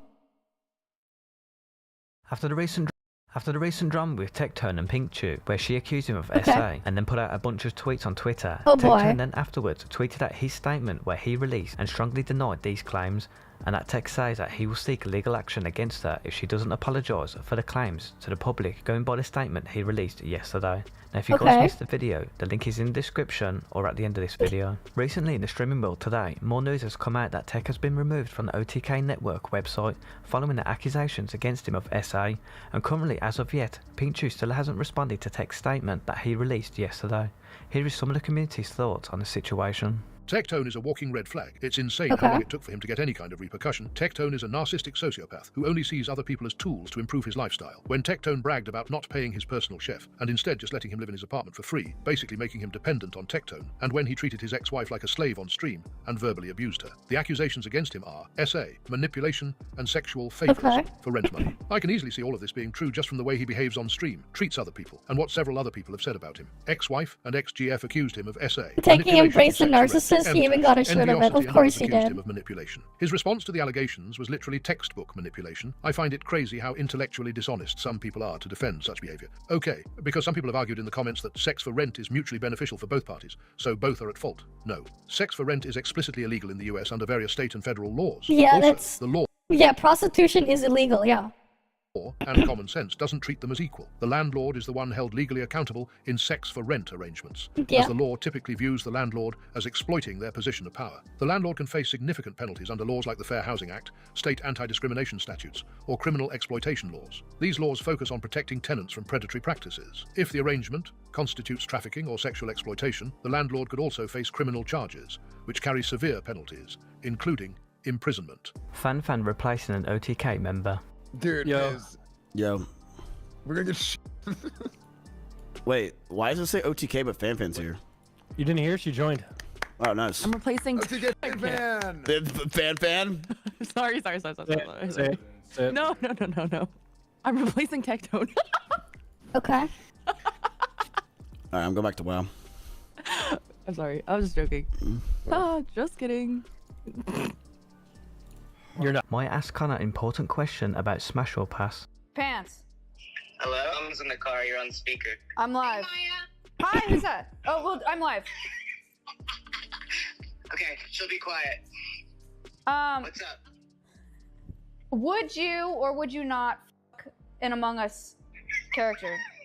The fuck? Okay, yeah, my mom's still in the car. No, you're not. It was not your mom. It was not my mom, no. I'm gonna say no, I wouldn't do that. I'm so sorry. Oh wait, this is cut off a bit. I'm so sorry. I'm so sorry. There we go. Now the whole thing's in frame. Tyler 1 leaves Soda Pop in a message after he forced him to delete an item. Like, listen to this. Like, this is what I hear when I first sit down. Soda Poppin', you f***ing little cheating piece of shit. That guy that sent me the mace was from our guild, you idiot. You know what it is, Soda Puppet? Nobody wants to see a black man succeed, including you. You're racist in and out of. Wow. I want my mace back, Soda. What? Goodbye. He's called me full-on racist.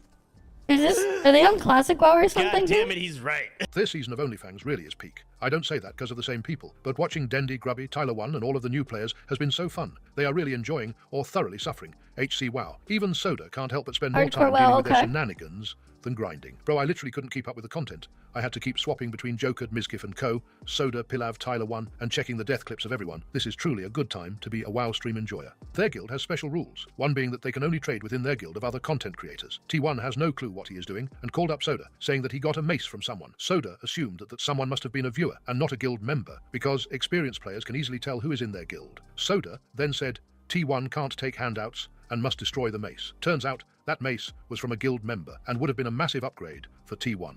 Mizkif gets an ASMR soda popping call. Hey, good morning. Is that Chance? That's Chance? Chance? Yeah, good morning, guys. What's going on? How you doing? Why do you sound like that? Because I'm in bed and just cozy and cuddling up. What the This is so weird. I did not like that. Yeah. How's my favorite little WoW gamers doing? What are we? We're doing real good, bro. They're just playing well, okay.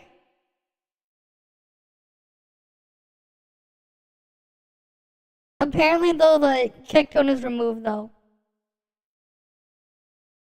From OTK, okay. Fan replacing kick tone was so great. She's basically honorary member anyways.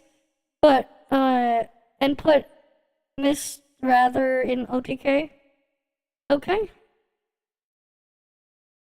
Yeah, I don't know where the kick tone, it was like, I'm just so confused. It was at the start, maybe? And then I don't understand what the hell's going on next. Is there more here? I can tell you that the ad... In relation to the Twitch drama of Adpocalypse. Alright guys, yeah, there's really not an apocalypse right now. I don't know, on my Ferret channel, I can tell you that the ad earnings have been pretty consistent, going up, you know, at least going back 3 months. I've looked at it. You can look at the burrito index here and you'll see like pretty much completely everything I've said is true. You can trust me. I worked at Blizzard, got in there on my own merits, and yeah, basically this is really, you know, this is overblown situation, and we'll see, you know, obviously as we come into January, we're going to be in a situation where we really see the adpocalypse coming into it, but it's not. That's just normal drop off. So don't be worried. As I said, I'm very confident and I know a lot of stuff about this from my huge career of never being in media. Yeah, I don't know what the hell this is about, man. Oh, they're probably pushing the ads because they're gonna release soon. In what? In 2 weeks? Infinity Nikki's in 2 weeks, right? For advertising, and I have no idea Where's about backfill or anything. stuff? I'm just kind of, you know. Did Aiden Ross leave Kick? I don't think Aiden left Kick. I think it's just him causing his. Someone left. Oh, what is this? Yeah, the kickdown stuff is over. Okay. That's what I was sent. I believe there's at least a criminal charge. Okay. I don't know what the hell's going on. What else we got here? Oh, we got the best cards in each pack. I don't play the Pokemon TCG. I mean, that's there if you guys like it. I don't think we look at it, though. Here's the thing, we played Star Citizen the other day, and then this one's Unreal Engine 5 is ruining games. I think these two are more interesting here. Alright, there's... We already saw that one yesterday, right?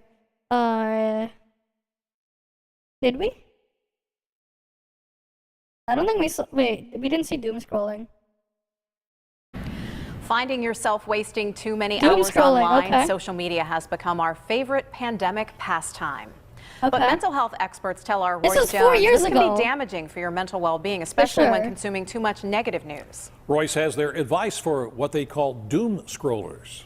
Doom scrollers, We have okay. all been there. You hop in bed, grab your phone, open social media, and the next thing you know, hours have passed, and you're left feeling down in the dumps. It's called doom scrolling. I don't do that. I don't. Like, I barely even touch Twitter and stuff. I don't open TikTok either or whatever. And if this sounds familiar, you should probably pay attention.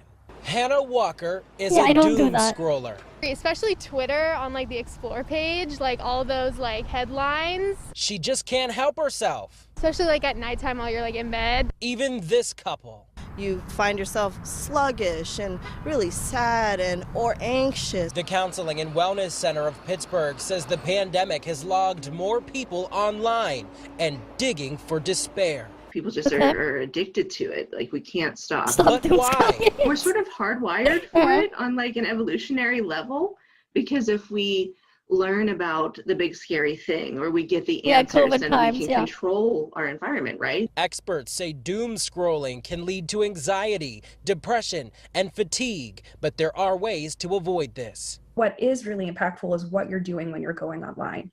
Psychiatrist Candace Beardnesser recommends identifying your triggers, phasing them out of your timelines, and a social media schedule. So there's research to indicate that social media use and the hour and even the half hour before bed can impact your, the disturbance of your sleep throughout the entire night. Also, more productive hobbies like this couple who recently launched a social media ministry.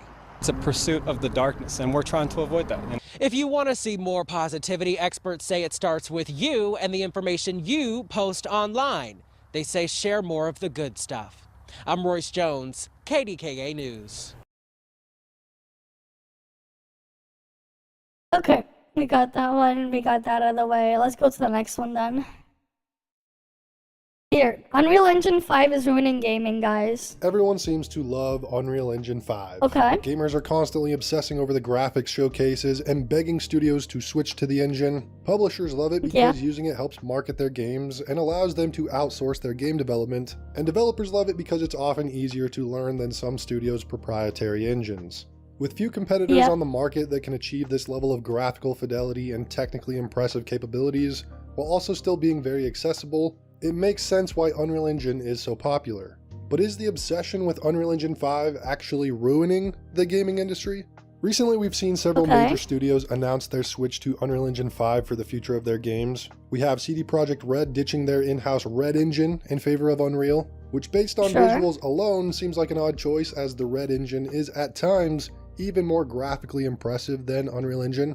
Microsoft has rebranded 343 Industries into Halo Studios, who will now use UE5 to produce their future Halo games. Alright, they're all using UE5? They will UE5? retire their proprietary engine that they spent years building specifically for Halo Infinite. BioWare is moving from Frostbite to Unreal, which is probably for the best, as Frostbite is not great for third-person action RPGs. But BioWare has more important game development problems to solve at this point. Who knows if they'll even live long enough to launch Mass Effect 5. Crystal Dynamics dropped their own engine, and the next Tomb Raider game will be developed on Unreal. And GCS Game World have also dropped their own engine to swap over to UE5 for Stalker 2, which is a bit concerning because their AI and NPCs used a very specific type of technology from their own engine that allowed them to create some pretty unique behavior patterns that were a staple. I guess they just don't want to maintain it. The They list don't want to goes on maintain and that on. stuff. So many studios are now developing on the Unreal Engine. Now that in itself isn't necessarily a bad thing on the surface, but there are several major concerns I and many others have. This engine change comes with a lot of pros, but also potentially many cons. First, Epic Games essentially has a monopoly. They end up with a on the game engine monopoly, market now. With each studio that Epic switches Games over has to a Unreal, monopoly. they will get a slice of the revenue on each game's Yeah, sales. they get every single and they thing, get to yeah. be the arbiters of controlling what type of games get made with the engine. Several months ago, we saw some pretty concerning censorship from Epic in regards to things your game can or cannot include, such as using words like blacklist and whitelist, slave, master, or nuke, or using gendered language like having dialogue that uses the phrase poor man's ex, or saying something like, hey guys. And I guess banning gendered language means that 50% of the world languages are suddenly unable to code in the Unreal Engine. And God only knows how far Epic will be willing to take this kind of censorship, and if developers do anything they disagree with, they could take their license away from the engine. That's concern number one. Next is the homogenization of game development. Now, Unreal Engine allows for a vast array of different games capable of wildly different art styles. You've got games like Sea of Thieves made with Unreal that have a very cartoony stylized aesthetic that still manages to be incredibly beautiful graphically. Then you've got games like Atomic Heart or Immortals of Avium that look like generic asset flips, even if they aren't actually asset flips. I know I can't be the only one that's noticed a large number of games made with the Unreal Engine tend to have the generic Unreal Engine look about them, if you know what I mean. Games that look like tech demos, employing the same visual style and art style, trying to achieve photorealism in the laziest way possible because the Unreal Engine has great visuals by default, and there's often little effort to try and bring any true artistic vision to the game beyond that. That is a problem and too. I really want to emphasize that point. The generic Unreal Engine look isn't because the program is being restrictive or putting up artistic guardrails, as evidenced by the many— Yeah, it's not Unreal Engine's fault that it looks like that, it's how the people are using it, unfortunately. distinct games with entirely unique visuals that have been made on Unreal. Again, games like Sea of Thieves, Octopath Traveler, Borderlands, Little Nightmares. Unreal Engine was even used for developing Yoshi's Crafted World. Rather, most of the reason we get these generic-looking Unreal Engine games is because of lazy or passionless people who see the surface-level potential of the engine and don't actually care to make something unique with the tools they have. They just want to make everything look as photorealistic as possible and spend far too much time trying to achieve the highest polygon counts imaginable and things like cloth physics for some reason. Again, stuff you'd likely see from tech demos, not proper games. Unreal Engine is capable of doing so much more than we often see from it, but because there is this obsession with graphics and realism, we just aren't getting more than the very surface level visual style. And because a large number of AAA developers only understand the engine at this basic level, many modern game devs fail to fully understand things like shaders, lighting, and post-processing. They struggle. And this is why a lot of these newer games, they have massive performance issues when it makes no sense and you don't really notice the difference. Unless you're really standing there and stopping to pixel peep. Does the dev have skill issue or not? It wasn't the engine, it's the dev having skill issue. With optimizing these kinds of things, which is why so many Unreal Engine games often look and run like garbage, despite initially looking very pretty in the marketing. That's why I'm convinced for most development studios, moving to Unreal Engine won't solve anything. It won't. I'm convinced the main reason why so many studios are moving to Unreal Engine is not because it's so much better than their own proprietary engines, but because of these two things. One, publishers and development studios can outsource a lot of the work to contracted employees, oftentimes ones that are in other countries where they can get away with paying for cheap labor. We've heard many different stories over the last several years of the disastrous yet profitable strategy to outsource huge chunks of development, and moving to Unreal Engine will make that process much easier for these studios. Yeah, they also don't check. Secondly, exactly. Because of this obsession gamers have with photorealistic graphics right now, Unreal Engine 5 is one of the easiest marketing tools. Yeah, it's great for marketing. The average normie consumer thinks that moving to the Unreal Engine will magically fix whatever problem their favorite franchise has. But of course, a game engine alone can't make a game good. It still takes tons of effort from talented individuals who know how to make a captivating art style, handcrafted and distinct animations, proper optimization skills, and general good game design knowledge. And it worries me that studios and consumers alike both think that somehow Unreal Engine is going to solve everything. Now, I'm not opposed to any of these studios making the switch to Unreal. That's the problem. I just want that to actually mean something. It could be a huge benefit if the developers still put in the effort needed to make their game go beyond the surface of the engine, and it will be likely easier to onboard new developers, outsource work, and transform the thousands of assets from the store to help with development. There's no problem with that if they aren't solely reliant on those things. I'm just not confident that the move to Unreal is being done because studios want to put in more effort to their games. Yeah, that's the unfortunate part. I think it's the exact opposite. Now let's get back to the topic of graphics, because most of the time I can't think of anything less important to game development for me than pushing photorealism to its limits. There are exceptions to this, of course. Games like Battlefield 1 greatly benefited from the use of photorealistic graphics and helped with the immersion of the game. Everyone that's played that game knows how incredibly intense and real it feels while taking part in the battles in that game. But a game like Battlefield 1 was developed that way from the beginning, based on comments from lead developers of DICE at the time. From the outset, the vision for Battlefield 1 was to make an incredibly immersive and realistic recreation of an alternate World War I setting. And the Frostbite engine excels in trying to achieve these goals. When backed by creative vision, realistic graphics can enhance a game's experience.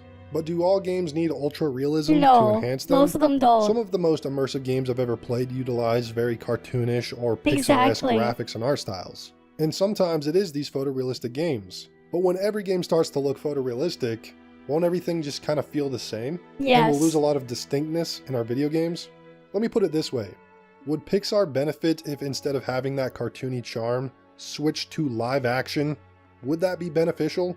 Or would it lose its appeal pretty quickly? It loses its appeal. A lot of older games stand out artistically because of different visual styles and often the feel of a game's engine. Think of From Software games. They have an extremely distinct and tight feeling to the combat and benefits greatly from an engine that prioritizes the art direction over graphical fidelity. Yep. Not one single Unreal Engine Souls-like feels half as good as From Software's combat systems. And I think a lot of that is owed to the feeling that Unreal Engine has a lot of jank inherently inside its coding that prevents a lot of these Souls-likes from feeling as smooth as even Dark Souls 1. It's the reason why so many From Software fans have trouble playing any other Souls-likes. None of them feel as good or smooth. And I'm not a developer, but I think most of you know what I'm talking about when it comes to the janky feel of most Unreal Engine games. FPS games made in Unreal often, don't it seem not familiar? all, but often feel pretty janky as well. Think about the original Very Call of Duty much Modern so. Warfare. COD 4's maps have a very distinctive look and most importantly feel of the game's engine. And even 17 years later, this FPS gameplay still holds up as more smooth than most modern FPS games made with Unreal. Going back to the Stalker games. With the switch to Unreal, they've lost their proprietary AI system that was so revolutionary. AI in this game doesn't just act like any typical FPS AI. They will flank you, suppress you, try to flush you out with grenades, block off every path that you could possibly take that would allow you to regain safety. Hell, they can even hear you reload your gun. Damn, they can hear you. That's crazy. And push that advantage they have. Could GSC Game World recreate this AI inside the Unreal Engine? Probably. Sure. It'll take a lot of work. Can they, or will they? I don't Does Unreal think so. make trying to recreate this sort of AI harder to accomplish? Who knows? Maybe it's possible, but without being the ones behind the tech of the engine itself, developers might lose out on specific tech that made their franchise stand out. And my fear is that many of these games will start to feel the exact same as developers stick to the basics of the engine. And lastly, has the improvement to graphics over the last 10 years been that dramatic? If you take a look at games released 10 years ago, many of them could easily be mistaken for a recently released game. Yeah, the examples are nearly endless. Is it worth the extra development time to improve the polygon counts of every texture by a factor of 10 when games already looked this good 10 years ago? Who is this actually appealing to? But maybe I'll make a video dedicated to the idea that video game graphics have peaked many years ago and have plateaued to the point of being almost negligible. But that's because a lot of the time you're not gonna notice some of the things. Like, if you use the stuff from, like, you know, back in the late 2000s, add your ray tracing on it, you'll be fine. Right? You don't need to have the stuff we have now. It's not gonna make that much of a difference. And let me know your thoughts in the comments down. Like, you don't need to do that. There are other things they can do instead. The Unreal Engine is not killing gaming. The gaming industry is killing gaming. Exactly. Upgraded version Unreal Engine 3, the Batman one, yeah. Yeah, C++ coding standards for the engine change request submissions. They do not affect the content shipped in games, just the content of code, which the developers need to work with. It took me 3 seconds of Googling to find this out. It's just crazy.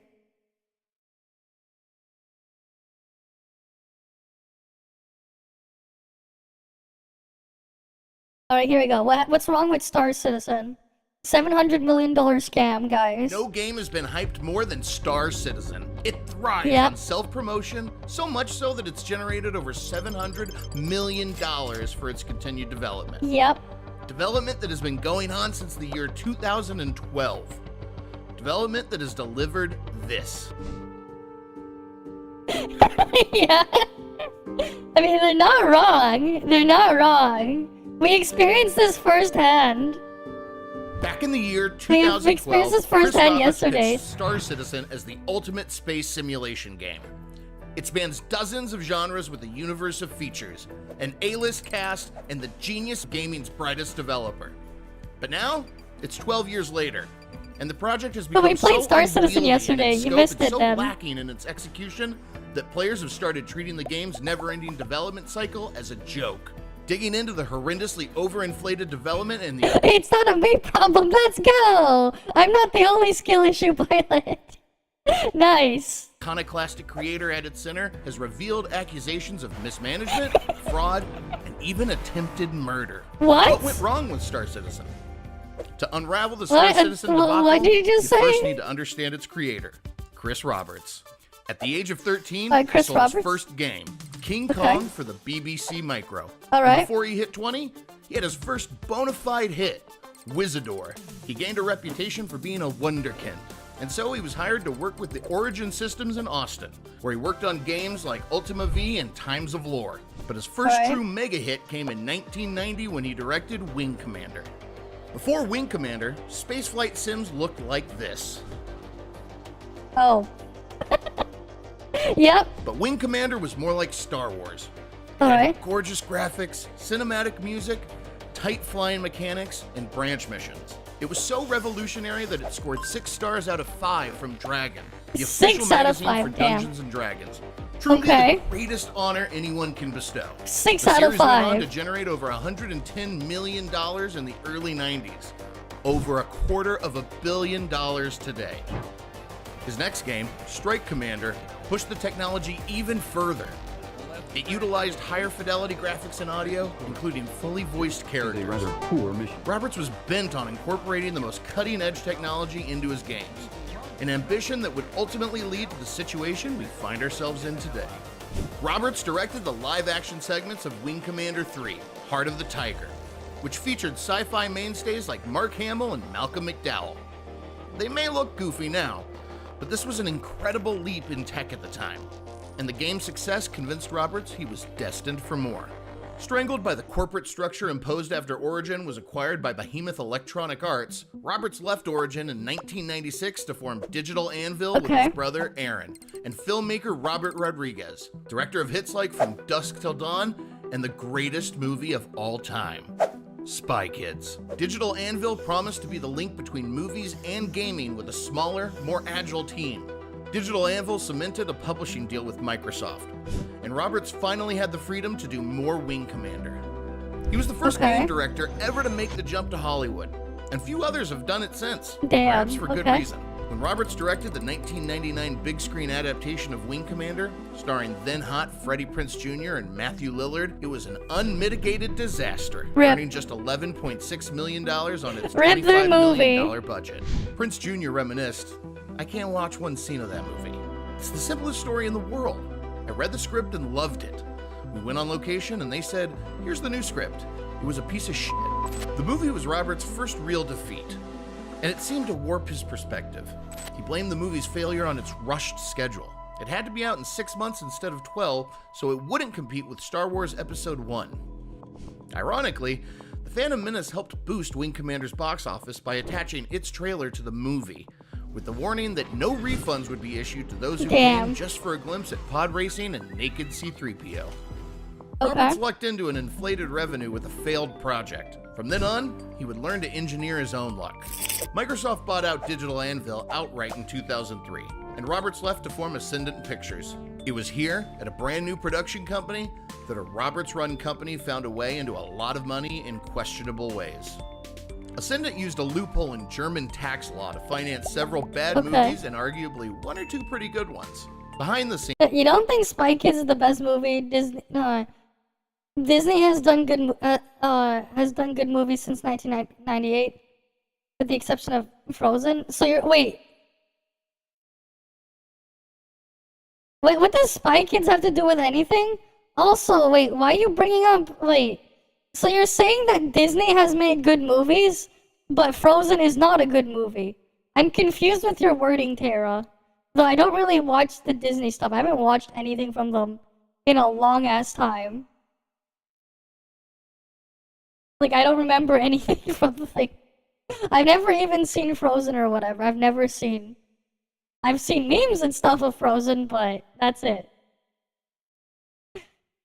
scenes, the fund's manager, Andreas Schmidt, supported investors into funding legitimate German art films like Who's Your Caddy and Lucky Number 11. But 80% of their money sat in bank accounts to secure loans and accrue interest. So investors couldn't actually write it off on their taxes. Schmidt went to jail for fraud, while Roberts walked away scot-free. Once again, Chris Roberts was set adrift in space. But when he was at his lowest, he could embark on his most ambitious project yet, Star Citizen. The ultimate iteration of his childhood dream. So the idea of it is you serve a campaign.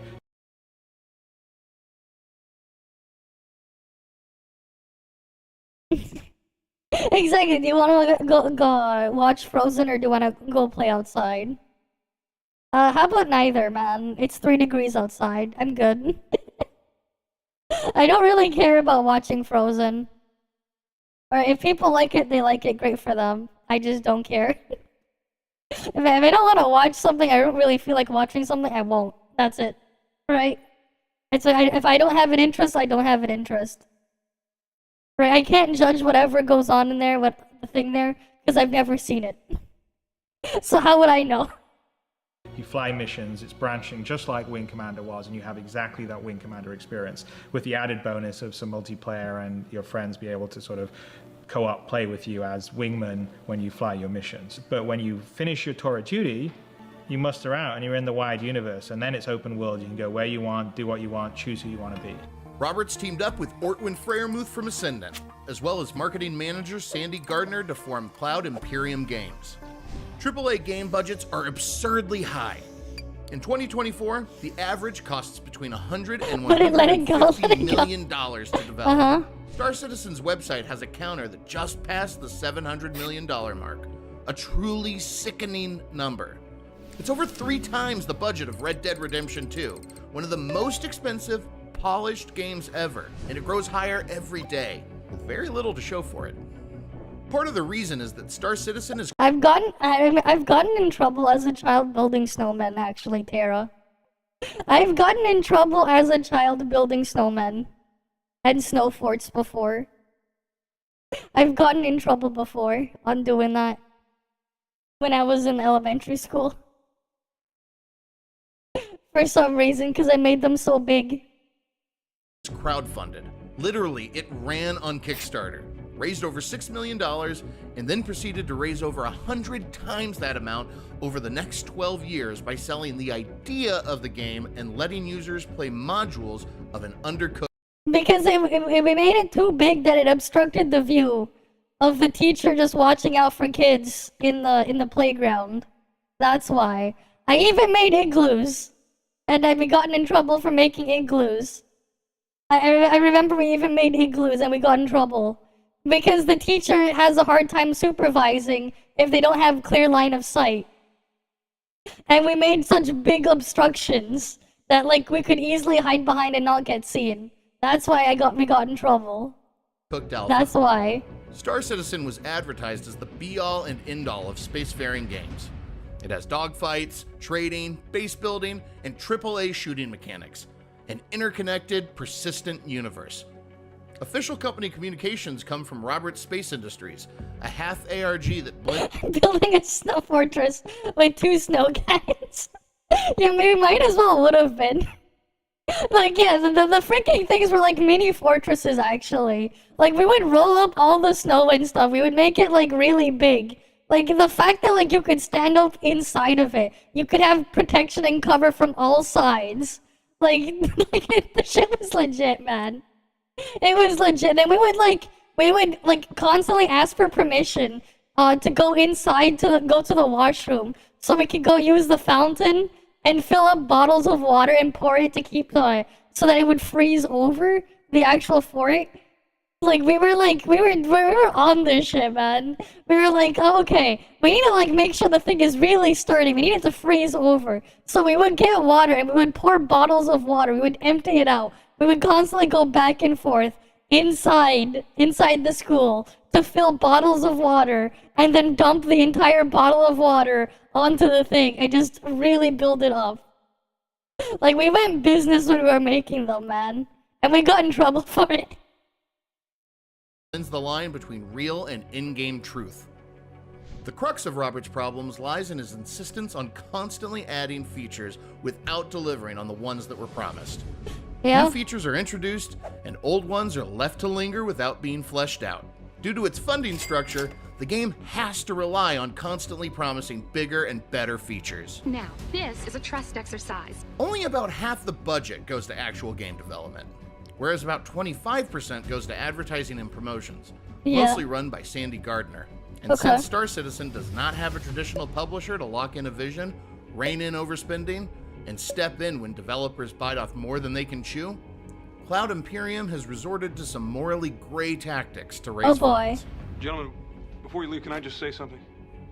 They regularly announce in-game ships that cost real-world money. Yeah. The Orion, for example, was announced in 2015 and cost $625. Okay. 9 years later, there's still no word on a They still haven't released the ship, damn. release. Other ships cost over $3,000. Oh, there's a $5,000 ship. Oh boy. They're NFTs with even less They have NFTs too, goddamn. functionality. Some players have sunk well over $40,000 into this game with the hopes of actually being able to play a completed The customer's rights, yeah, like, version. Perpetual Even as alpha. recently as last month, Cloud Imperium introduced and sold ship futures for hundreds of dollars that won't be available in-game for years, if ever. If of ever. the $700 million budget, most has come from selling these war bonds, and another $63 million from private equity. By 2018, 10% of Cloud Imperium's operating budget came from billionaire father and son duo Clive and Keith Calder. Damn. The vision expanded as the money kept pouring in, and stretch goals like ships, bases, and alien races were marketing but never developed. Promised physical rewards, like a hardcover book and a spaceship-shaped USB stick, were never followed through on. Roberts does occasionally address updates with his Letters from the Chairman series of blog posts, but there's not nearly enough clarity to satisfy those who have poured vast sums of money into his pockets. They even host a yearly in-person CitizenCon, meant to show off new features and share development progress. The sold-out 2-day convention costs a minimum of $250 to attend and has a premium tier package for those who want a goodie bag, with contents to be later announced. Rest assured, you don't have to attend the show to spend the $250, as digital goodies are still available for full ticket price. Meanwhile, CitizenCon has a volunteer staff of true believers ready to jump at the chance to see their favorite developers and the newest marketing materials for themselves. And this shit's you can crazy. even pay over $2,500 to meet the devs. In a Penny Arcade report by Ben Kuchera after the Wing Commander movie bombed, Robert said he wished someone had sat him. Like, honestly, I feel bad for the people who put all this money in. I really hope that one day they actually fix it and actually make the game. I really hope so. If they ever get to that point and they actually are able to like, go on all their promises, I'd like to look at it again, but, you know, I just feel bad. There's a lawsuit against that? Oh, damn. Right? Like a modern day cultist. I know, it's crazy. Because, like, they had this, like, really wide, crazy ambition there for their game, but they're like, so far behind and really haven't put much in. At least that's how I see it. You know, hopefully they at least one day get the thing going, but the character creator stuff, my god. Why are the female character creators, like, so ugly? Why are they so ugly? Him down, forced him to pick 4 or 5 things that it was important to do well, and focus on those. Instead, he tried to do too much and didn't have the budget, nor time to do any of it particularly well. And now, with Star Citizen's unlimited time and budget, Roberts is making all of those same mistakes again to the highest magnitude. Yeah. The Kickstarter set Star Citizen's initial launch window somewhere in 2015, and 5+ years of development for a new IP is fairly common for AAA games. Instead, the first pre-alpha released in 2013 was the Hangar module, where a player could look at their ship. That's it. No flying, shooting, story, or robust single-player campaign, just a ship and a hangar. Okay. Barely a proof of concept. Over the years, Some large gameplay loops have been introduced piece by piece, Alright. while others languish in development hell. The game has evolved from that single hangar module to include first-person shooter, Star Marine, and Arena Commander, an in-game meta simulator where users can pilot different ships and several different star systems. Other systems have popped up in various stages of completeness with the promise of more to come soon, but there's very little connective tissue to bring everything together. And it's worlds away from the everything space sim that was sold directly to Yeah, welcome back, Tall Hour. Former Cloud Imperium employees have cited Robert's micromanagement, reversing approvals, and borderline obsession with details as reasons for leaving. And gamers are right to expect the game to be finished at some point. Besides the unlimited open world game, Star Citizen was marketed as having a massive... I mean, unlimited open world, but there's nothing in the world. That's the problem. Cinematic standalone campaign called Squadron 42. Okay. It sports a cast that would make any Hollywood movie blush, including Mark Hamill, Gillian Anderson, and Gary Oldman. Performance capture was done at the Imaginarium, a multi-million-dollar studio in the UK run by actor and director Andy Serkis. Okay. Actors had to be flown to the soundstage, possibly for a month or more, and paid movie star rates. But Squadron 42 has also stalled, with only some periodic updates on its development. It's apparently campaign locked, but most are taking that announcement with a planet-sized grain of salt. And while the game is in limbo for who knows how many more years, lots of other high-profile games have caught up to or surpassed Star Citizen. Perhaps most frustrating for players in Star Citizen is the progress wipe. Inventory, credits, and reputation are reset when a new feature or system is implemented. These can happen frequently and without warning. While they don't erase anything purchased with real money, they can dishearten someone who has put dozens of hours into playing the game. Unfortunately, Star Citizen debacle has gone beyond the game's own torture development and has generated controversy after controversy, including lawsuits and allegations of harassment and attempted murder. Oh boy. We mentioned a while back that Sandy Gardner was one of the founding partners of Cloud Imperium and its head of marketing. Sandy is also Chris Roberts' wife, but she's also his former wife. Chris Roberts has had 2 non-consecutive marriages to the same woman, and it's been messy to say the least. In 2007, while Chris Roberts was with his second wife, Madison Peterson, Gardner allegedly stalked Peterson and her daughter and broke into their house. Damn. On another occasion, Gardner tried to strangle Roberts. He said in a court declaration, "I believe that if she had a gun, she would have killed me." Damn. Eventually, a restraining order was issued, but dissolved after 3 months. And by 2009, Gardner and Roberts were remarried. Currently, Gardner and Roberts have a selective memory regarding the incidents. But not everyone is forgotten. Okay. Derek Smart is a game developer who created Battlecruiser 3000 AD, a space combat sim meant to rival the original Wing Commander series. Another space combat sim? It was a buggy, unstable mess on release and came with a laundry list of its own controversies.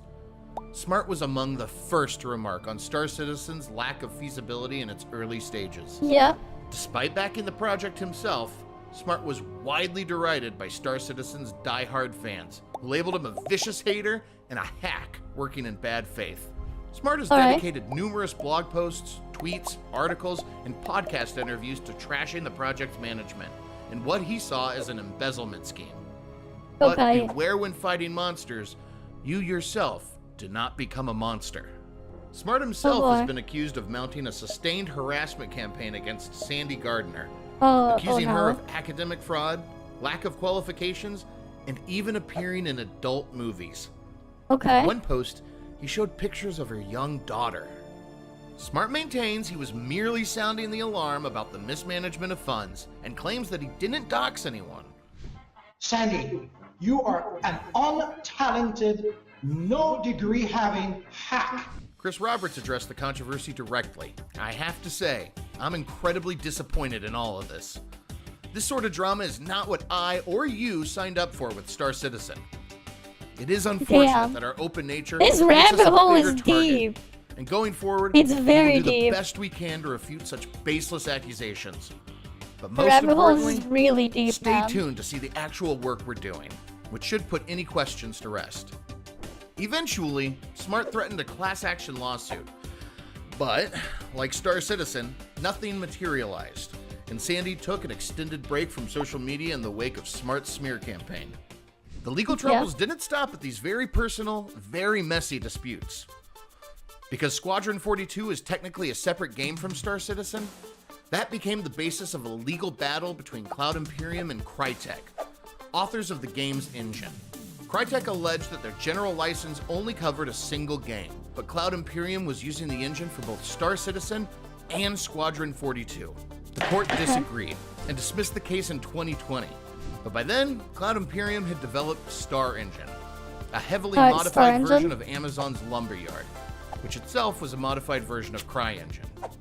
Gamers tired of Cloud Imperium's evolving timeline, progress wipes, and lack of transparency have requested refunds. But those can be difficult to obtain, and entire subreddits have popped up around the dissatisfaction with the process. As a last resort, users are pointed to gray markets, where they can trade in-game items to other players to recover some of their cash. This collective frustration has resulted in over 120 FTC complaints leveled against Cloud Imperium. That last figure was updated in 2019. Gameology has filed a Freedom of Information Act request with the Federal Trade Commission for an updated number, but hasn't heard back yet. Meanwhile, Cloud Imperium operates like it has money to burn, growing 30% year over year. They keep burning it. Yeah, where does it go? Cloud Imperium is not the tiny, agile team that Roberts had set out to lead. By 2024, its staff had ballooned to over 1,300. 1,300 people, and what we saw was all they could put out? What the fuck are those 1,300 people doing?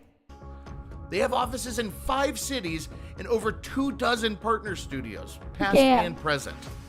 Now, Cloud Imperium's official financials paint a picture of an active community with a player base of over 5 million. However, the number of concurrent or yearly players is harder to spot. Estimates put average concurrent players at around 5,000 and about 1 million per year, which is not great.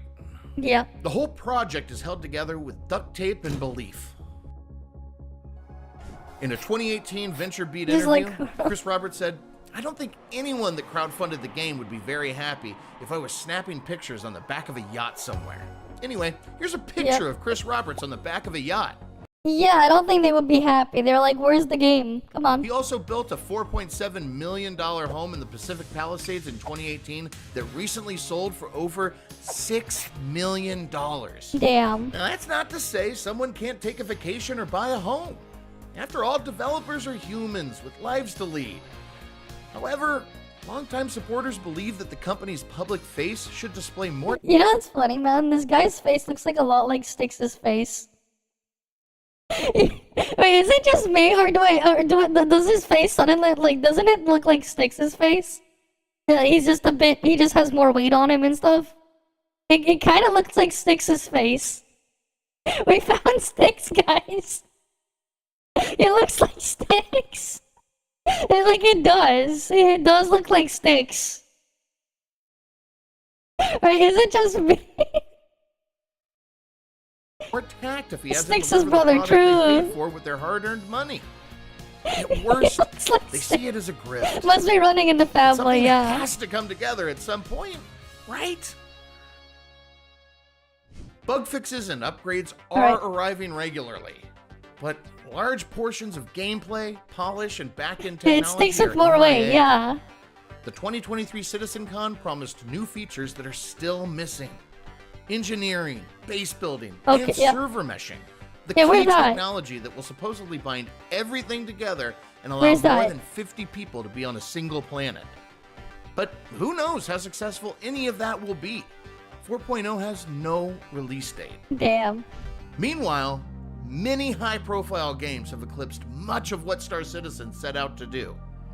Elite Dangerous nailed the immersion and mechanics players wanted. A decade after its 2014 launch, it has just a few hundred fewer concurrent players than Star Citizen's alphas. Bethesda's Starfield has hundreds of procedural worlds, mining, and base building.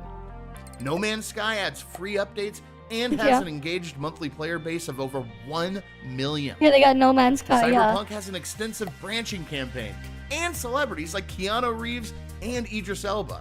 Whatever reviews these games earned, they were more or less complete products, even if they did have to be overhauled after launch. Yeah. If Star Citizen had been playable in 2015, it might have scaled to grow into the promised persistent living universe. But the vision is still growing and getting even further away. Chris Roberts fails to understand that Star Citizen can't be the be-all end-all of space games because games always get replaced by the next big thing. Yep. Even runaway successes eventually get stale and replaced entirely. That's progress for you. But he has a $6 million house, and I don't. So maybe he's onto something. Maybe Chris Roberts is the James Cameron of video games. Cameron has an unflinching vision for a project, even developing the tech necessary to complete it. Avatar: The Way of Water was delayed over 8 years from its original release date. And once it saw the light of day, it became the third highest grossing movie of all time and had near universal acclaim. But 5 million people didn't have to experience every new animation or failed render. Yeah, they didn't have to experience this.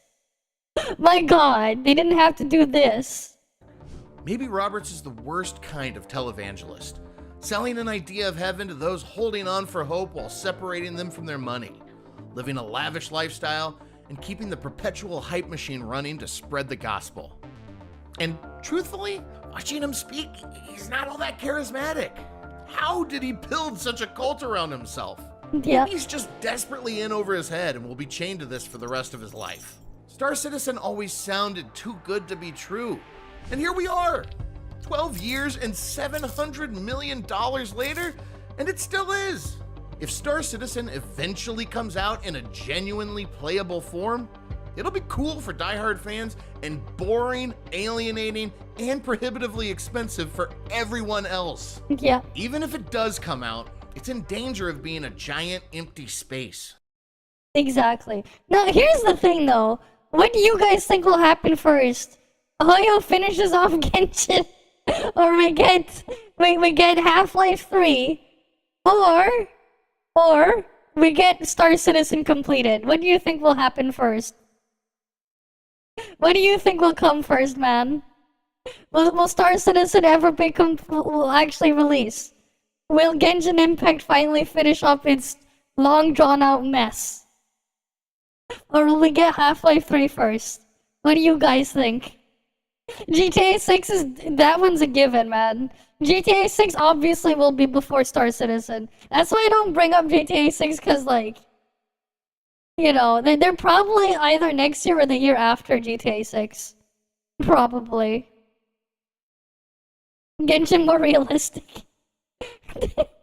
Yeah, and then, like, here's the funny part though, like, you think about it. And then you realize it's like, that's still super far off. Right? Like, the three unrealistic scenarios that we think of, man. It's still really far off, man.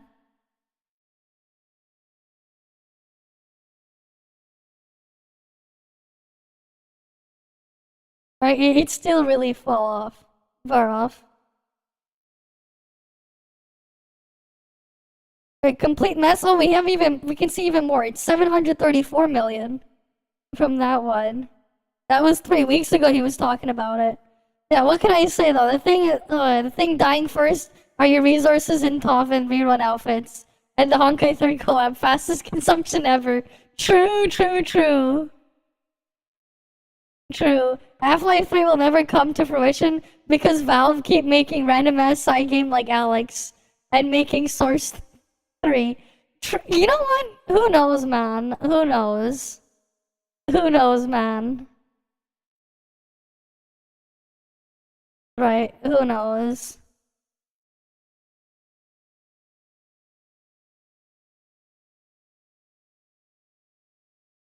Yeah, video upload 3 weeks ago, information 90 months ago. Okay.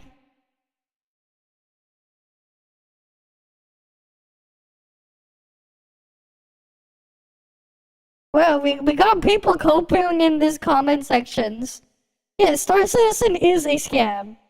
Exactly. From what we saw in there, it did feel like a scam. There might be a vision there, but I don't know if it'll ever come to fruition. Right? That's just the reality. It could be really cool. They just need to actually make the game. Squadron 42 is not stalled. It's feature complete and in its polishing phase. Sure it is. Sure.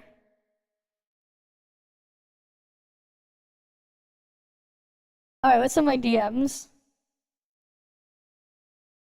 Oh, you sent me Sonic 2 on the Master System? Why? With some scuffed emulator?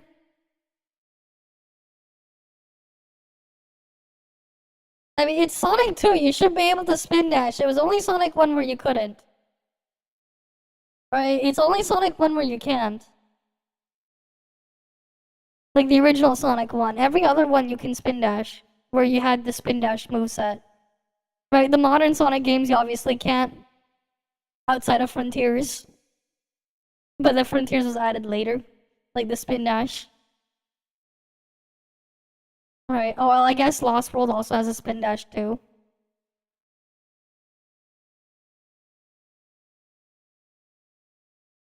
It's Master System? Yeah, I don't know about the Master System.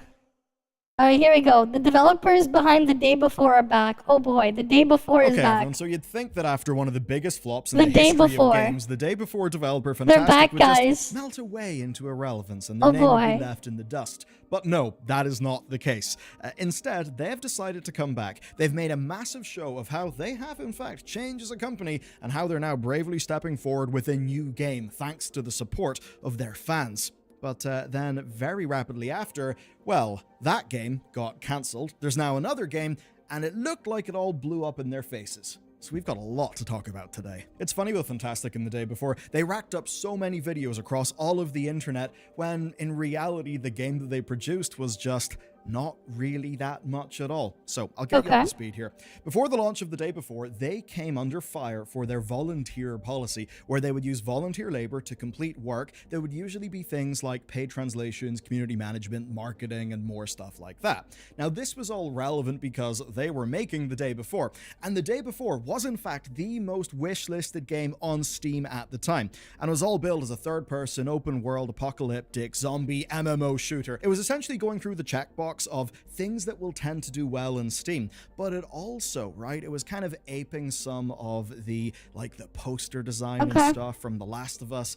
It was just cooking with a whole bunch of things that we already knew people liked. And that, in fact, was Fantastic's formula. Take a bunch of things that they know that people like and put them together in one thing. Of course, The Day Before's problem was that it released as a barely was just loot for shooter that NES, didn't really represent what it was actually sold as, and certainly, right, had absolutely, like, you know, no correlation between its quality, its feature set, and it literally being the most wishlisted game on Steam. So the game comes out, it's a total disaster, and then of course there's the follow-up where their YouTube channel ends up being stripped of videos that showed the game that they actually promised with the more expansive feature set and higher production values. They announced that they would actually be closing down as a studio. They killed their Discord, then they killed the YouTube channel, and they went silent. Their publisher, Matona, basically mandated refunds for everybody who had bought the game, and actually some leaked documents suggested that the game already in the very early days had a refund rate of 46%. Damn, 46% refund rate. Which is going to be pretty damn painful. And of course for audiences it all felt like a really big scam. They took a look at the poster of the game that was channeling Last of Us vibes, they looked at the feature set, and the game just didn't have it. So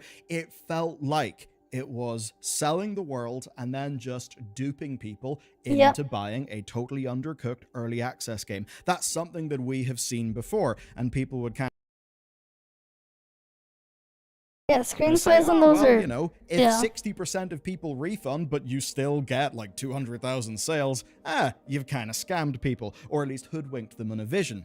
Now, of course, that's not what happened. The game is gone. It's not a game that you can get, and the publisher did mandate those refunds. And remember, the way it went down is that the leaked document suggested 46% of people were already refunding. Then the publisher said, no, you all get a refund, right? So this has actually now formed the core of Fantastic's defense moving forward, where they're basically saying, listen, didn't really work, but refunds happened. We did not take money from people. It could not be a scam. That's what they said. But then things got a bit more interesting because out of Germany, 2 reports from GameStar and Game2 detail the game's development process. And as I'm sure you can imagine, their allegations are interesting. Things like constant build changes, including overhauling the character creator to match Cyberpunk and Baldur's Gate 3. And in total, there being 3 different versions of the game in development across the 5 years. Now, Fantastic, of course, would be generally denying allegations. And with what's just happened now, one thing is for sure, Fantastic, specifically their founding duo of 2 brothers, they don't give up. Because 8 months later, 8 months after this all exploded in their face and they were the #1 negative news story in the industry, they returned. And that's the story you're about to hear today, a story made possible with support of today's sponsor. Longtime channel supporter Boot.dev, who have just got even better. Now, Boot are the best place for people like you and me to learn back-end development using Python and Go. They're actually structured as a community RPG. They're made by fellow viewers on this channel, a sponsor and they've thing. actually just got even better. And the thing with Boot is it's made by 2 brothers. Check them out today at boot.dev/news, and there you'll get 25% off your first purchase. I would go annual for the biggest saving, and if they're not for you, that's okay. They've got a no questions asked 30-day guarantee. You gotta love how he still has Warcraft in his code here. Bellular Warcraft. I used to watch this guy back in the day for WoW stuff. And he still has that in his code, stuff like that, for Bellular. Their site, their materials, and their demos for free. Fantastic re-emerged late September 2024 with a statement entitled, "Everybody deserves a second chance." And of course, a Kickstarter. So you know what? The brothers have got nerve. They've got cojones, I'll give them that. What's the game? Now, in the post, they apologize. They say that they take full responsibility for how things went, and then they reveal Fantastic 2.0, essentially turning over a new leaf for their company. What does that actually mean? Well, to put it briefly, they say honesty, transparency, professionalism, no more volunteer program, and constant updates to their community. Fantastic 2.0. For some people's perception, the accompanying FAQ would immediately undermine part of that statement. The FAQ says that they're a smaller team now, but they do consist of the same people who made their previous games. But it says that some team members are helping on a goodwill basis, others juggling jobs, and others working only by the evenings. Now, given that the volunteer program was one of the big things that they said they were not going to do anymore, some people would see this to be a little bit of an undermining because, well, professional employees generally can't work on a goodwill basis. Now, of course, I get a company trying to be scrappy. If you're a founder, maybe you've got stock options, then yeah, sure, you got some skin in the game. But immediately, it did have them into risky territory. And even just from a project management perspective, when you've got people doing evenings and weekends, it's hard to actually ship something on time and on budget. Because when the game is getting made in people's spare time, well, that's it's only just hard spare to time, predict. And of course, if you're going to be spending backer money, which of course they were because there was a Kickstarter, then that's even more of a problem. So their returning game was this, called Escape Factory. It came along with a Steam demo. It asked for 20,000 Singaporean dollars, which is about 14.8k USD, and they stated that if it fails, Fantastic would not be able to return as a company, and all of the funds put into the Kickstarter would be refunded. So basically they pitched this as being low risk. Basically, if we can't do this, we're going to give all the money back, and that'll be that. And taking a look at the game itself, it displays Fantastic's usual scrappy creative fire, which is to say it's kind of a knockoff of things that other people established. Oh look, I'll be open about my biases. I do kind of look down on that when it looks to be so just like barefaced. But that being said, if you're taking the idea of Fall Guys, moving it into a new scenario, yeah, sure. Sure, okay, Factory Fall Guys. There's at least some sort of funny Victorian comedy about people getting horrible injuries and looms and things. But anyhow, I don't want to shock you, but the Kickstarter did indeed fail. They got 50 backers, but Fantastic lied because they didn't leave. One thing becomes clear to me, and that's that Fantastic are, if anything, a tenacious bunch. They do not take failure for an answer. So following the failure of this Kickstarter, they did announce that Escape Factory would end, but they would not end. They said that their audience wanted a new prop hunt game. Now, for a bit of context here, they actually did a previous and successful game called Prop Night that was shut down in the wake of the day before's grand explosion. So what they're going to do is a new prop hunt game that they're calling Items, and along with that, a new plan. No crowdfunding. Some people at the studio would instead take on mobile game contract work to pay the bills. So with their bills paid, they could start to make this game. Now, a lot of the communications here went down on their heavily moderated Discord server. Some people on that server leaked to The Gamer, and according to those leaks to The Gamer, Fantastic are allegedly back to their old tricks with a little bit of fan labor. Let me know where you land in this one. So this time it's in the form of a map building competition. Entrants would create a map via a 2D drawing, 3D models, or any other style, including images, a description, balance considerations for the map, and of course the layout. Damn, they're having people make maps for them. Get in the game, and as a result, design your maps name would be on the map, right? Somewhere your name would be on it, and even better, you get a free copy of the game on Steam when it comes out. Big news. Now, of course, when a competition like this happens elsewhere, it tends to be for children, right? Like a children's contest where they get to be involved in a product that they love or something like that. And obviously, whatever they do will then be taken by professionals and be completely redefined and reworked into unpaid labor, shippable. Design stuff stuff by adults, it can fall into something very different that we call speculative work. Yeah, speculative work, is completed on the speculative promise that there will be some sort of reward afterwards. It's generally not a good thing, right? It's not good. It's a red flag, put it that way. And, well, taking a look at this, you could easily see an embattled company who don't have a lot of trust, but do have some people in their community who, through thick and thin, have decided to stick with them, which, I don't know, maybe I could be a little bit mean and say it reminds me of Bed Bath & Beyond investors. But anyway, all of that and them trying to crowdsource map designs for a prop hunt game that is, of course, all about the map designs. Now, of course, spec work is seen as a bad thing because the company benefits from the work by default, right? The work of many people. They get all these ideas and stuff for that labor. So it's one of those things where it really is a fine line. And again, a company can still use all of the ideas that didn't win. That's the thing, right? They can still use them. They can build on those. They can be inspired by those to make maps for their own game. So in a way, like, it is crowdsourcing a hell of a lot of stuff. And you can see that it's, for a community-driven insular game, actually a really powerful way of generating ideas. But of course, the problem is, how do you do it? How do you get the ethics right? Now, that's not all that The Gamer were alleging. They said there's heavy use of AI amongst other things, and Fantastic actually responded with this tweet, strongly pushing back. Now, they did say the professionalism was one of the things that they would, be sort of bringing back in this new era of Fantastic 2.0. I would certainly say that from a public relations perspective, I can appreciate doubling down and giving a strident rebuttal to some piece of press that you feel is really, not charitable to you. I do understand that, but in context and with the reputation that they have, I would say that it probably makes them appear deluded. And that's definitely a risk that they run. Now, they do respond point by point. They frame the map design thing as basically community engagement, and we're actually not getting free work from people. Any maps there would actually be developed by our team, and they pushed back heavily against the use of AI stuff. Now, of course, right now, it's all just mixed about. It's hard to prove. Yeah, how can they prove it? And some things here are genuinely a difference of opinion. For some, speculative work is a real red flag. For others, they basically say, well, you're free to enter whatever sort of deal you want. It's on you. Now, looking at the statement they tweeted, there are a few things that do seem a bit weird to me. As an example, they said that some people are working on a goodwill basis, but then in the tweet they said that, their team members are fully paid. I mean, can those things both be true?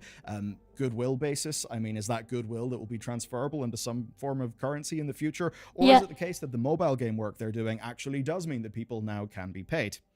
Hard to say, but there is one thing that appears to have changed, because the boys are back to Kickstarter. Yep, crowdfunding is back in the menu. Fantastic posted a survey screenshot showing that 87% of 1,492 respondents said that they would, yes, definitely, back a Kickstarter, and then the company said that in light of this survey, they will carefully consider their development plans, which I think basically means we're going to do a Kickstarter.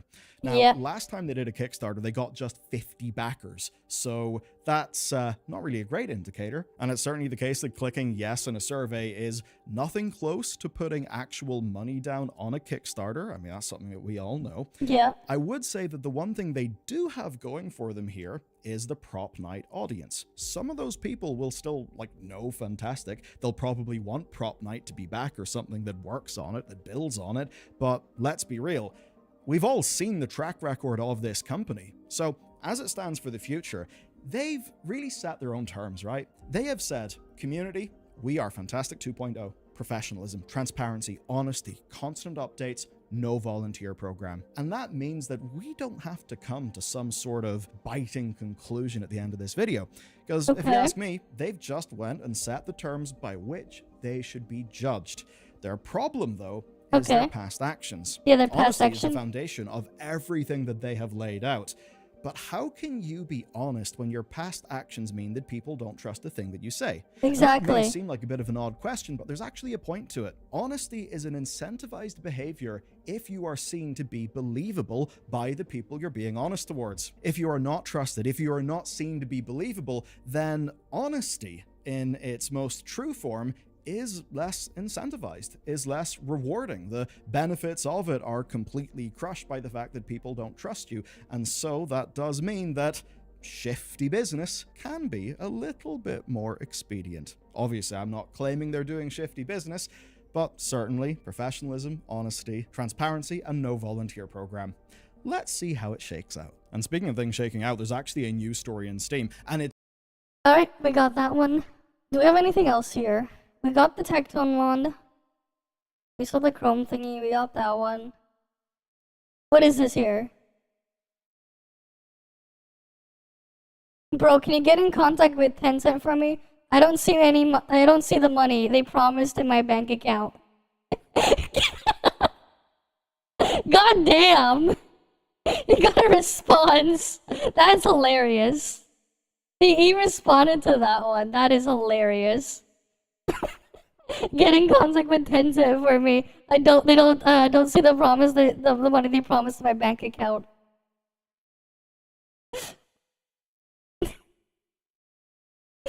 Damn. Damn. I mean, they're not that fast when you get paid by them. They're not that fast. For sure. They don't do it that quickly. They don't do it that quickly. Did I have any other videos here saved? Oh yeah, we had that Minecraft thing before. That was open. Oh, we have the Infinity Nikki one here. Behind the scenes. Alright, what do we got behind the scenes? Infinity Nikki behind the scenes. 14 days left until Infinity Nikki releases. That was a couple days ago. They're going backwards a couple days. Okay. December 5th official release. Okay.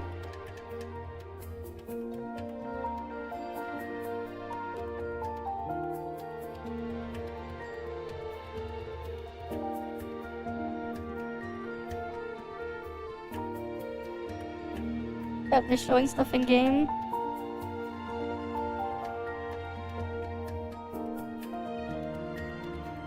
How long have they been working on the game? Oh, they're going years back. Infinity Nikki. Oh, they approved this back in 2019. That's crazy. They've been working on it since 2019. Damn.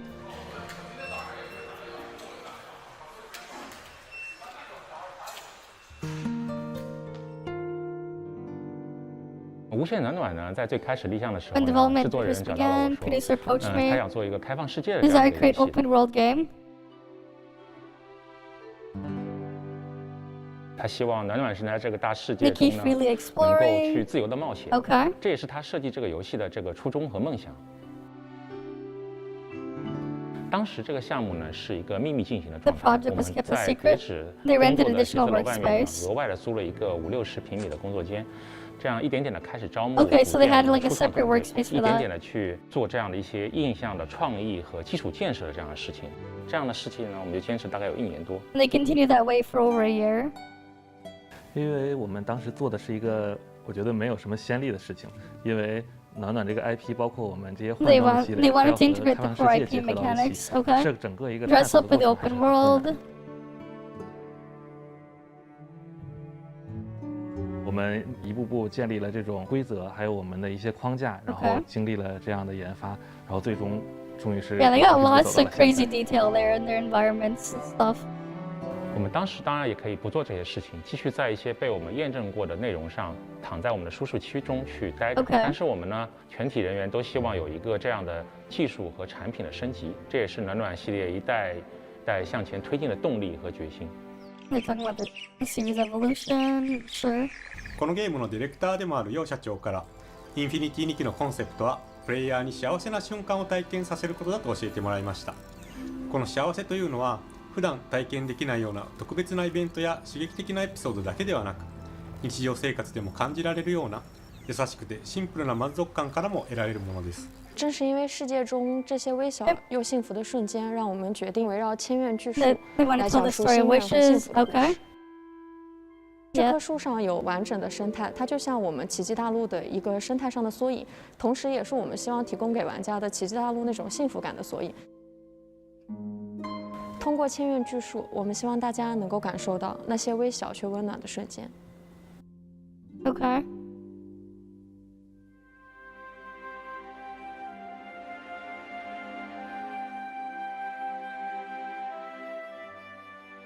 千怨巨树是我们公测时的一个核心游玩地区。Central 暖暖和大 gameplay 猫 area. 的冒险 Okay. 之旅在经过了花苑镇时。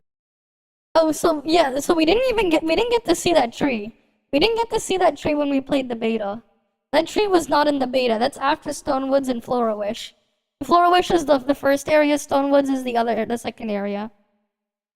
Okay. 植树田之后，就会来到名为祈愿树林的全新区域。愿望神在这里创造了他的眷属心愿精灵，而小精灵们居住的地方，其实都是这个地图中最为古老、高大的一棵树木——千怨巨树。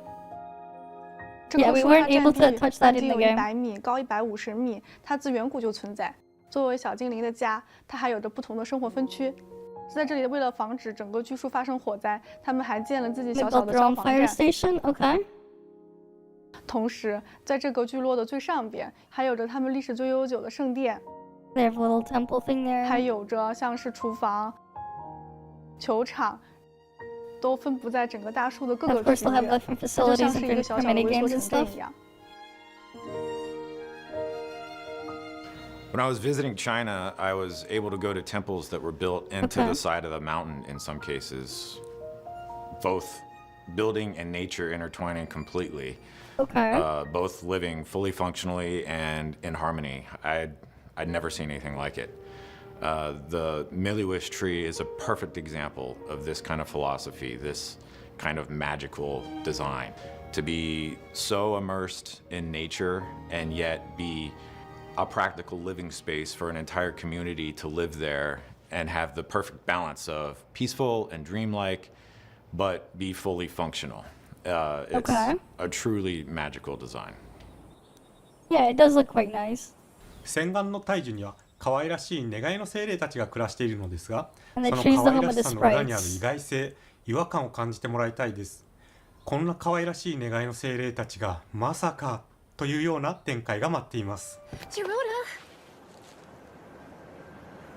Stop getting in our way. Oh wait, no, we The remember descendant we of saw a this one. traitor dares to question us?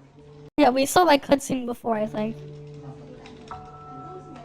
一开始构思 And 千 then 人 they 技术的 changed to 时候，大 something 家 else. 想法很多，然后如果像领任务一样各做各的，就会变得非常分散，然后没有一个一致性。那个魔气特效问题怎么样？那性能问题解决了。为了保证我们在创作中的完整性，然后还有一致性，那么我们就创建了一套新的工作 The 流程，叫做 workflow, 印象与创作。 impression and creation. What's this about then? 我们会开一个印象会议，然后在这个会议上 During 呢， the 文案也 meeting, 好，美术也 writers, 好，策 artists, 划也好，大家会 planners. 表述自己的想法，然后我们在会议上会达成一个一致，然后这样慢慢的我们就可以把我们脑海中的印象，然后一步步去转化为我们实际的落地的创作。印象是我们用来描述玩家游玩某一项内容的时候的一个整体的感受和体验。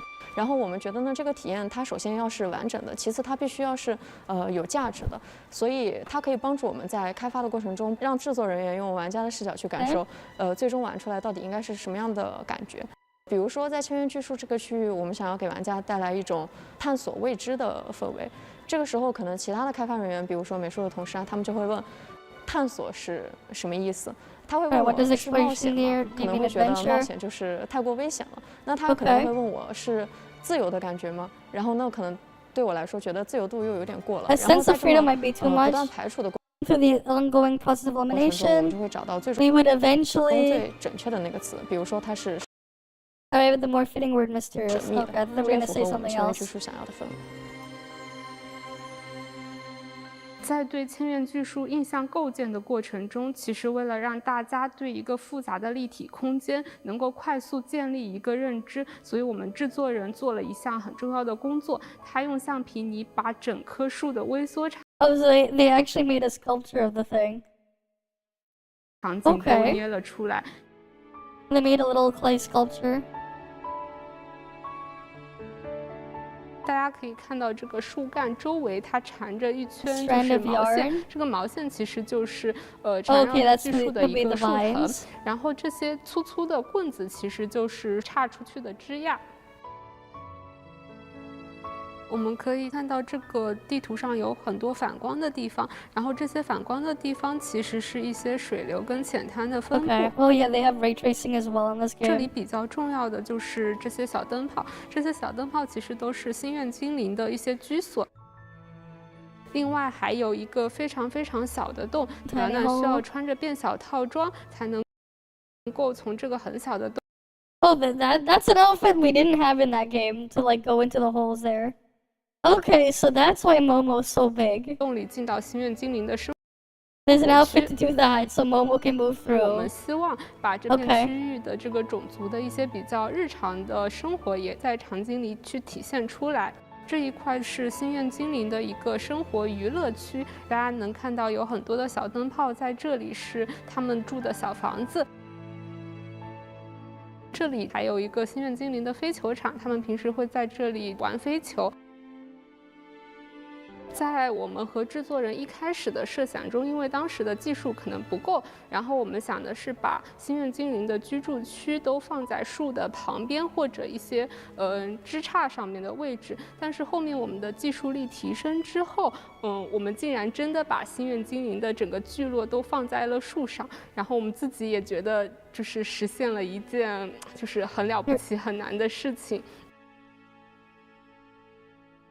已经。哦，但我知道了，就是因为有一些可能他们，我觉得当时我们沙丁鱼同学，然后来到我们这个项目组的时候，我觉得他对于我们项目还是有很多期待的。当时就是做事的劲头还是很有活力的感觉，当时还是很有活力的。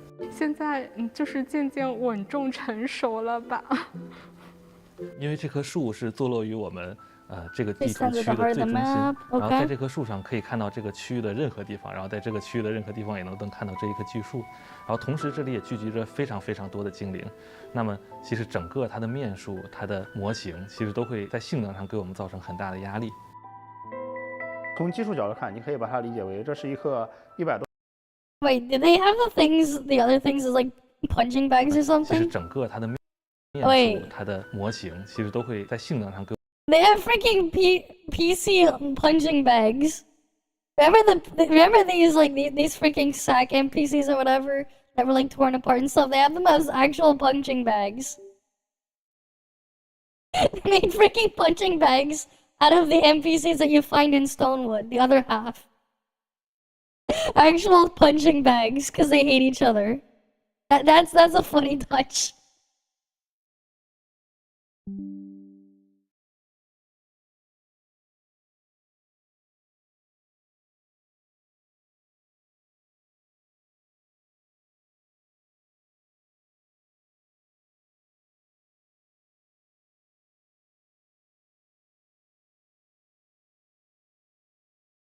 给我们造成很大的压力。从技术角度看，你可以把它理解为这是一棵100多棵树拼起来的一棵巨树， They got fucking 实际上 punching 它相当 bags 于其他 or 区域的一个 training 独立完 dummies. 整的地图了。这么一个立体的场景，密度又 Dense 这么高， three-dimensional 所有的 space 东西都集中在一棵树 concentrated 上， on a single 导致它是 tree. 一个非常密集的模型摆件区。 Okay. 大概有12000 Over 12,000 individual models. 同等面积的模型最多只有几百个。 Okay.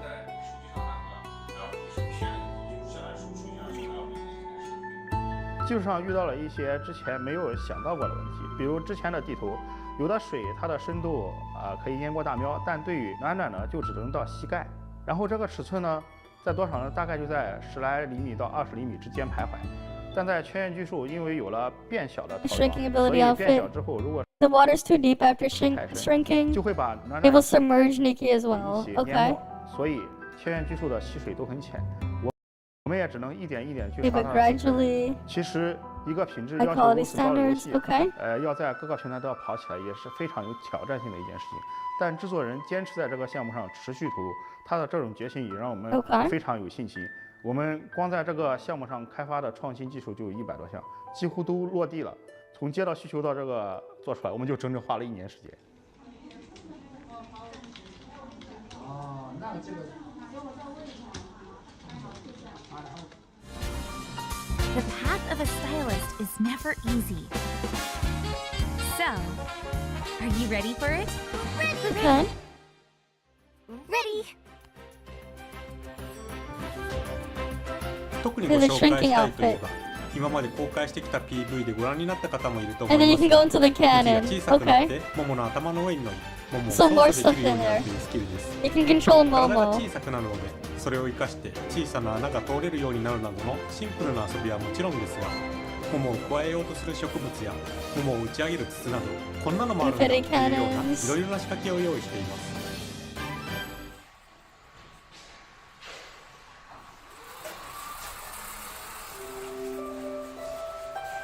设计变小套装其实有一个初衷是，大家都会觉 Simple 得 idea. 大喵是暖暖的伙伴，是跟随暖暖的那个 Plus One。 Her 但 plus 其 one, 实大喵 okay. 和暖暖之间的关系 So they just wanted to make Momo playable. That's 是 why. 很微妙的。 That hurts. Momo, are you alright? I'm fine. It's me after all. 在他们2个人中间，暖暖是一个年轻的女孩子， Okay. 她爱冒险又非常憧憬， Adventurous, 所以 full 有 of 的时候她 energy. 会比较莽撞。大喵 Okay. 其实是想要保护暖暖，她觉得有些事有危险的时候，会通过吐槽的方式劝阻一下暖暖，希望暖暖不要去做那么危险的事。I remember some. It's not. It wasn't in the beta. No, we didn't have that. We didn't have that ability because I think that ability unlocks in the 3rd area. We were only able to see the first 2 zones. The minify ability was not used in the first 2 zones. We had the gliding, we had the slow fall, we had the purify ability, we had the violin ability, we had the electrician outfit, we had the for like fixing the wiring stuff. But we had the fishing one and we had the cleaning one in the first 2 areas. But the shrinking ability was not there. So that's gonna be a new one that we're gonna get to play around with. Because the beta only showed us the first 2 zones. Right? We only had the first 2 zones. I'm hoping they make like an actual ability outfit so you can summon the bike whenever though. That'd be nice to give her a biker outfit and you can get a bike. That could be cool. I don't know though. But like, yeah, it's like each of the little outfits will give you something. Because it's not like they can't give you another item to have when you're using an outfit. Because there's an outfit that literally gives you a violin. She'll just pull a violin out of nowhere. Like, it's funny, but yeah. Thing about miracle outfits and saving the world, or something like that. Well, at least we're still together. Just think of this as a graduation trip. Nikki, staying positive is great, but we need to be careful. Something feels off about this place. 所以这个变小套装给了一次他们互换身份视角的机会。这一次，暖暖也可以靠着大喵，也可以依靠他这个好伙伴。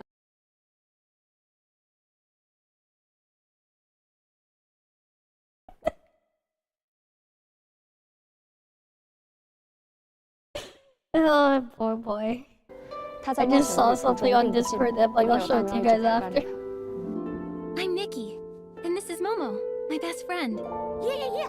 I'm Nikki's BFF.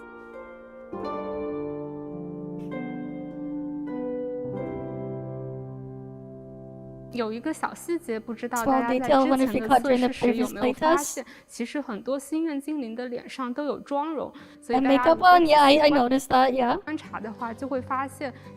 Yes, there were slight differences. We noticed that when we played them. 精灵的脸上就 just like the PC things that they were. The thing they all had differences. We noticed. 有很多妆容的小细节，比如说不同颜色的美瞳、腮红，还有耳朵上的。They're very minor, but they're 甚 there. 至就是睫毛也会有不同的风格。 Yeah, different things on them. Yeah. 在我们设计的过程中，有一个细节可能就是 NPC 他们的作息吧。NPC 的作息就像大家日常生活一样，是跟着太阳日出日落的。 到日落的时候呢 ，NPC 晚上就会回家。哪怕这个时候我们有任务在推进的话 ，NPC 也不会傻傻的等在路上。Yeah, we had to wait for the day and night cycle a couple times to go. Where we had to go mess around with that to get NPCs to do stuff in the beta. Yeah, we noticed that. We had to mess around with that a couple times. 在我们1测结束以后，我看到网上有很火的视频，都是说什么奇迹大陆 NPC 的幸福生活，然后点赞量也非常高。我当时就非常感动。They're talking about something they found on Bilibili, then I guess. Yeah, because there's all little. 我的很多爱好其实是在工作以后产生的，然后一开始是为了缓解工作压力嘛，去投入。Relieve work stress. 我首先养了一些那个热带植物吧，就是花竹之类的，然后还养了一些野生种的兰花。我的爱好就像我们这个游戏里面的一些东西一样，就它可能不是特别。 乍一看特别趣味的内容，然后但是它一直默默的在那里，就能给你很多力量。所以我觉得我在做无限能量这个项目之前和现在相比，我整个人也坚定了很多。Okay.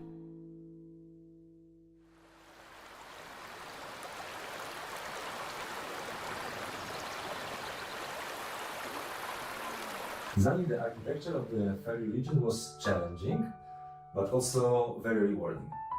In the beginning, the approach to this topic was not very creative.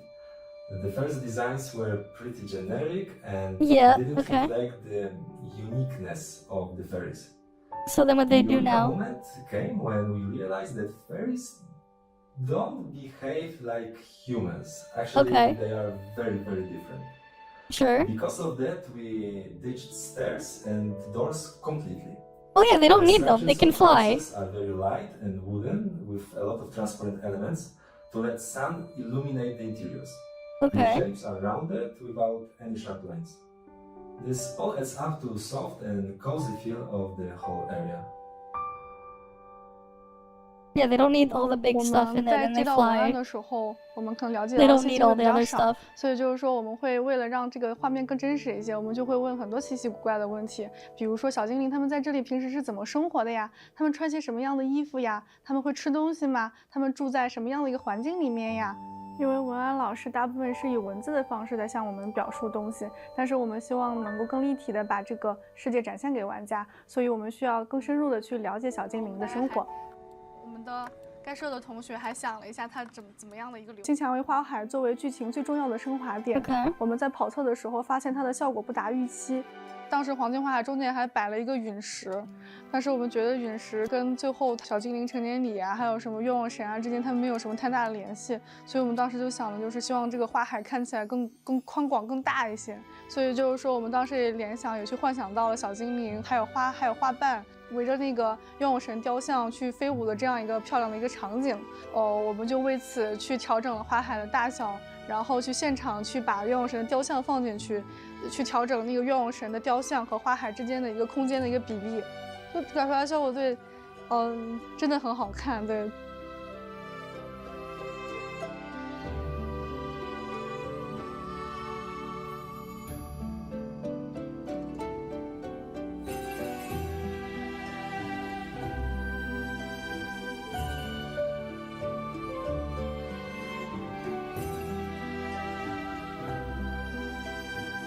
Alright, that's your plans. Okay.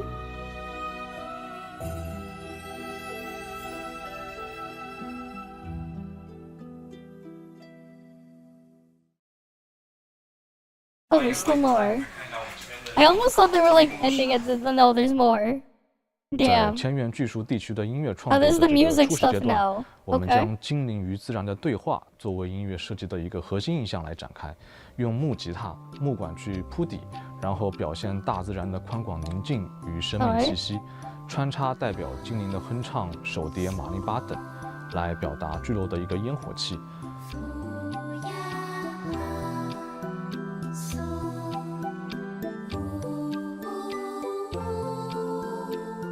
我们当时其实想了很久，什么样的乐器更能代表性的去体现心愿精灵在巨树上的生活气息，或者说一个区域印象。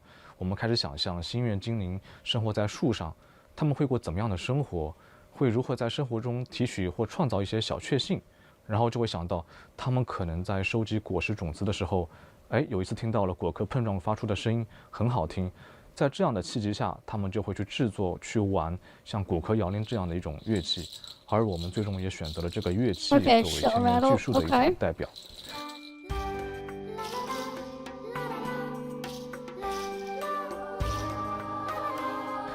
而另一点，从象征的概念意义上，果实种子也寓意着希望和心愿，而果壳是保护种子的存在，意象上是保护心愿、保护希望。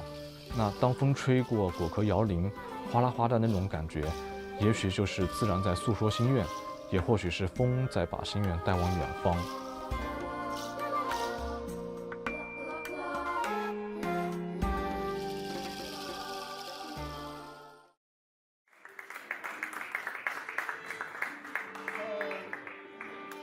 Alright, they're at some studio in Hungary.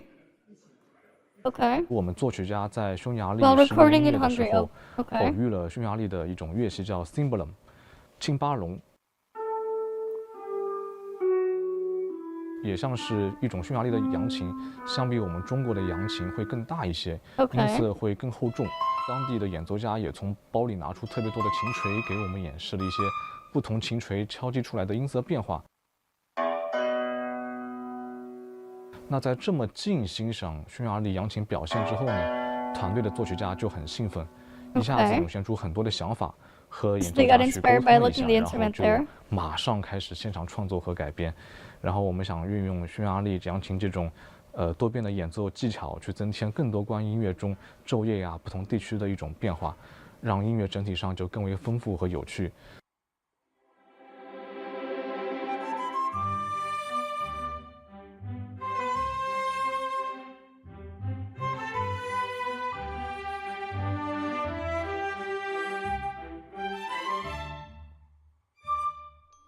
那有时候我们会去别的地方去，比如说我去山林里面听到聆听山林里面的给我的声音。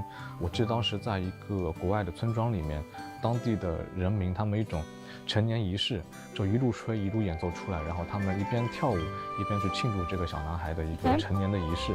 然后他会沿路跳舞过程中又把我们也拉到里面去跳，我们去遇见世界大地上各种各样美好的声音，然后融合进来，形成我们奇迹大陆的音乐。我们以后也会努力让这些美好的声音放在我们奇迹大陆的世界里面，让玩家可以自己去演奏和创作。Yeah, we had this outfit. We did unlock this one. We had to use it a couple times. The violin outfit. Yeah, you put this on and you just grab a violin out of nowhere.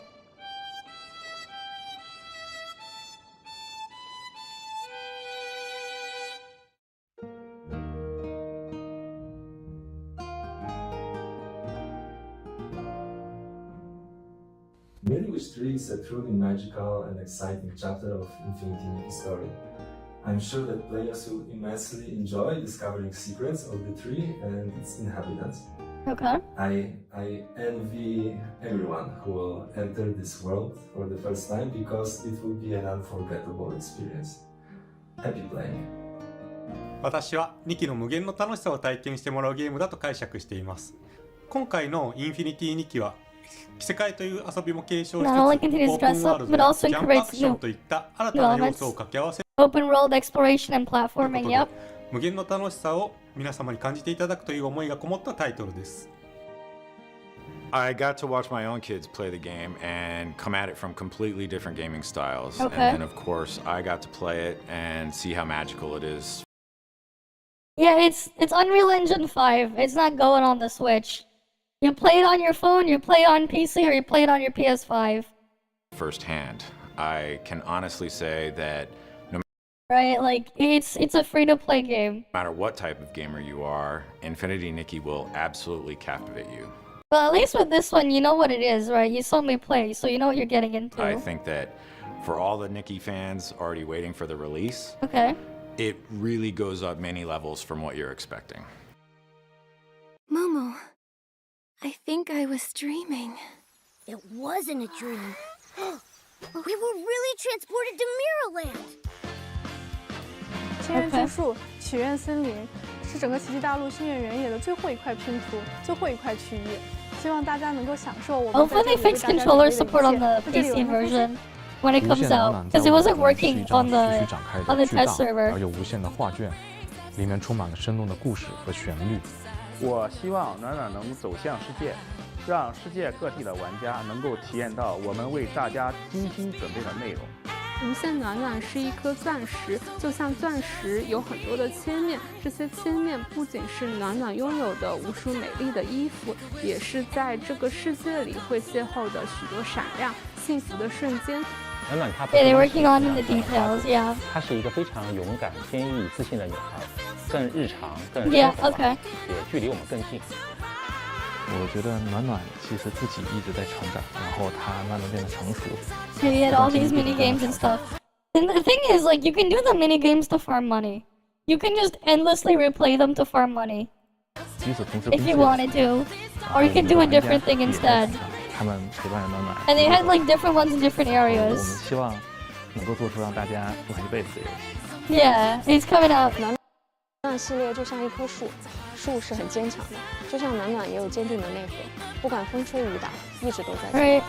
我们会永远为大家提供新鲜的东西，保持纯真，保持好奇，也希望大家。We'll see if I can use my Xbox 欢迎 gamepad 大家 though. 来到奇迹大陆。 But like, it doesn't matter too much because I'm fine with keyboard and オー mouse, ワー but ルドを still. 融合して無限の楽しさを引き出し幸せな瞬間を体験することができるインフィニティにまもなくリリースされます。皆様ぜひプレイしてみてください。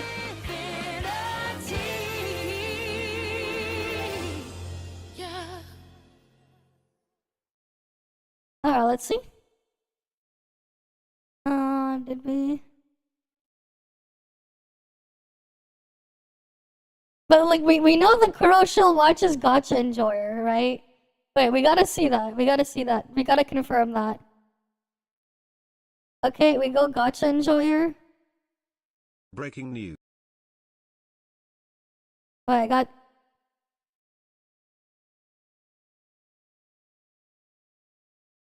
Alright, that was just an upload there.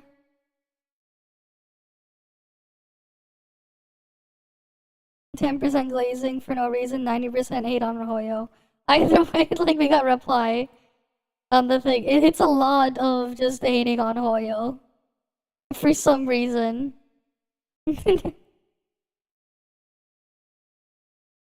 Let's see if we can find the comment.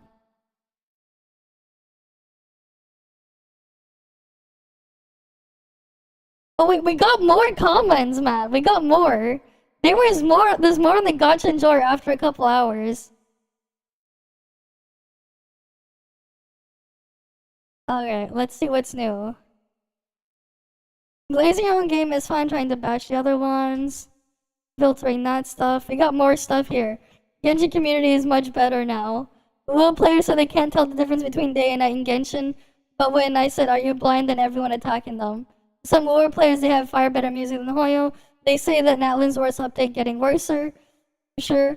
They said Will far better story, 100 plus mil down. Okay. They're angry Genshin Natlan stuff. Okay.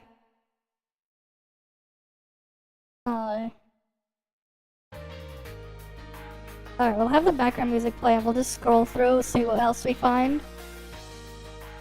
It's hilarious to see how the content from these small Lua CCs is total flop, drama videos and everything. I'm pretty sure he was here, right? New title. Where's the newer ones? When was this posted? This was 2 minutes ago, back at 4, so...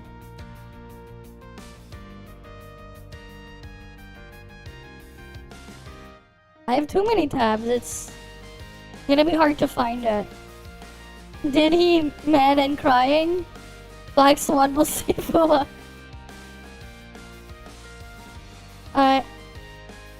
They censor and protect people from toxic community and bring harm to them. The guy is the Woo community, and there's no need to protection from their own kind. Okay. Oh, on this browser, on the one that we have here, there's like... Yes. I think 300 is low. I have them separated and spread out against more stuff. Eventually I'll go back and look at them. Bro, can you get in contact with Tencent for me? He's caught right here, guys! He's caught right here! He's caught! He's caught right here! We actually have him caught here! Bro, can you get in contact with Tencent for me? I don't see the money they promised in my bank account. Didn't know you were an official Bua creator. This guy pulling ass claims every single one of his videos. About time, didn't believe it before, but now it's 100% real. Bald equals evil, damn. One day you're a Horisho, the other day you're a Kurobot. There's absolutely no in-between, only tribalism. Oh no, I thought you were a Kurosho, as claimed by these parentless tough Hoyo slurpers. What? The fuck?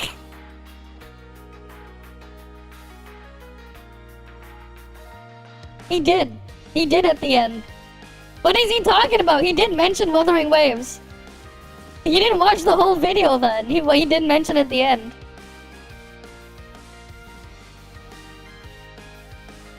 And if there's only 5 top players, then why does he have over 800 views? No point in fighting them though. There's no point. Man, if it's just 10 people, there's a whole lot of comments. 104 comments for 10 people. That's a lot. We didn't read the description when we saw this before though. We have been informed by our Mo in the Wuthering Waves community that some official content creators are slandering other random games that are stealing the hype away from Mua's new expansion announcement. This comes at a very convenient timing, approximately 20 hours after a small turn-based game announced their newest expansion after Mua. The Mua CC immediately set out an agenda to snuff out any hyper redirection towards Wuthering Waves. The video clearly portrayed the toxicity of Mua community. Alright then, reject their players, reject their CC. Okay. It's suspected that Kuro Games is the one initiated the camp. You gotta love the funny meme chat GPT stuff here. Since we're on this topic, discuss ads and revenue. In the video, Mua is shown to be running a huge number of ads compared to turn-based game that the CC is slandering. However, results are not as expected, leading Kuro Games launching a campaign. Open world, large budget number of ads. Do you think Kuro Games is incompetent to make good content? Or do you have to get the official CCs to slander competitors? Will Camellia successfully make 50 mil this time? Should we make separate video analyzing the other metrics too? Damn. Right, we saw the video already, but like, yeah. That's what they got going on there, man. That's what they have. Shit's always just funny, man. It's just funny. Their need. Their need, man. Their constant need. Their constant need, man.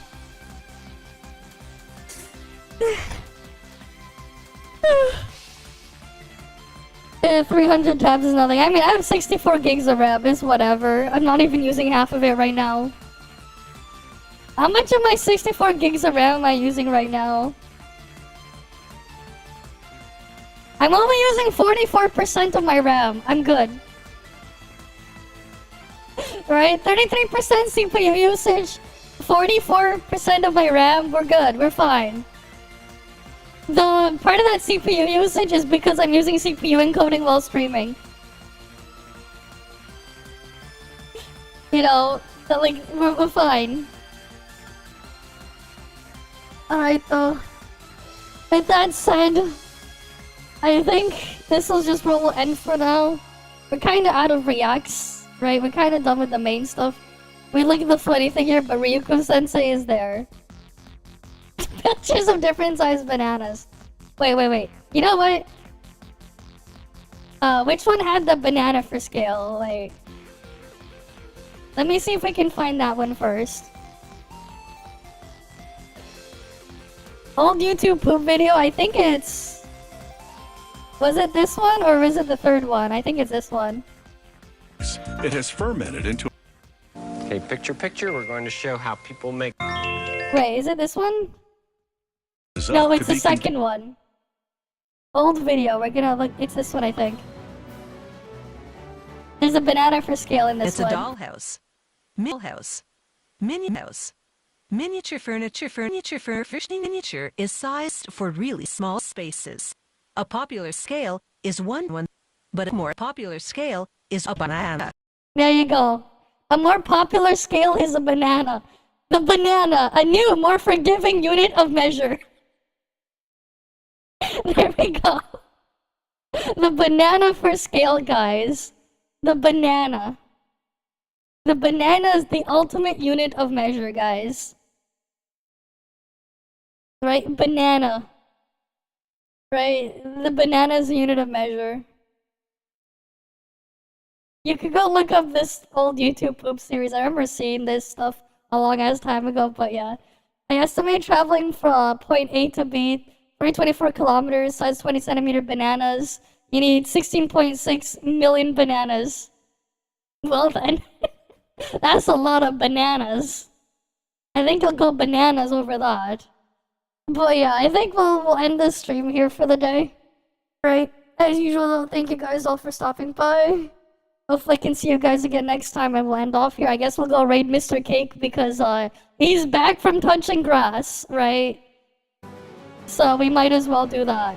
But yeah, see you guys. See ya.